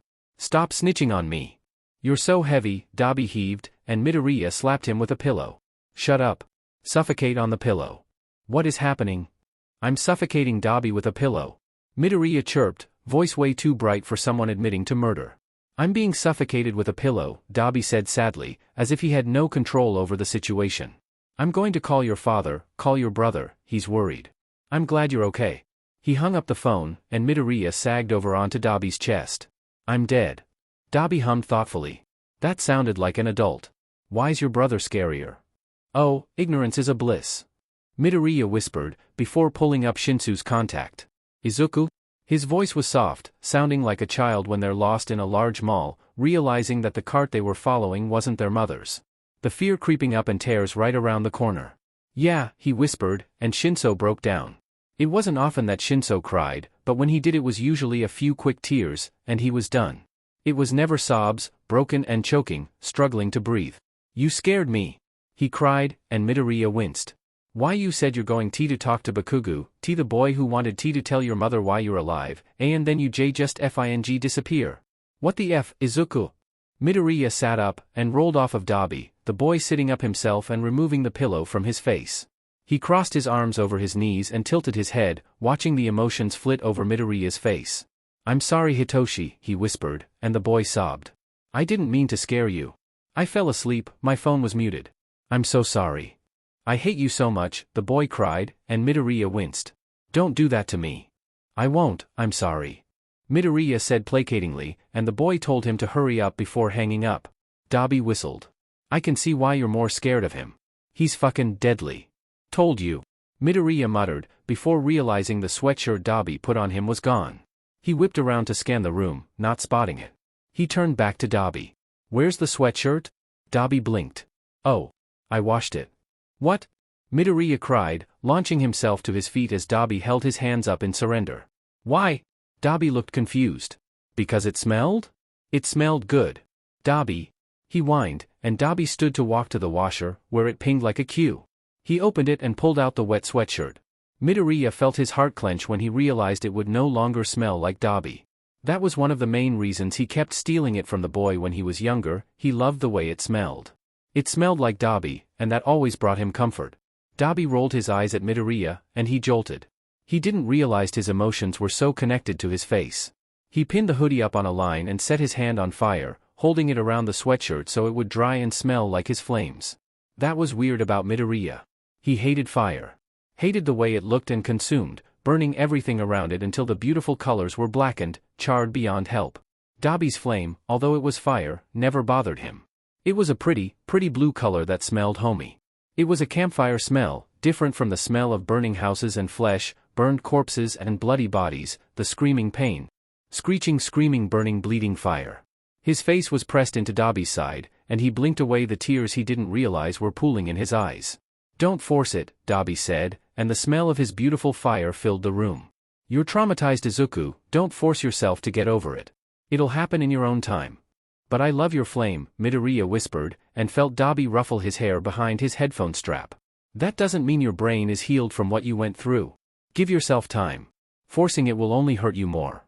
Midoriya sighed, forgetting that Dabi could be such a mother hen sometimes, meaning he was almost always right. Okay. There, Dabi released his head and Midoriya shimmied his way between Dabi's arms and his body, ignoring Dabi's chuckle. He squealed happily and snatched the hoodie from the taller boy, hugging it to his chest as he relished the warm feeling and Dabi's scent. Thank you, he said, his voice muffled from the sweatshirt. Dabi ruffled his hair, and opened one of the cabinets, pulling out a small black box with intricate carvings. I took this from you, Dabi admitted. It pains me every time I see it, so I'm giving it back to you. He opened it, and Midoriya felt his heart clench. It was a necklace. Namely, the necklace Dabi had given him when he was 9. It had been Dabi's mother's, Rei's necklace, and he had taken it before he ran away, leaving his mother with the promise that when she saw the necklace again, he would be right around the corner. Dabi hurt every time he had seen it, so he had given it to Midoriya. It was a quarter-sized white snowflake, diamonds encrusted into it to make it shine prettily. It hung on a slim gold chain, so it would never fall off. Midoriya reached out and grabbed it, pulling it out of the box and slipping it over his head. He had to be careful wearing this. All of the Todorokis knew about this necklace, because Rei had told them that if they ever saw that necklace, they had hope of getting away from Endeavor. If any of them saw it on Machiavellian, he didn't even want to think about what would happen. Anything else you took you want to give back? Midoriya chuckled wetly, and Dabi smiled fondly. Don't know how to give your happiness back, sorry. Midoriya tapped his phone. Keep in touch. Dabi looked taken aback, and then conflicted, but he didn't say anything. He grabbed his coat and ruffled Midoriya's hair. Come on, I'll walk you to the station. In Dabi's warm hoodie, his campfire scent wafting up to Midoriya's nose, his necklace sitting on Midoriya's chest, and Dabi himself walking by his side, Midoriya was happy. It didn't matter that this man was a villain, that he had done some shady shit, because Midoriya was going to be a hero, and heroes saved people. Todoroki Tuya was number 1 on his list. Midoriya was grounded. He really didn't mean to scare any of them, but they didn't listen when he tried to say so. Something about why would they get him a phone if he wasn't even going to use his properly. Even though he bought the phone. Shinso had even pitched in and given him an extra week to Aizawa's 2 weeks and Yamada's month. Like a little traitor. All he did was mute his phone and fall asleep. Why do they have to go and? Something slapped him upside the head. Hey! He whispered furiously, rubbing his head as he rolled over to face Shinso. What was that for? You're moping, Shinso muttered, burying his arm back into the blanket. Like you don't deserve your punishment. Midoriya pouted, and rolled over, curling back into a ball. He had tried arguing his case, saying that it really wasn't his fault, but it was lost on all ears. He had sat on the couch with a pout while everyone had agreed on a month and a half of grounding, like he wasn't in the room. There was no getting out of it. He didn't know how his grounding was supposed to work, considering they weren't going to take his phone away, and he was still allowed to leave the house. Well, maybe not the last part, but if he snuck out by replacing himself with a warm water-filled pillow by Shinso when he was asleep, no one needed to know. Which was what he was currently waiting for. Shinso needed to hurry up and fall asleep, because he was craving katsudon, and his parents had banned him from eating it, as a part of his punishment. Yes, sneaky Midoriya sneaking out to eat katsudon. After a good 5 minutes of laying still, Shinso's breathing evened out, and his heartbeat slowed down to the pace of someone in deep sleep. Midoriya shifted closer to the edge, and the boy didn't react. He slowly began reaching down, under the bed, and prayed to every deity above that nothing would snatch his arm and drag him underneath. When he felt the warm pillow, he quickly yanked his arm back, because those monsters wait for nothing. He had filled it with hot water in the 5-minute gap that Aizawa and Yamada were away from home, and Shinso was in the shower, and stashed it under the bed, cooling down to a body heat in time for him to replace himself with it. He swiftly rolled over and placed the pillow against Shinso's chest, before rolling off the bed and laying still, praying that Shinso stayed asleep. He did. Midoriya let out a small breath, before he quietly snatched his sound-canceling headphones and slipped them over his ears, pulling on Dabi's sweatshirt and the necklace along with it, just because he didn't want to part with them, now that he had them back. Aizawa and Yamada haven't added locks to the windows, and that means they don't believe that Midoriya would jump out of a 3-storied building to escape his prison. They obviously underestimated him. I mean, Machiavellian's signature move is jumping off of buildings and disappearing. He had his old pair of Machiavellian boots, and he slipped them on over his leggings, securing them before silently sliding the window open. A gush of cool air came into the room, and Shinso shifted, but didn't wake. He slowly climbed out of the window, keeping his body close to the wall, and he enclosed the window behind him, leaving a crack just big enough for his fingers to slip through when he came back. He turned, holding the sill, and looked down to the floor, but he no longer felt fear facing long falls. He scanned the area to make sure no one was out, before he let go of the sill and he dropped 3 stories. He jumped out of his own skin when his landing made a low thud sound, and his heart began racing. He stilled with a hand over his heart, making sure no one else had heard it. Apparently the sound-absorbing heels malfunction with time and use. He stood and brushed imaginary dust off of his sweatshirt, casting one more look at the window, before dashing off towards the nearest fast food court, hoping at least one of them sold katsudon. 5 minutes later, he found one, but it was 30 minutes from closing time, so he had to beg for it to be ordered to go. As soon as he was done paying, he snatched his food, said his thanks and made his way outside, where he sat at one of the empty tables and dug in. Ah, how he had missed katsudon. This was probably cheating in his grounding, or whatever it's called when you do something you're not supposed to, but no one told him the rules, so he was just abusing his lack of knowledge. When he was done inhaling his food, he chugged the water and stood, collecting his trash and throwing it away. He looked around like the paranoid child he was, before he flipped up his hood and began his way back home. The sky was dark, and anytime someone wanted to approach him, for whatever shady reason adults approach minors at night, he would glare at them, or bare his teeth, and they would run away. He was almost halfway to his apartment, when someone's footsteps matched his and he was alert. Those footsteps sped up, and just before he was getting ready to run, his sweatshirt was snatched, and a man said, "Tuya? Fing sheet. This must be the brother, the one Midoriya kinda not really met when he got shot, but in his second of panic, the name slipped his mind. He lowered himself to the ground, before jolting, spinning to lose the man's grip, and he took off, sprinting as fast as he could in his malfunctioning boots. He heard the man start, before giving chase. "Tuya? Why are you running?" "Because I'm not Tuya, ha ha ha, please go away." He slid into one of the alleyways and scanned everything in it, before jumping onto one of the trash cans, swiftly climbing onto the fire exit and running up the stairs until he was on the roof, where he crouched low and stifled his heavy breathing. Running after eating was a big no-no, he would have to remember. Midoriya heard the man stumble into the alleyway, before he loudly cursed, obviously irritated in himself for losing who he thought was his brother. Midoriya winced, and realized he probably shouldn't wear Dabi's sweatshirt so often, especially since it seemed Dabi wore it with his siblings, often enough that they would recognize it on sight. He shook his head and stood when he was sure the man was gone, turning around and running away, jumping roof to roof as he came back to his apartment. He was so lucky as he slipped back into the window, because Shinso was still sleeping, meaning the pillow worked like a charm. Score 1 for the crossdresser. He put his old boots back under the bed and slipped his headphones off, before taking Dabi's sweatshirt off, folding it and placing it back from where he took it.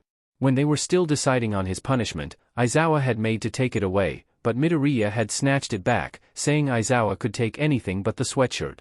Aizawa had said the punishments take away what you cherish most, as a way to make you regret what you did, and he had cried, thrashed against Shinso, screaming that he'd hate all of them if they took it away, that he'd never forgive them, and Aizawa had slowly given it back, where he had curled around it and cried. He had just got Dabi's sweatshirt back, just got back something that was taken from him when he was young.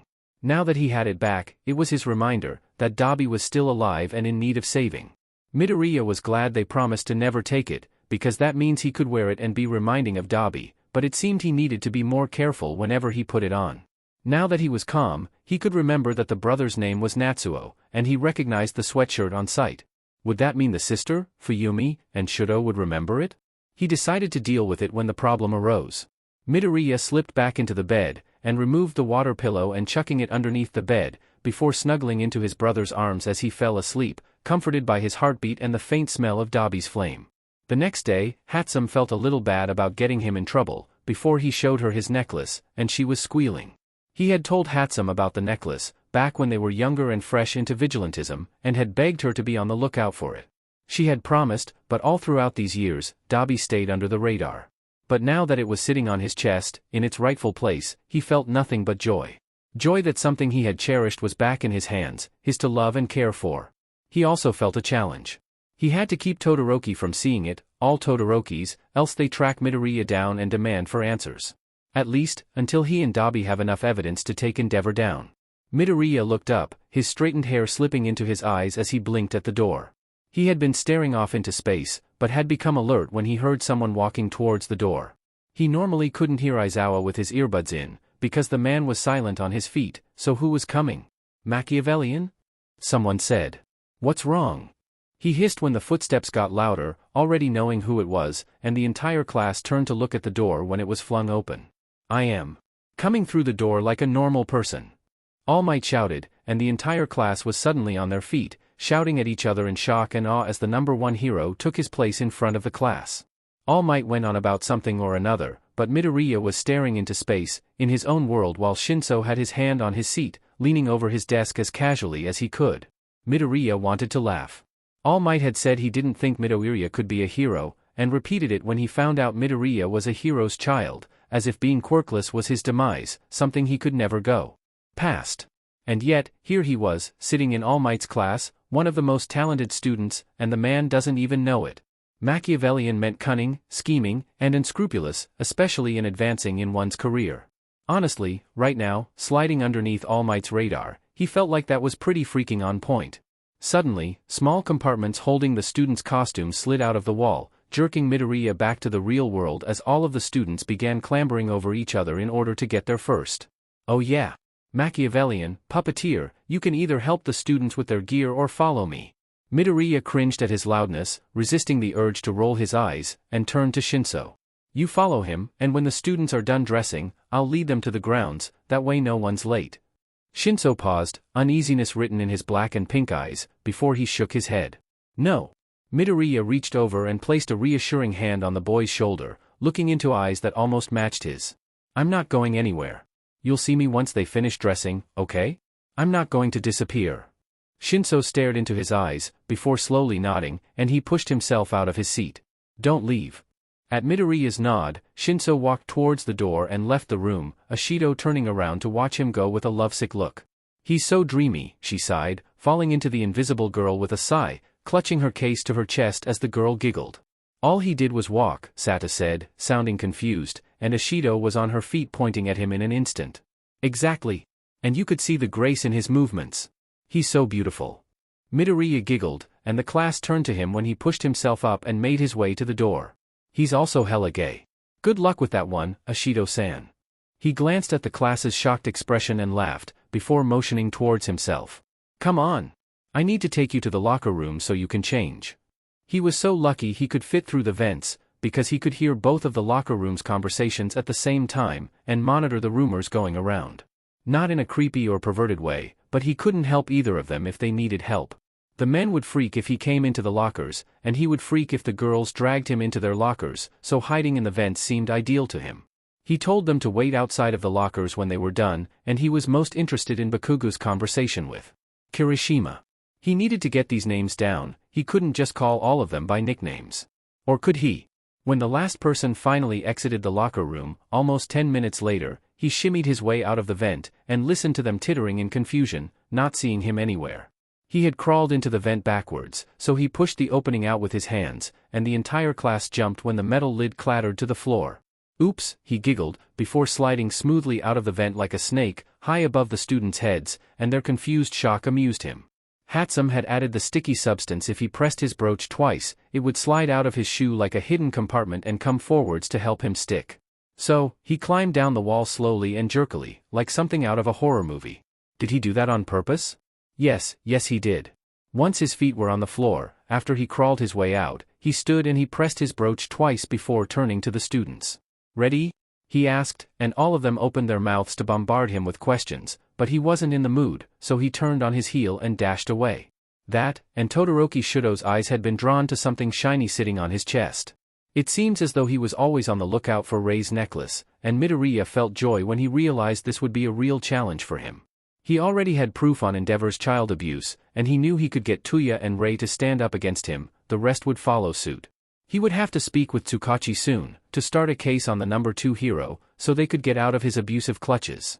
As soon as he came out of the tunnel, he was tacked to the ground by Shinso, and he squawked when he was picked up and tossed over a shoulder.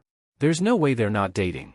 Someone whispered from the mass of students behind him, and there were several rounds of agreement.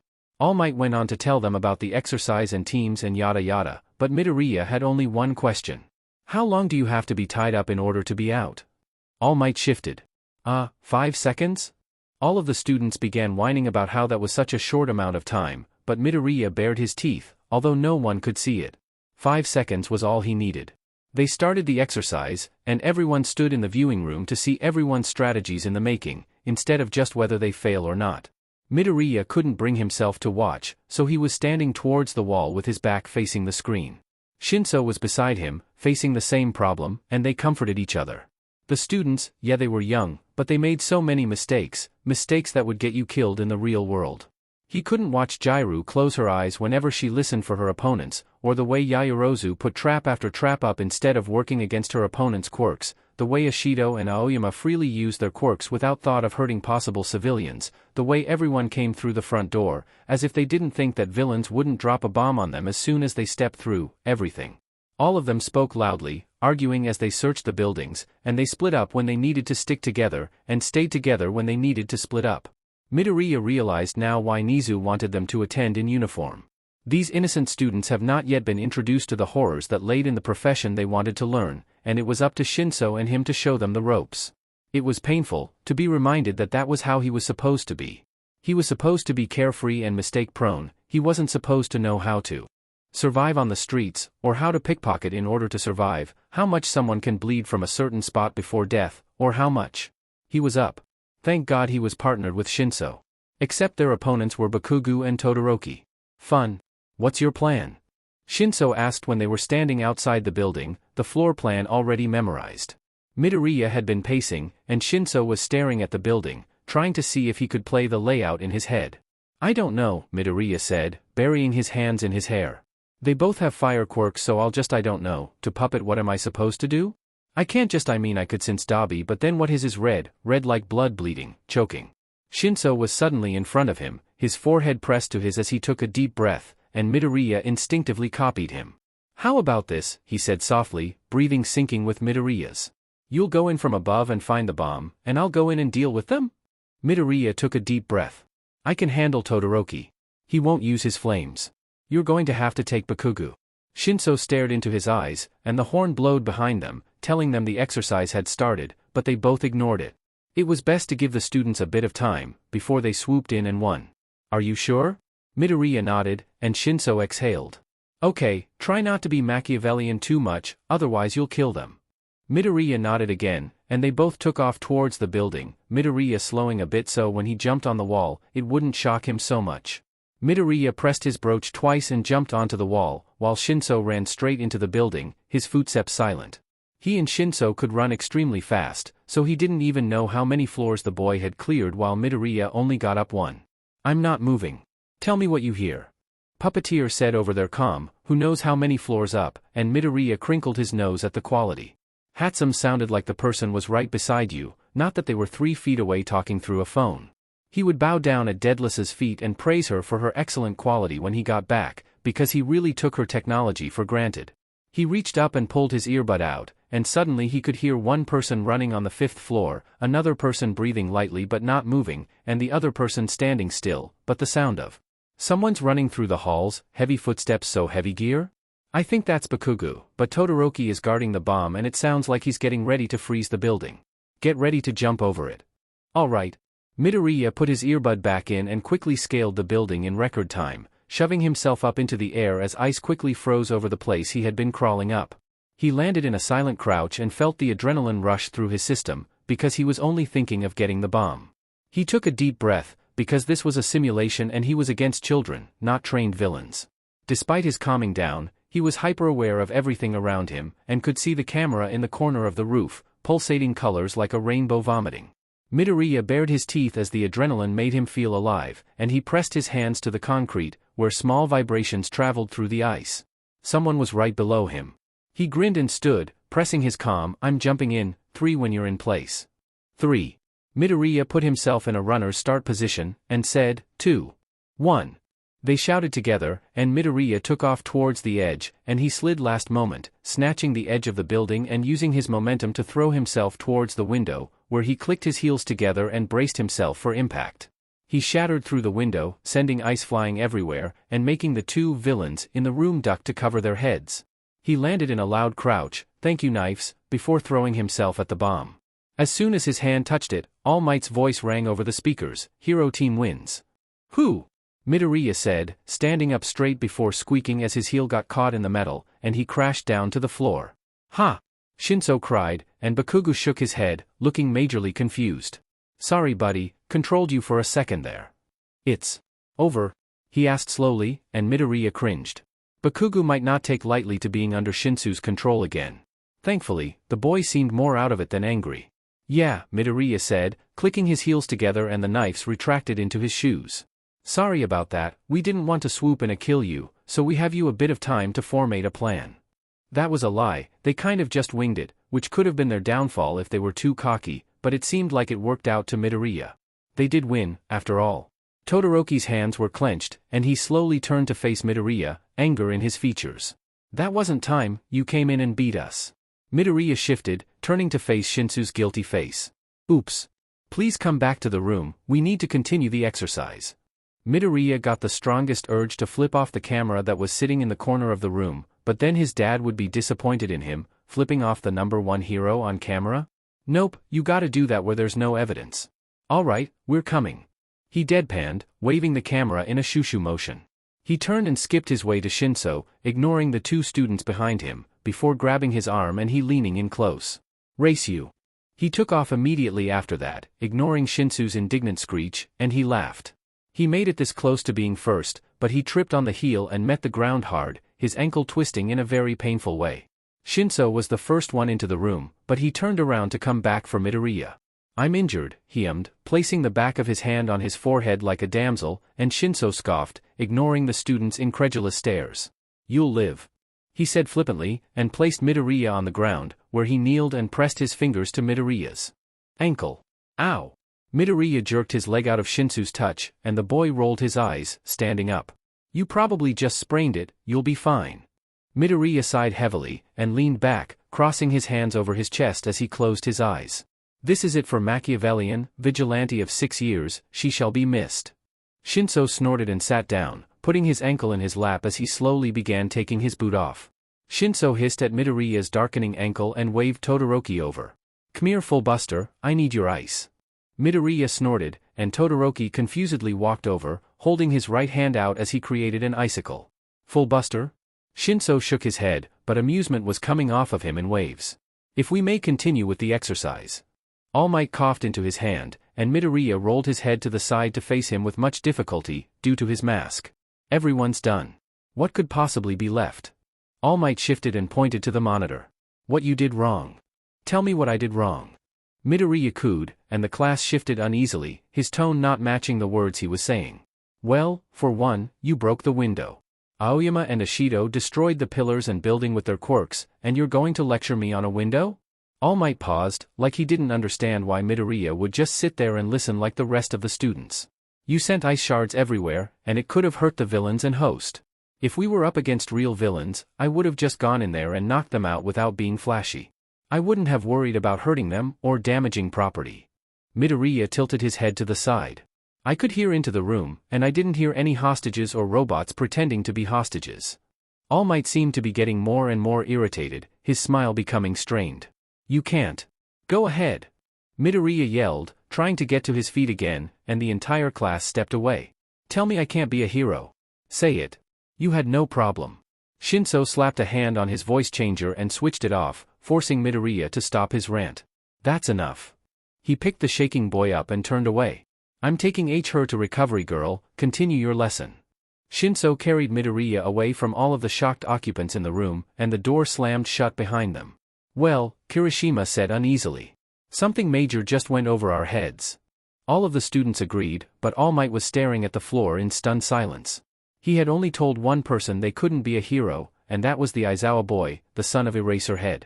Why would Machiavellian? Voice changer, voice. Heels, height. Mask, face. Wrappings, gun wounds. Contacts, eyes. Earbuds, sound. Machiavellian was Eraserhead's child. Eraserhead had a vigilante for a child. The only question was, what gender was Machiavellian? I think she had a really pretty necklace, Karo, Tsuyu said, pressing her finger against her chin. It looked expensive. She had a necklace? Hagakure asked, her glove saying she was bouncing up and down in excitement. Do you think it turns into a really cool weapon? That's a good question, Uraraka hummed. I didn't actually get to see what it was. Oh, Yaoyorozu chimed in. It looked like a snowflake. Todoroki tensed and stared at the girls from the corner of his eyes. Really? Ashido asked, leaning into their small circle. How can a snowflake look expensive? It sparkled like a diamond. Tsuyu croaked. So, it must have been expensive, Karo. Oh, Uraraka said sing-songy. Do you think Puppeteer gave it to her? No. Ashido cried, falling back into Jairu. He can't. Not my Puppeteer. You're so weird, Jairu said, gently pushing the girl off of her. As the girls continued making guesses on who have Machiavellian the necklace, Todoroki stared down at the ground like he could burn through it with his eyes. He had seen a necklace on Machiavellian, but she had moved away before he could get a good look at it. He knew what his mother's necklace looks like, because Natsuo had showed him a picture of it, and told him to be on guard for it. He didn't know why it was so important to his siblings and mother, but they said if it's seen, they had hope. If Machiavellian had his mother's necklace, the one she was waiting for, how was that supposed to help them? What was it supposed to do? He shook his head. It's probably not even her necklace. Snowflake necklaces aren't that rare, so he doesn't know why he's overthinking it. Still, a small part of Todoroki said he needed to be sure that Machiavellian's necklace wasn't his mother's. You don't suppose something bad is going to happen? Hatsum asked, sliding Midoriya's boots off as the boy sighed heavily. He had maybe sorta snuck out again, but it was completely justified this time. He had energy rushing through his system, the kind that you usually get when you chug coffee and energy drinks, so he had to get rid of it somehow. He decided for a normal patrol, and he had found nothing.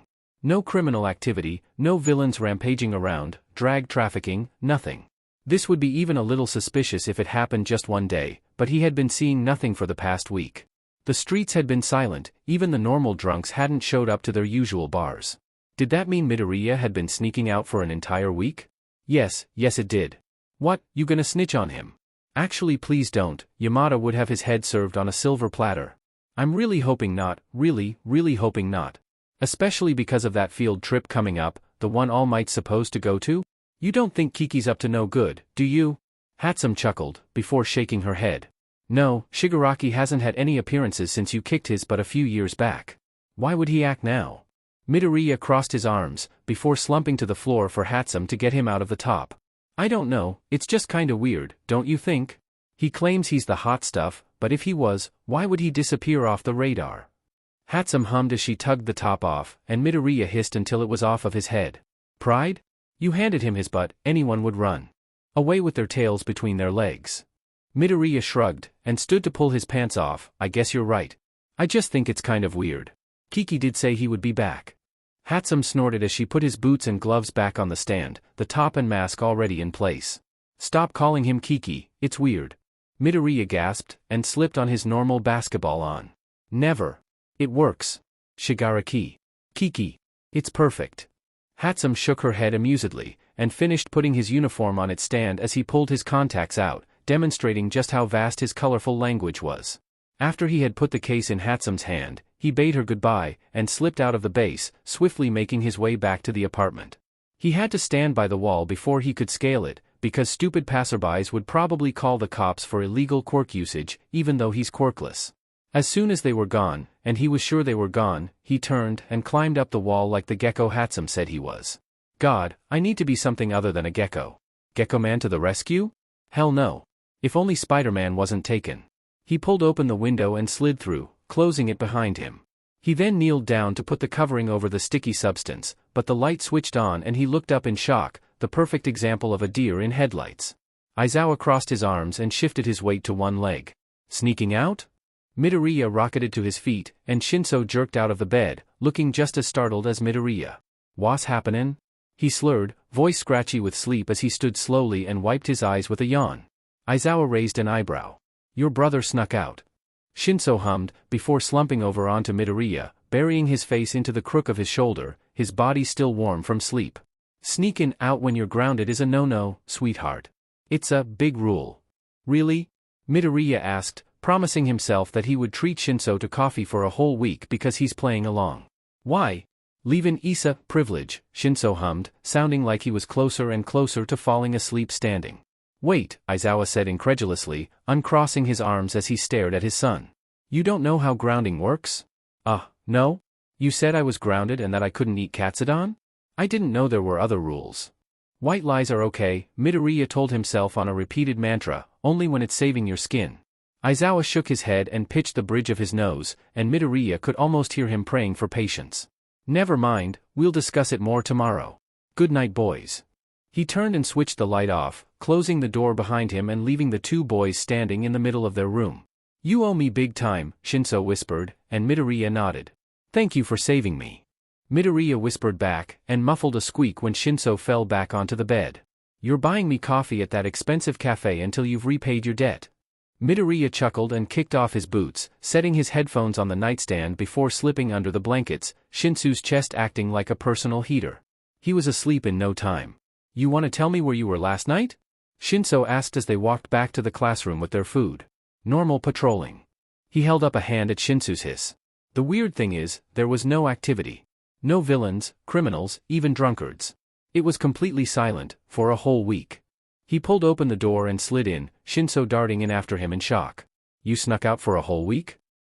Midoriya shushed him and sat down in his seat, turning it around to place his food and an extra serving on Shinsu's table. Yes. And there's nothing. I think Kiki's back at it. Shinso scoffed, sitting in his own chair with katsudon, and they swapped plates.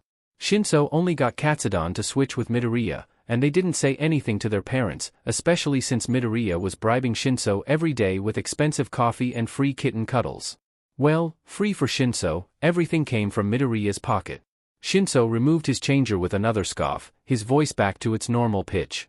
Shigaraki was a low-life villain who just so happened to be friends with someone who had a warp quirk. Why would he come back? Midoriya shook his head, pulling his own changer off. I'm telling you, Kiki was more than a low-life nobody. Shinso snorted into his orange juice. You sound like a girl whining about a breakup. Midoriya stuck his tongue out, before the door was slammed open, and they both whirled around on high alert, relaxing when they both recognized Hatsum's uniform. I am dead on my feet, she whined, snatching a random chair and rolling it up to their table, before collapsing onto it. Midoriya pushed the extra serving he had toward her, and she accepted it with a grateful nod, pulling her voice changer off and setting it beside the other two. Are you not allowed to sit down during class? Shinso asked, Midoriya scarfing down his katsudon. Hatsum hummed and snapped her chopsticks in half. We can, but everyone needs help with everything, they just won't admit it. It's super irritating. Sounds like someone I know, Midoriya playfully murmured into his food, laughing when Hatsum reached out and slapped his arm. JRK, she hissed, and Midoriya stuck his tongue out at her. Be nice, Shinso chuckled, before an alarm rang out, making all three of them cringe at the blaring noise. Security breach 3. All students please exit the facility calmly and in orderly fashion. All three of them were out of their seats in an instant, incredulously staring at each other before they ran out into the halls, dashing towards the lunch area where all of the students were. They came into the hallway, and were immediately smashed into the horde of students scrambling to leave the premises, separating the three of them. Machiavellian. Midoriya whirled around, which was a struggle amidst the mass of students, and met Uraraka's bewildered eyes. "What the hell is going on?" he cried, voice loud to carry towards her, and she looked startled. "What? Your voice?" Midoriya slapped a hand over his mouth with wide eyes. "That's right." He took his changer off to eat before the school alarm went off. He felt his ankle give out, and he shrieked, because in the next second he was on the floor, covering his head with one arm and his organs with the other, curling into a ball as he was trampled. The pain was there, jabbing and hot, but he could easily push it away, ignore it. The students weren't really moving, so they were mostly just standing on him, stepping occasionally, the loud clamor more distracting as he shifted his head to make sure no one stepped on it. Buried underneath all of these students, his panic started as a small burning discomfort in his chest, welling up bigger and bigger until the urge to cry was pounding against his skull.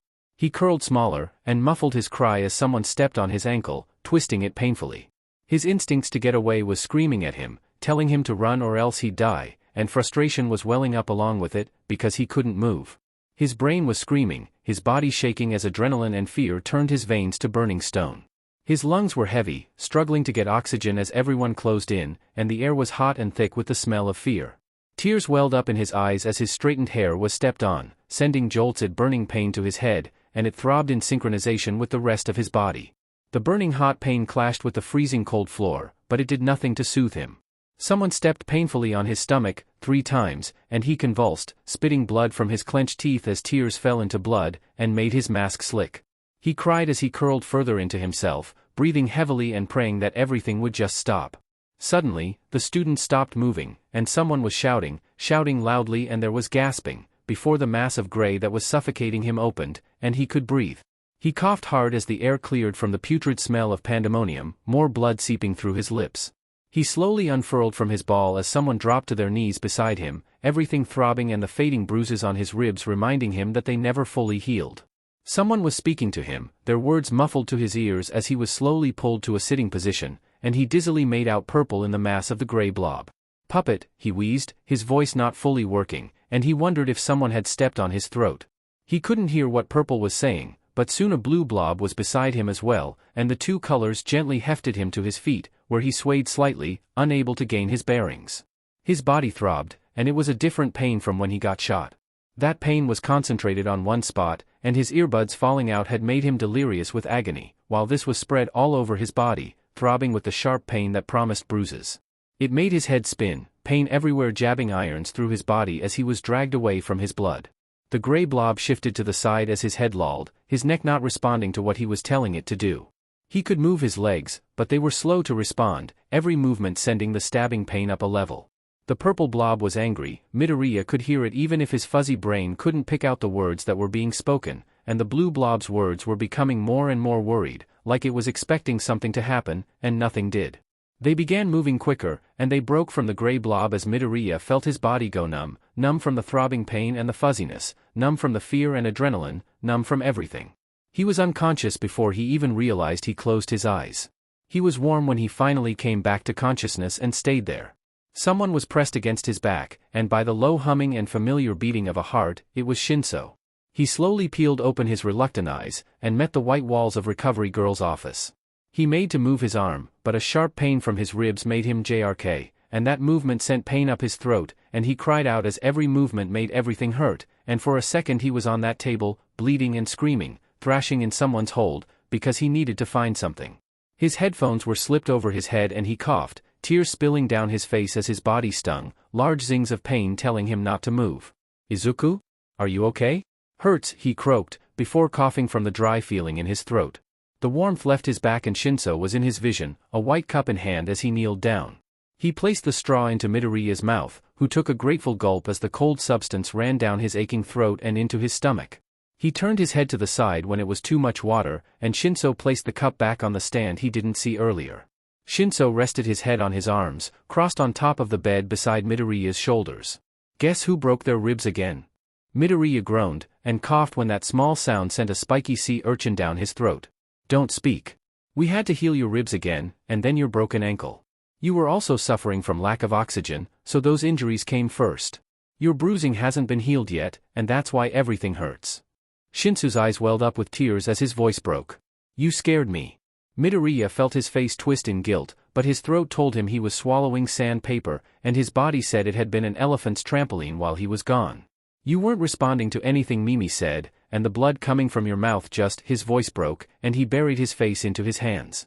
All I could see was you bleeding out, choking on your blood as you suffocated, and I just...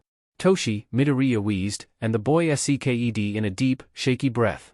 I said a lot of things, Shinso chuckled wetly, wiping his eyes as he sniffed and met Midoriya's eyes.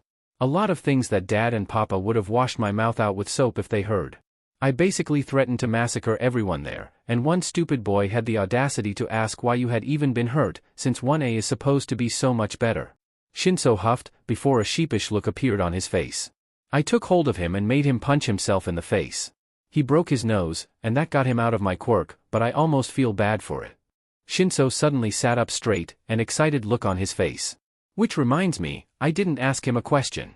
I just looked at him and wanted him to punch himself so badly, and he did. I think that's a new part of my quirk. Shinso did a little happy wiggle, and Midoriya grinned. I'm excited to test it out. Midoriya gave him a thumbs up, because even whispering sent an inflated pufferfish scratching through his throat. Shinso's eyes suddenly went wide. Oh yeah. Let me go get Mimi, I think she's playing darts with the students. Midoriya felt horror creep up his stomach, but Shinso just smiled placatingly at him as he stood to leave the room. Midoriya would have believed that smile if it wasn't sadistic, like Hatsum was playing darts with the students, just not in the way that was normal, or sane. In the 5 minutes it took Shinso to come back, Midoriya had barely managed to look down at his torso, and it was already bruising horribly, a span of colors covering his chest and arms, and probably his legs as well. Certain parts of his torso and arms were bandaged, and he felt like a mummy. The door was flung open, and he was greeted with the sound of Hatsum's yelling. Don't think I can hit you like this? I have eyes behind my head, motherfucker. There was a loud clang, and someone cried out, before the door was violently slammed shut, and Hatsum's angry muttering ceased. You're lucky that one was made of metal, Shinso muttered, before Midoriya guessed he waved towards the bed, because Hatsum inhaled sharply. Izuku! She cried, coming around the bed and into his vision.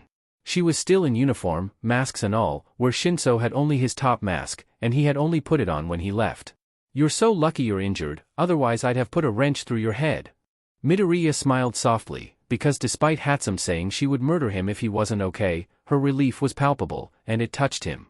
He looked over to the cup, and Hatsum grabbed the cup, allowing him a couple of sips before she had to refill it. Midoriya looked back over at the table Shinso sat down at, and noticed his uniform was laying beside it, folded nicely in the way that said Shinso didn't touch it. He frowned as he tried shifting closer, and hissed slightly when that made his throbbing stronger. He looked down to his chest, and his panic began welling up. He shifted again, biting back a cry as his everything doubled in pain. Sweetheart, what are you looking for? Midoriya looked down to his chest again, the action making his constricting pain throb, and looked back to Shinso. The brainwasher's eyes widened in horror, and Shinso jerked out of the seat as he lunged at Midoriya's costume, tossing it every which way, even though he knew they didn't take it off of him. Dread gripped Midoriya's stomach as Hatsum came over, whispering with Shinso about the necklace, and panic took Midoriya over. His veins turned to ice as his body burned, tears welling up in his eyes as his throat clogged up with bloody tears, all thoughts of his throat hurting banished as his brain rapidly repeated no, no please oh gosh no.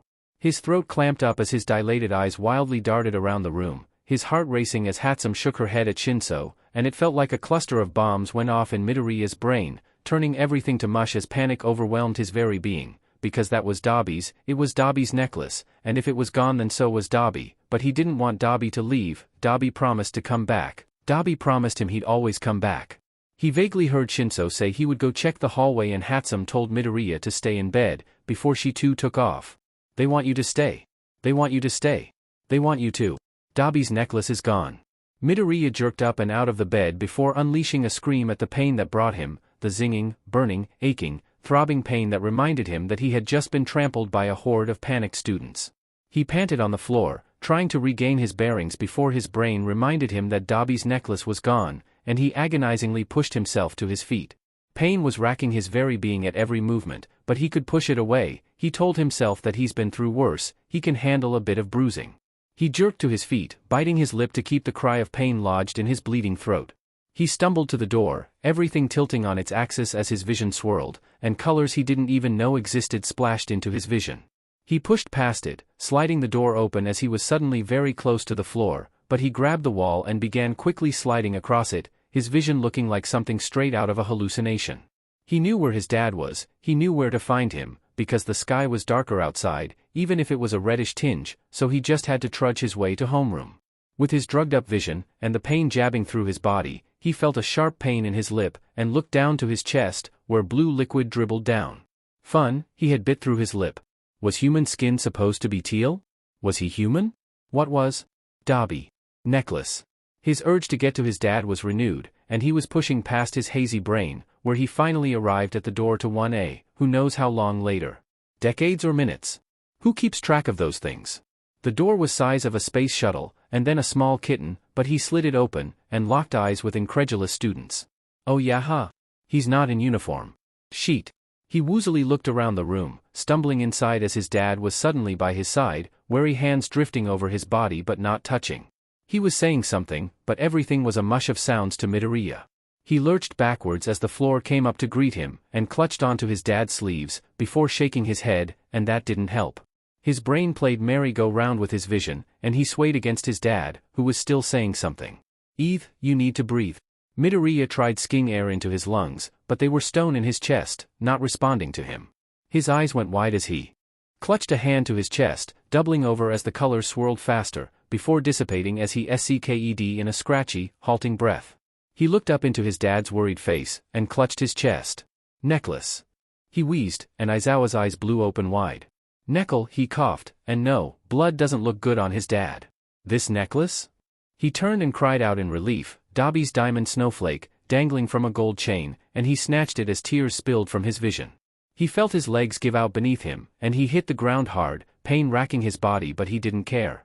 Dabi's necklace was here, Dabi would always come back, always, always. He curled around it shakily, trying to suppress the sobs that wanted to burst free, and he looked up to thank the person who had found it. His eyes blew open wide, his jaw going slack as his face drained of all color, and his dizziness came back with a vengeance. He felt it swirl around him, and the last thing he saw before passing out was cold, heterochromia eyes. Okay, sadly the chapter is over, and if you enjoyed the video just leave a like, and subscribe with post notification, so when the next chapter is ready, you will be notified. Okay, see you in the next video. Bye.